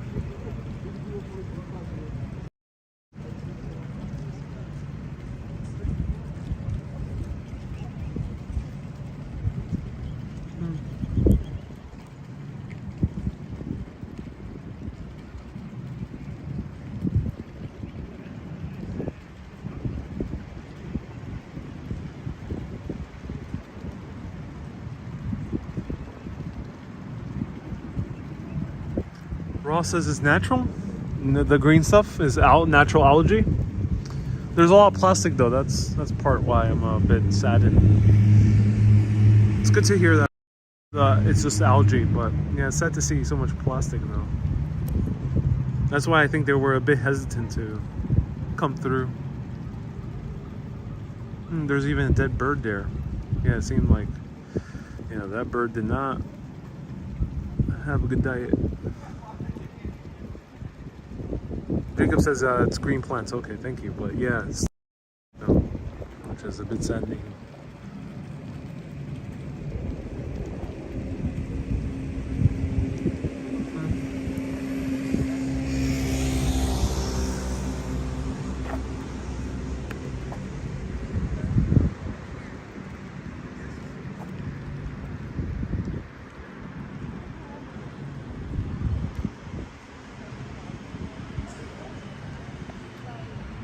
Womi says the plastic is terrible. Yeah.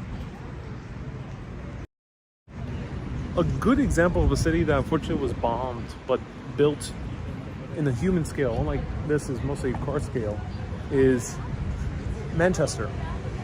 Manchester, well, it wasn't as significantly bombed as here, but it still had to rebuild, and it was a much more walkable city.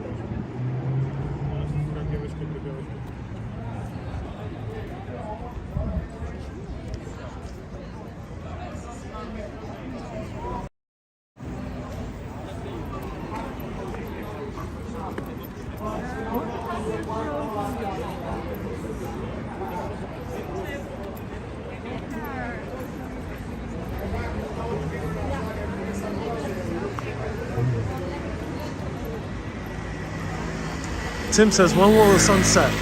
Never, Tim. We're in perpetual daylight here. No, the sun sets pretty late at like 10:30. We're now getting deeper into summer, so it's becoming earlier and earlier every day. But yeah, pretty late. So sun is setting here still a bit later than New York. Jim says he's going to the cube houses. Yes, I am. Nah, Witt Street. No, going to the cube houses. So stay tuned. And it's really good.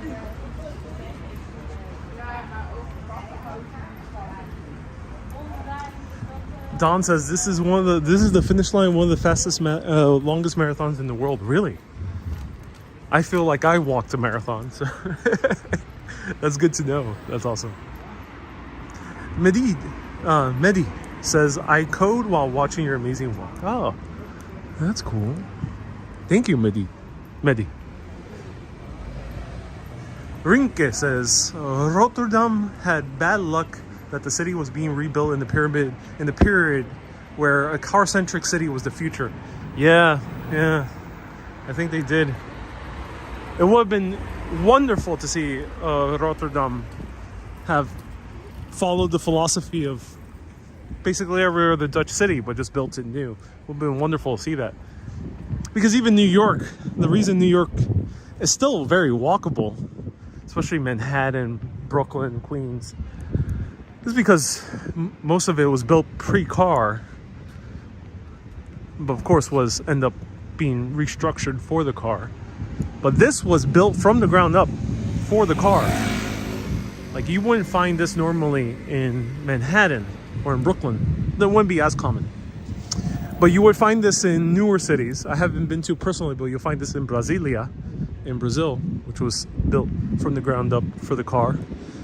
I've heard Australian cities are like this, and newer American cities too. And unfortunately, newer parts of Mexico too. Ooh, very Italian pizza. Huh. Not just a bit Italian, but very Italian. Oh, wow.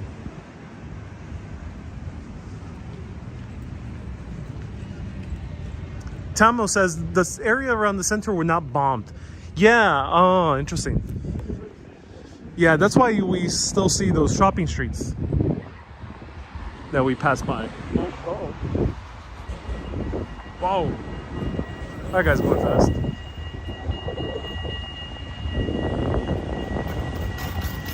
Jacob says it was only luck that Amsterdam didn't end up this way. Yeah, because the Germans could have chosen anywhere. But they chose Rotterdam strategically because it was the heart, the harbor. This is where, if the Netherlands did go to war, and if they did decide to fight against the Germans, this is where they would be building their navy, not in Amsterdam. So it was strategic of them to attack this first, just like the Germans attacked Liverpool and Manchester.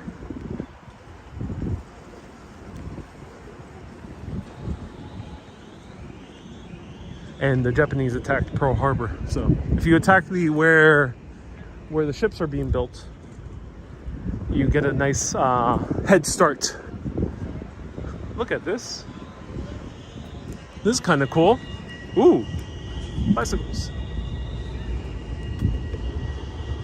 Look at that heart.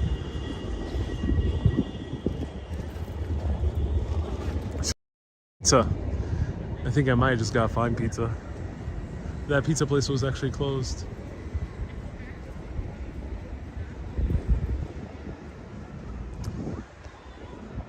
So Jacob says they went highway through Amsterdam. Yeah. So Rotterdam was like the new shining, gleaming city for a new car era during the 50s. And they hired an urban planner by the name of Jokinen, who's not Dutch. He's from somewhere else. I think he's either American or Canadian. And he planned to carve highways through all of Netherlands.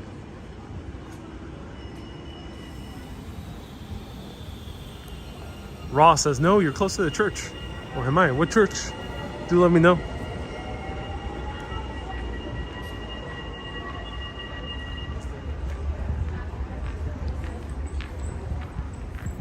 Oh, this is black.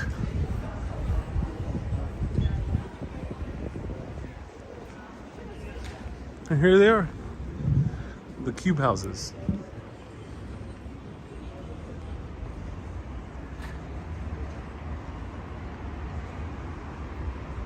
Oh, and the huge market is here. Ah, interesting.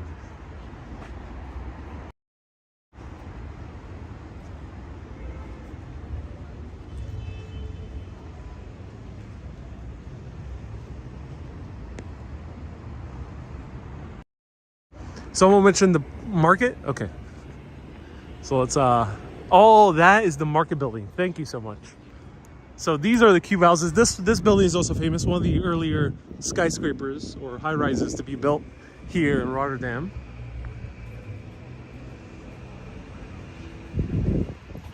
And this is the indoor market, which I think is closed at the moment. It opens during the day. And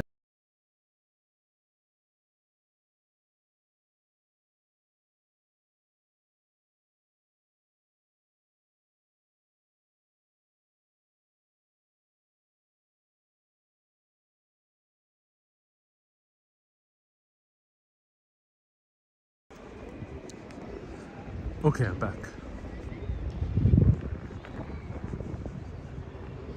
Oh, cool. So here's the market. Wow, there's stuff to see. This is cool. Oh yeah, it was way better to explore this area.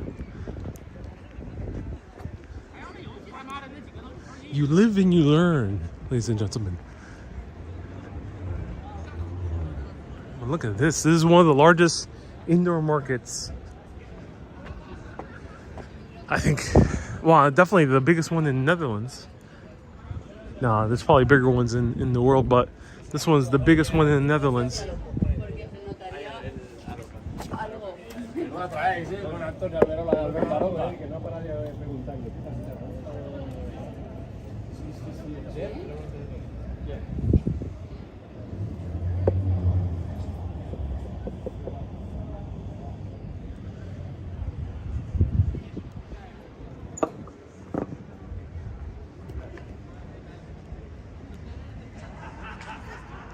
Hey, Panka says I was in Rotterdam 4 days ago, and you're going to Amsterdam, Utrecht, and Holland, and Haarlem. That's awesome. Enjoy it. Jacob says, is it closed? Yeah.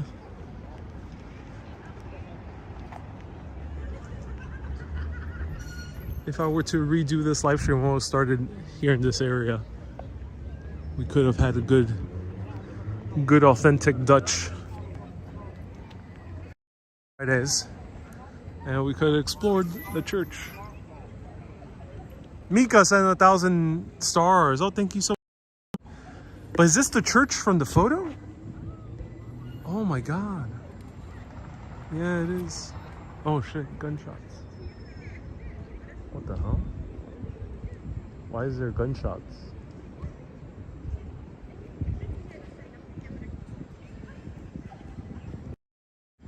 That was weird.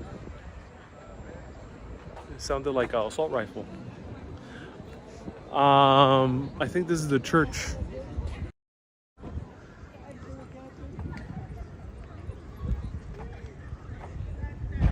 Wow.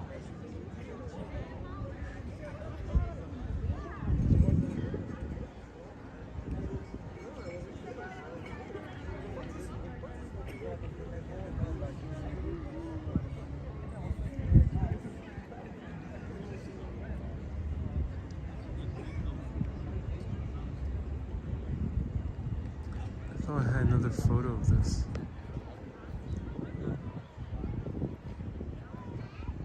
Oh, I think this is also the same church. Yeah. Oh, wow. So that is so interesting, seeing that juxtaposition. Wow.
Israel says, are you okay? Yeah, I'm okay.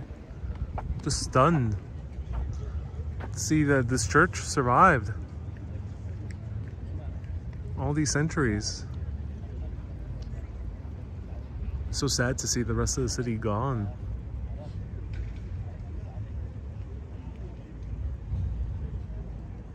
And I think the urban planners did their best, but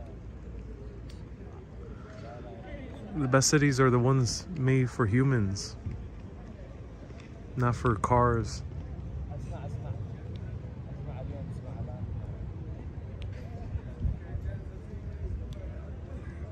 And I think it's important. I think in the 50s there was a sense of going against history. You know, it makes sense. Europe to especially to America and to other parts of the world was seen as the old world. Still kind of is, but especially back then, pre-World War II, Europe was the old world. It was a place where everything was old-fashioned. And to see the so-called old world break out into such a terrifying, horrendous war that leveled so many beautiful cities like Rotterdam and countless German cities and countless cities in northern Italy, and there's so many cities that were all destroyed down to the ground, that in the 1950s there was this sense of, no, we want to escape the past. The past, this is all old-fashioned. These churches, this architecture, all old-fashioned. We want to escape it. So we kind of got seduced by the the power of the car. We got seduced by modernism and fancy new buildings and glass and steel. And while they did produce some beautiful works of architecture and urbanism in the world, I think we got a little bit too intoxicated with them. And I think this city is a bit of a good example of that, how that intoxication can kind of go wrong. It can be fixed. I hope it is fixed, but I think that's why in World War II, after World War II, we built these very super gleaming cities, but we forgot what made those older cities, the old world, such a beautiful world. It's something not to kind of push away, but something to learn from. And we can rebuild the glory of old European cities. We can rebuild them again. And we don't need to use the same style of architecture or the same style of, not the same style of architecture. But we can rebuild them again. There is a way. I don't think we found that way yet. I think that formula still kind of has us at a loss. I think the last great cities were built in the 1800s. But I think we can get there. Hopefully we can. Dubai ain't it. Unfortunately. Rotterdam, I don't think is it.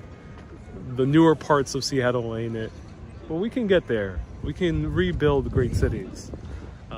Like New York, Boston, Chicago, at least in the US. And here, the newer cities of the 1800s, Milan. There's a few others that are very good examples, as I showed in the UK, Manchester. Very good examples of cities from the 1800s. So one more time, here's the church. It touched the red button. It says you're really anti-car. Yeah, I am. I do love a car, but I don't think cities should be built for them. Only for people who are handicapped, emergency vehicles, and basically that's it, I think, and maybe the elderly. But I think that's it.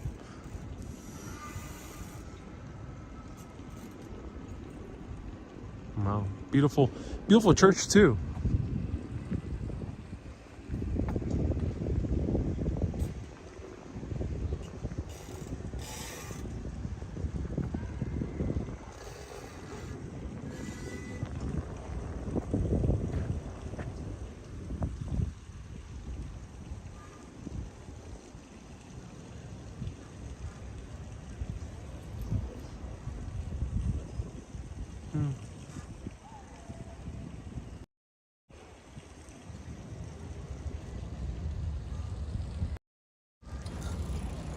All right, let me see if this place is a good restaurant over here. Lotte. Let's see. There's a lot of bicycles.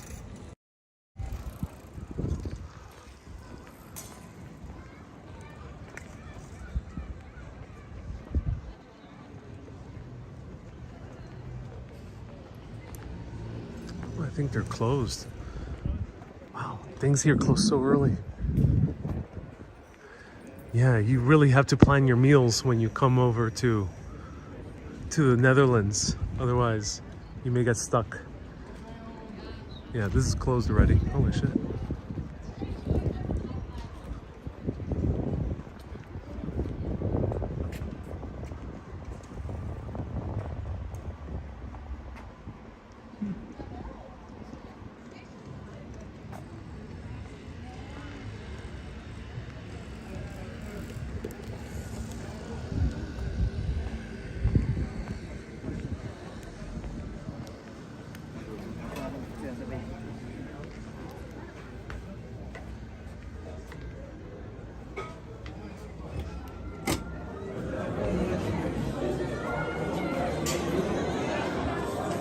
Hi, you still open? Just closed?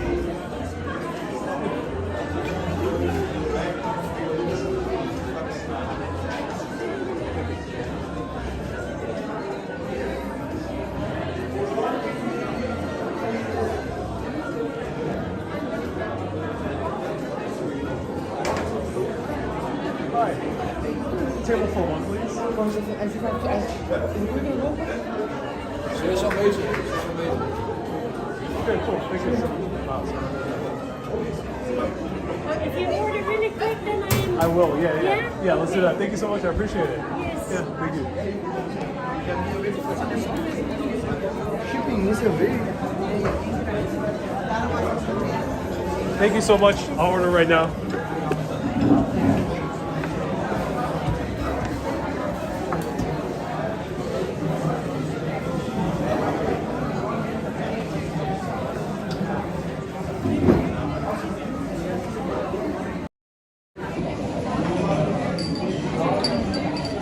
Okay. All right, let me order quickly. It's pretty busy, nice, but they just are about to close.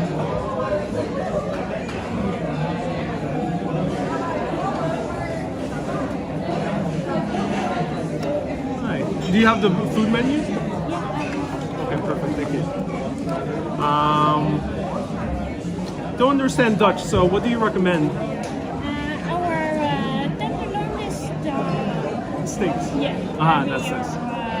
Yeah, that's our Perfect. specialty. And which one do you recommend of the steaks? This is the regular one. Yeah. They're both very nice. This is the spicy one. Okay. Also a little bit salty. Oh, interesting. And the garlic. Ooh. And I have one with liver, onion, and bacon. Okay, I'll have the garlic one. The garlic.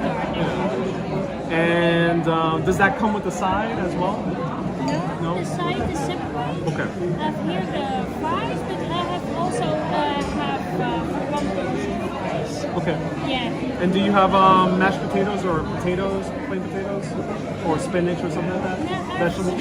sweet potatoes or just regular fries. Sweet potato, please. Yes.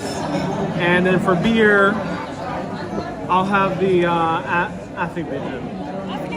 Yeah, there we go. Yeah, the white beer. Yeah, the white beer. Yeah. Yeah. Oh no, wait. No, I'll have the Tessels. Yes. And also a large sparkling water. Yes. Thank you so much.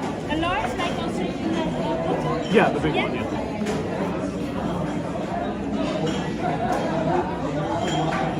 Thank you. Thank you.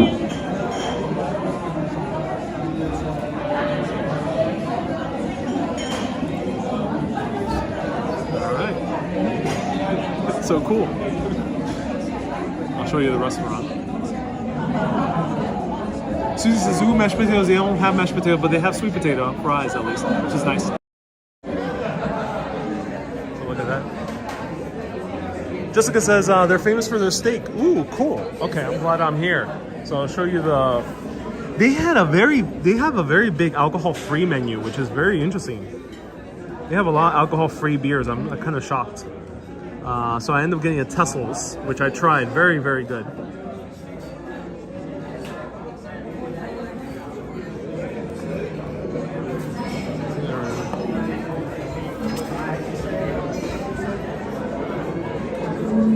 Aperol Spritz. Ooh, nice. Ooh.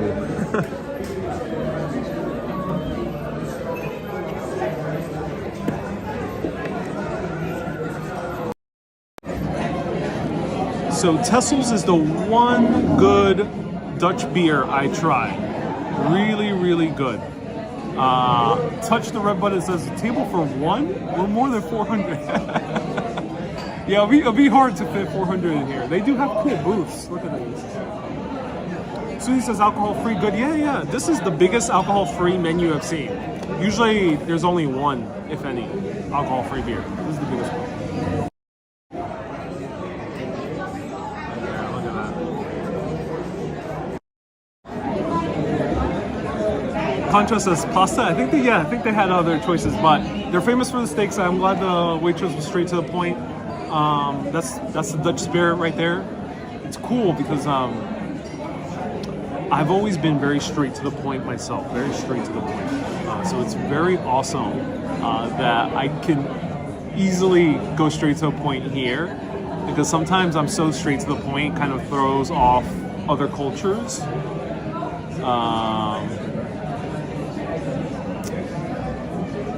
A culture that kind of throws off straight to the point would be in a bit like Mexico. I noticed that they were a bit like Italy was also pretty shocked about straight to the point. Greece too. Greece, not so much. They like taking their time in Greece and in Italy. And sometimes in England, sometimes directness is not always kind of seen as normal. So it's very nice that here I could just like, okay, I want this, that, boom, done.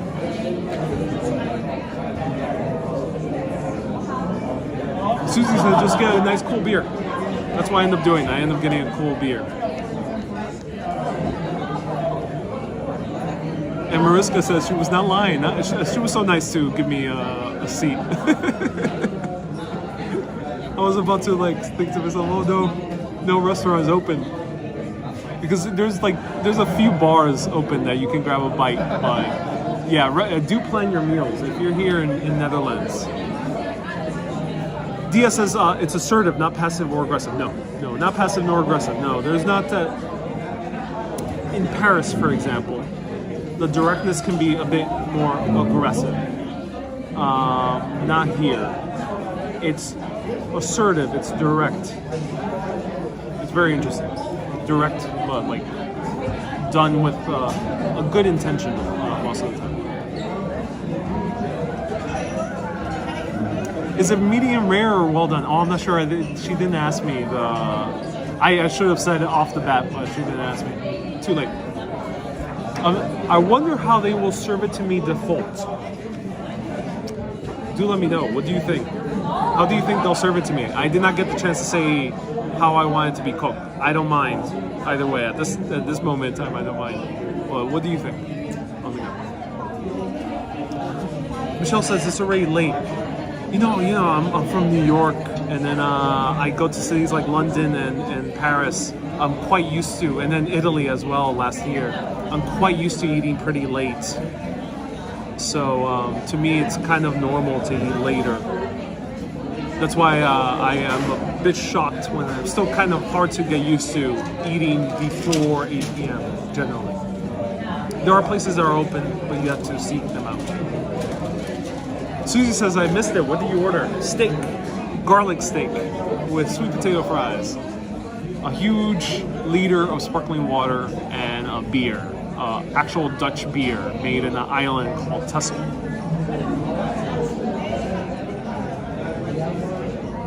So Mir says it's probably be the default, which is between well done and medium well. Cool. Gary says steak is well done for me. Doesn't need to be smoking though. So well done it needs to be smoking, says Gary. Gary wants a burning piece of coal. Are we getting chips, says Susie? Sweet potato chips. I was not feeling actual potatoes. Jacob says, have you been to Texel? No. I've not been to Texel.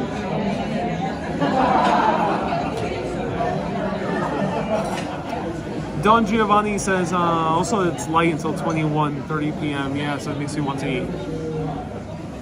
Martin says no tipping. Yeah. I think if you still go to high-end establishments, maybe. But yeah, generally you don't need to tip. Matt says, I finished my lunch.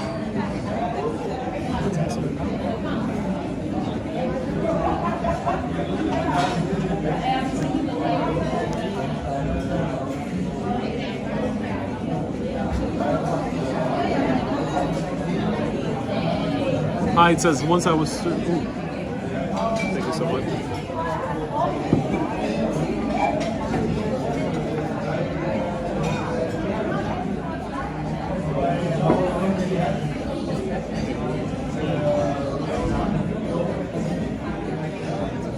Here we have it.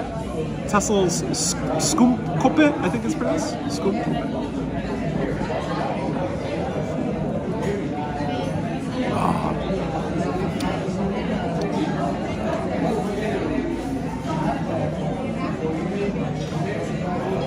This is a really good beer.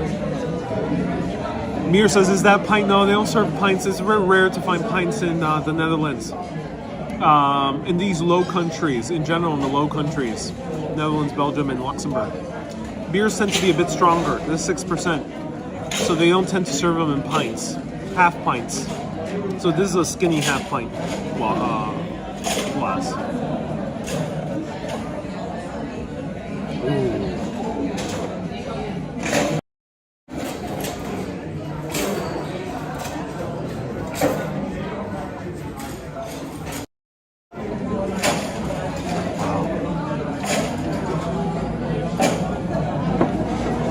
Renee says a mega pint. No. Yeah, unfortunately, mega pints, liter beers, more common in the Central European countries. Budapest and Czech Republic. It's very normal in Czech Republic. Budapest, you can order it. It's not so common. I'm not sure if Romania had liter beers. Do let me know. What other Central European countries have liter beers? I think Germany is known for liter beers as well. But no, here it's half pints because they're strong beers. In Central European countries, it tends to be lighter beers, 3%. In the UK, they tend to be 4%, 3.8 to 4.8, and to be 1 liter. And a liter, this is a mega pint of sparkling water, ladies and gentlemen. I rock this mega pint all day. Oh yeah, my favorite, Spa Intense. Look at this.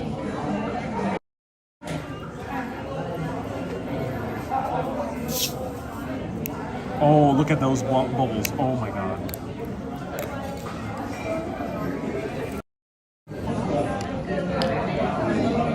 Let's try this out.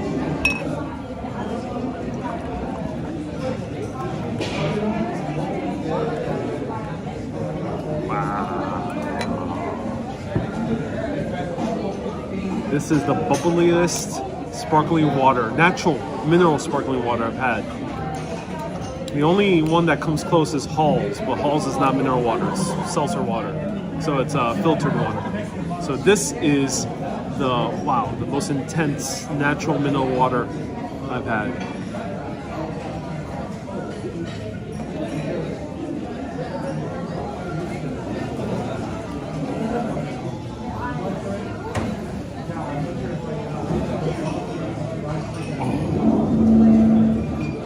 So good. Wow. Stay thirsty, my friends.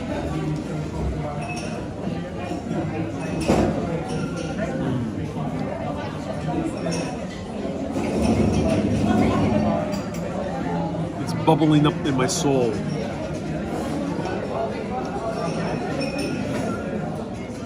People often ask me, hey Ariel, why are you so bubbling? It's because of Spa Intense.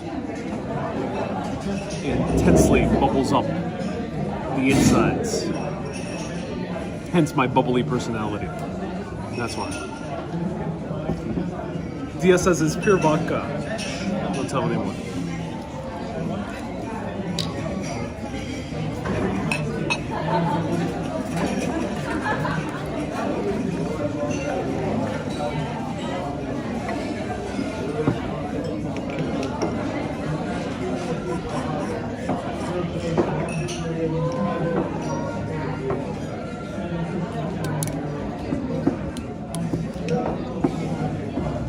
You know, sometimes they say that us New Yorkers live in a bubble.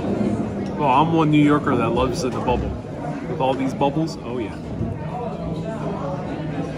Don't burst my bubble.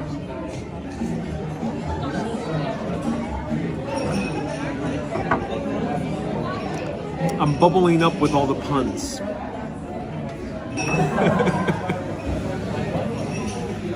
Hey, Flying Squirrel says, don't you feel the health flowing through you? Yes, the health is bubbling up in my blood. Susie says, don't get tipsy over the water. I think I already am getting tipsy over this water. Contra says the beer is refreshing. Oh yeah, the beer is refreshing. Flying Squirrel says, tiny bubbles. No, these are gigantic bubbles. These are, yeah, huge bubbles.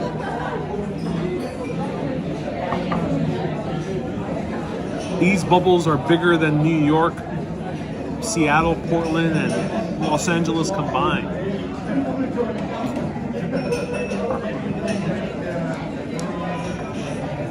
Rinkus says Spa Red, the bubble one, is in my opinion superior over Spa Blue. Well, Spa Blue is still water, yeah.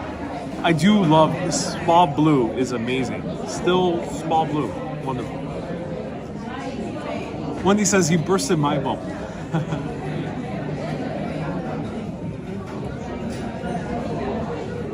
Diaz says clean, crisp, deep within your soul. Yeah.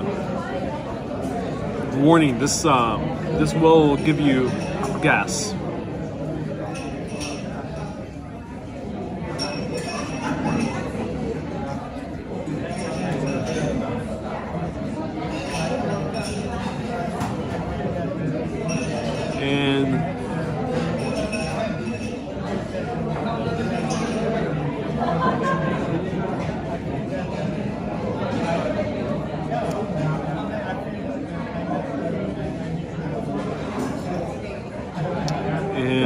Don't you feel health flowing through? Yes. Marinska says dad jokes. Oh yeah. I'm having Edinburgh tap water as we speak. Oh yeah. That's awesome, Susie. Jacob says breaking news: big fire in Besset. Oh, what is that in Netherlands? I hope everyone's safe.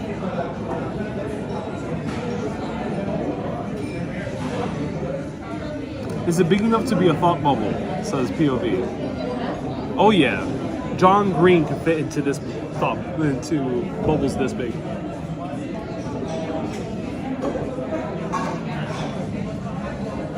DS says let it rip. Oh yeah, don't drink Spa Red too fast. Don't drink it too fast. Otherwise, you ever seen Willy Wonka and the Chocolate Factory? When the little girl, the spoiled one, starts eating all the blueberries. I think there were blueberries, or there's something blueberries. And she started bursting and becoming into a huge blueberry. That's what happens when you abuse Spa Intense. You start like bubbling up and they'll have to roll you out of the restaurant. So do watch out, don't drink this too fast. And we have Roy too. Roy, I'm not sure if you tuned in, but Roy will soon be our new moderator. I will be upgrading you soon. Thank you so much for reaching out.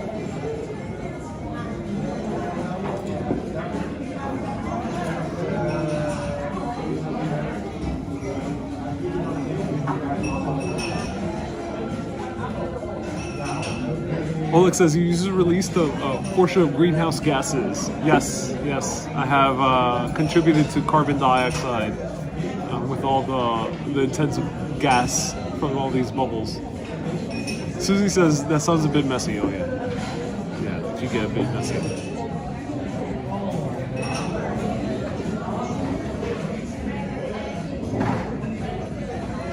Will we get the golden steak? It's coming up soon. I see it being cooked right there as we speak.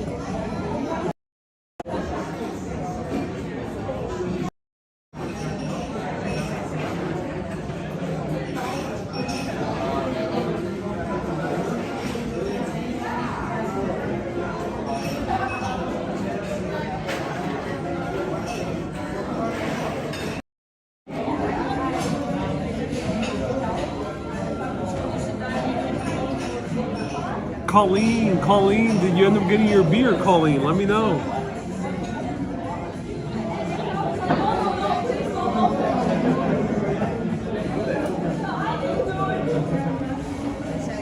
So this beer is hard to describe, but it's very fruity.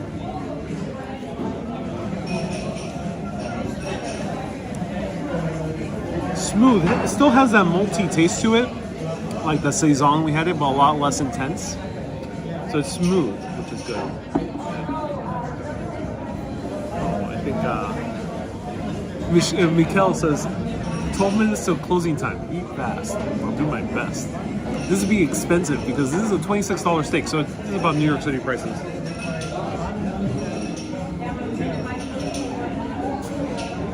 I'm running out of battery, so I have to charge. So join me as we eat a steak. I'm gonna show you the steak, a few bites. Feel free to ask me any questions that you would like. and I will be showing you more cool places. Excuse me. Stay tuned on Sunday, ladies and gentlemen. I will be showing you a very cool area, and we will be meeting an urbanist. So urbanist is going to show us a cool place. I'm not going to tell you where, but stay tuned on Sunday. So put on your notifications. Sunday, there is no schedule, and it might be 1 or 2 or 3 mini live videos, but there'll be live videos at random times on Sunday. And then tomorrow and Saturday, I'll be back at 3 p.m. Western European time. Oh yeah, hey, thank you so much. There you go, one garlic steak for you. That's amazing. There you go. Enjoy, thank man. you so much. Cheers. Wow. Look at this. Oh my god. Look at this. Kay says dinner's on me tonight. Kay has been so kind in the past for contributing dinners. Thank you so much, Kay. Round of hearts to Kay. You're wonderful. Thank you so much. Thank you so much, Kay. You're so wonderful. Round of hearts for Kay.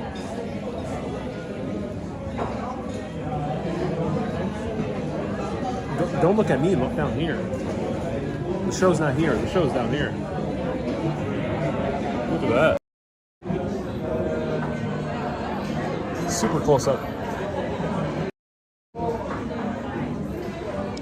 Look at all that sauce. Oh my god. Super saucy. Look at all that mayonnaise. Sweet potato. Oh my god. And this is very odd, but I'm gonna dunk this like there ain't no tomorrow. This is gonna go all over. I'm gonna make a nice French onion soup with this white bread. Wow. This is so cool. I wonder how they cooked it. Let's see. Do you guys want to do a steak reveal? Let me know. It's like an unboxing, but for steak. Let me know.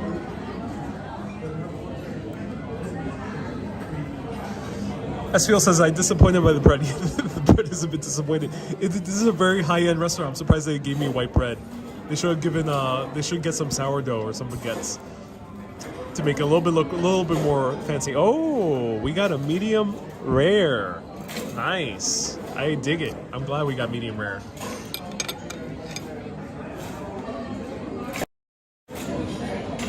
It's funny, Jacob says, when I asked the waitress for vegetables, I'm not sure if she was just in a hurry and couldn't tell me, but I asked her for vegetables.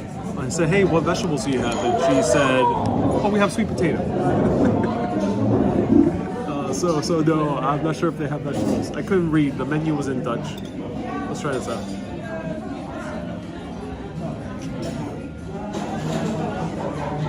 Sorry, there was a lot of juice and it almost spilled across the entire table, splattering it like a Pollock painting. Luckily, it did not cause. But I've been drinking too much water. I'm sorry, guys. I'm getting a little bit too drunk on water. All right, let's try this out.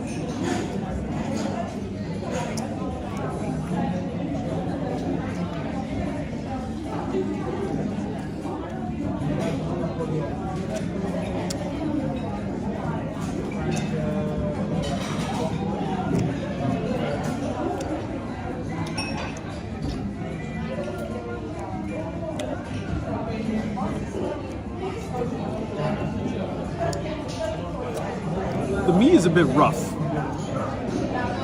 Maybe just the cow. Maybe it's the cow, but it's a bit rough, the meat. It is well made?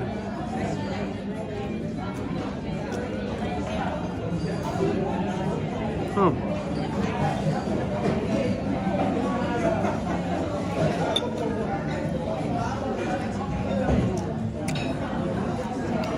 Well made. Good sauce. The meat is a bit rough. I think it might be because of the cow. It's happened to me before. Because I know how to cook a good steak at home. But there's been moments where sometimes I buy the same steak as I always do. I use Trader Joe's or Whole Foods. But sometimes this does not come out well. It doesn't taste terrible. This is good. But it's well made. Let's try sweet potato fries.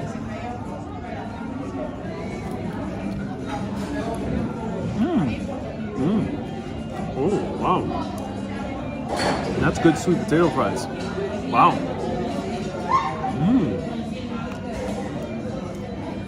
Good mayonnaise. I wonder if the mayonnaise is homemade. This is really good. Wow.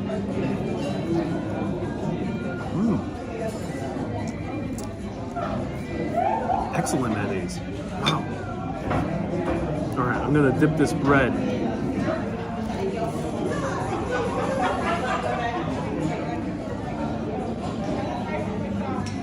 You know what? I'm gonna full on dip it. Dip it like there's no tomorrow.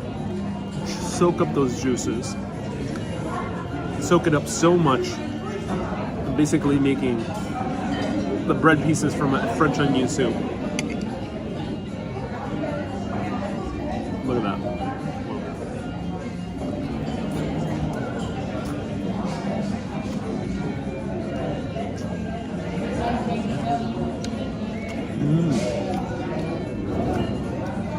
Whoa. That's good. That is really good. Okay. Well, that combines well.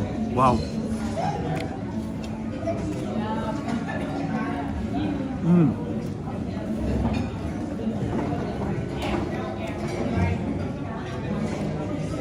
They made a mighty good sauce. This garlic sauce that they made with the steak, wow, it is really good. It reminds me of Argentinian chimichurri.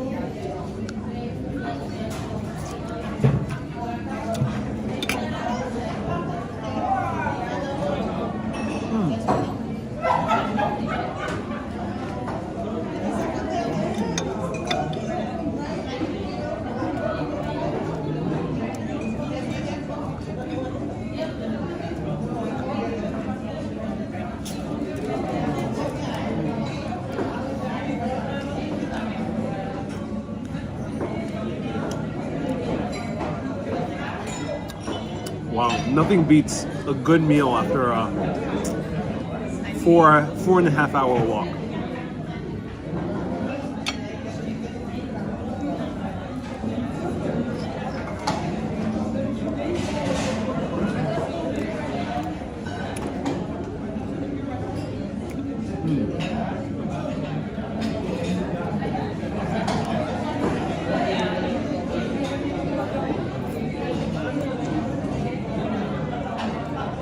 Oh my god, sweet potato fries. So good. This is a great mayonnaise. I'm really, really curious how they made their mayonnaise.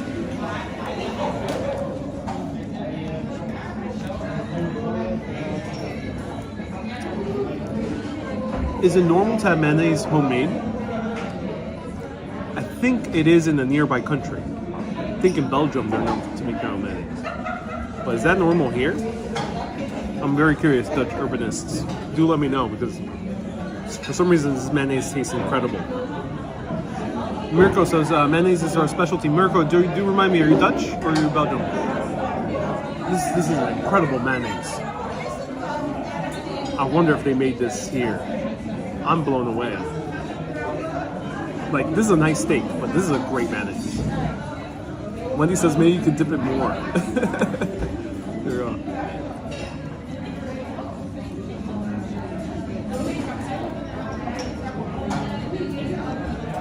That's what I'm gonna tell the chef. Like, hey chef, you know, the steak was okay, but damn, that was a good mayonnaise.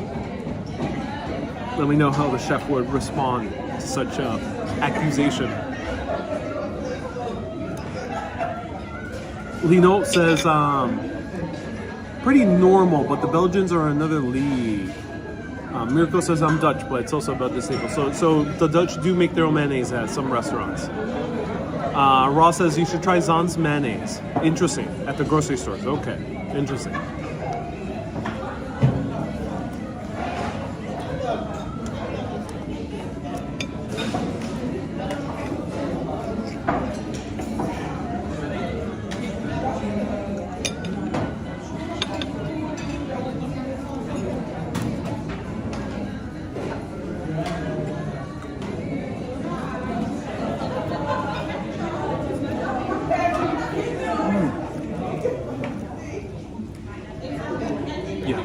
Try this restaurant.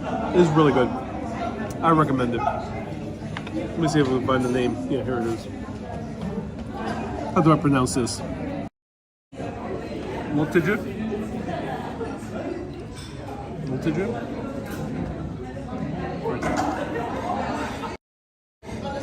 Try it out. I think you'll have a blast because it's really good. We have 388 people tuning in on YouTube. That's awesome. Wow. Huge round of hearts to Kay and to all those super urbanists out there and mega urbanists. I'm going to send out the postcard soon. Hopefully there's a post box somewhere around here. There should be one. But it's because of those super urbanists and above that I'm able to make live videos where there's music playing, or I can do spontaneous live videos where I show a restaurant or public transportation or a museum. We've had some good luck in showing random museums in this trip here in the Netherlands. Super easy to just walk around with the museum with the camera. It's awesome. So that is awesome. So thank you to all the super urbanists and above. Round the hearts to them, and to all the PayPalers and star senders too, and super chatters. All those, the individual contributors and the monthly contributors help make the show possible. So thank you so much.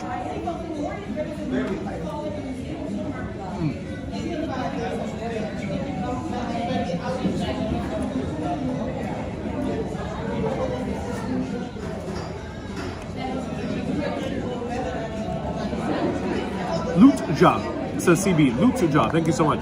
And POV says my YouTube is popping, and only 370 devoted urbanists like the stream. Hey, thank you so much. The 370 people who like the stream.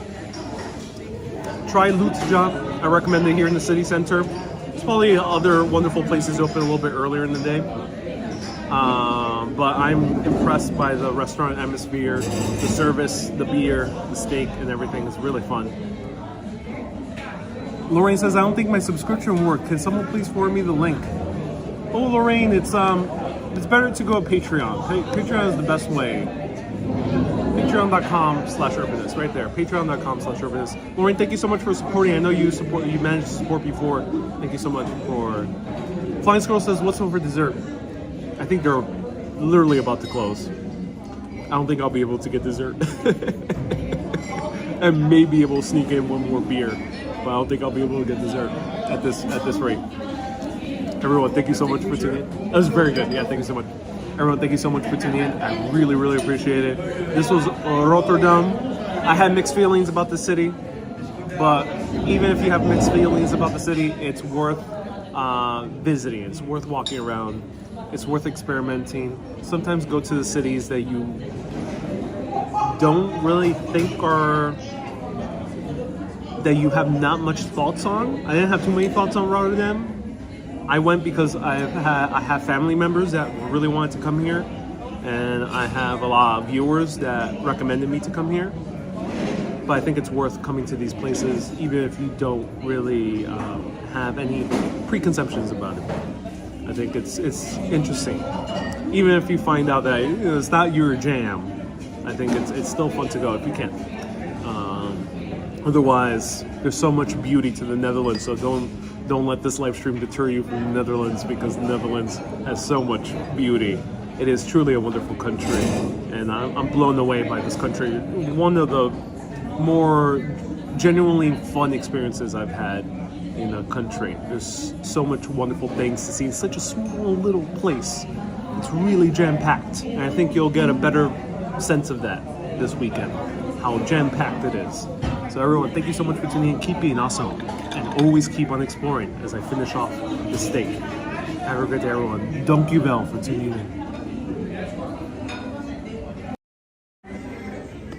Bye-bye.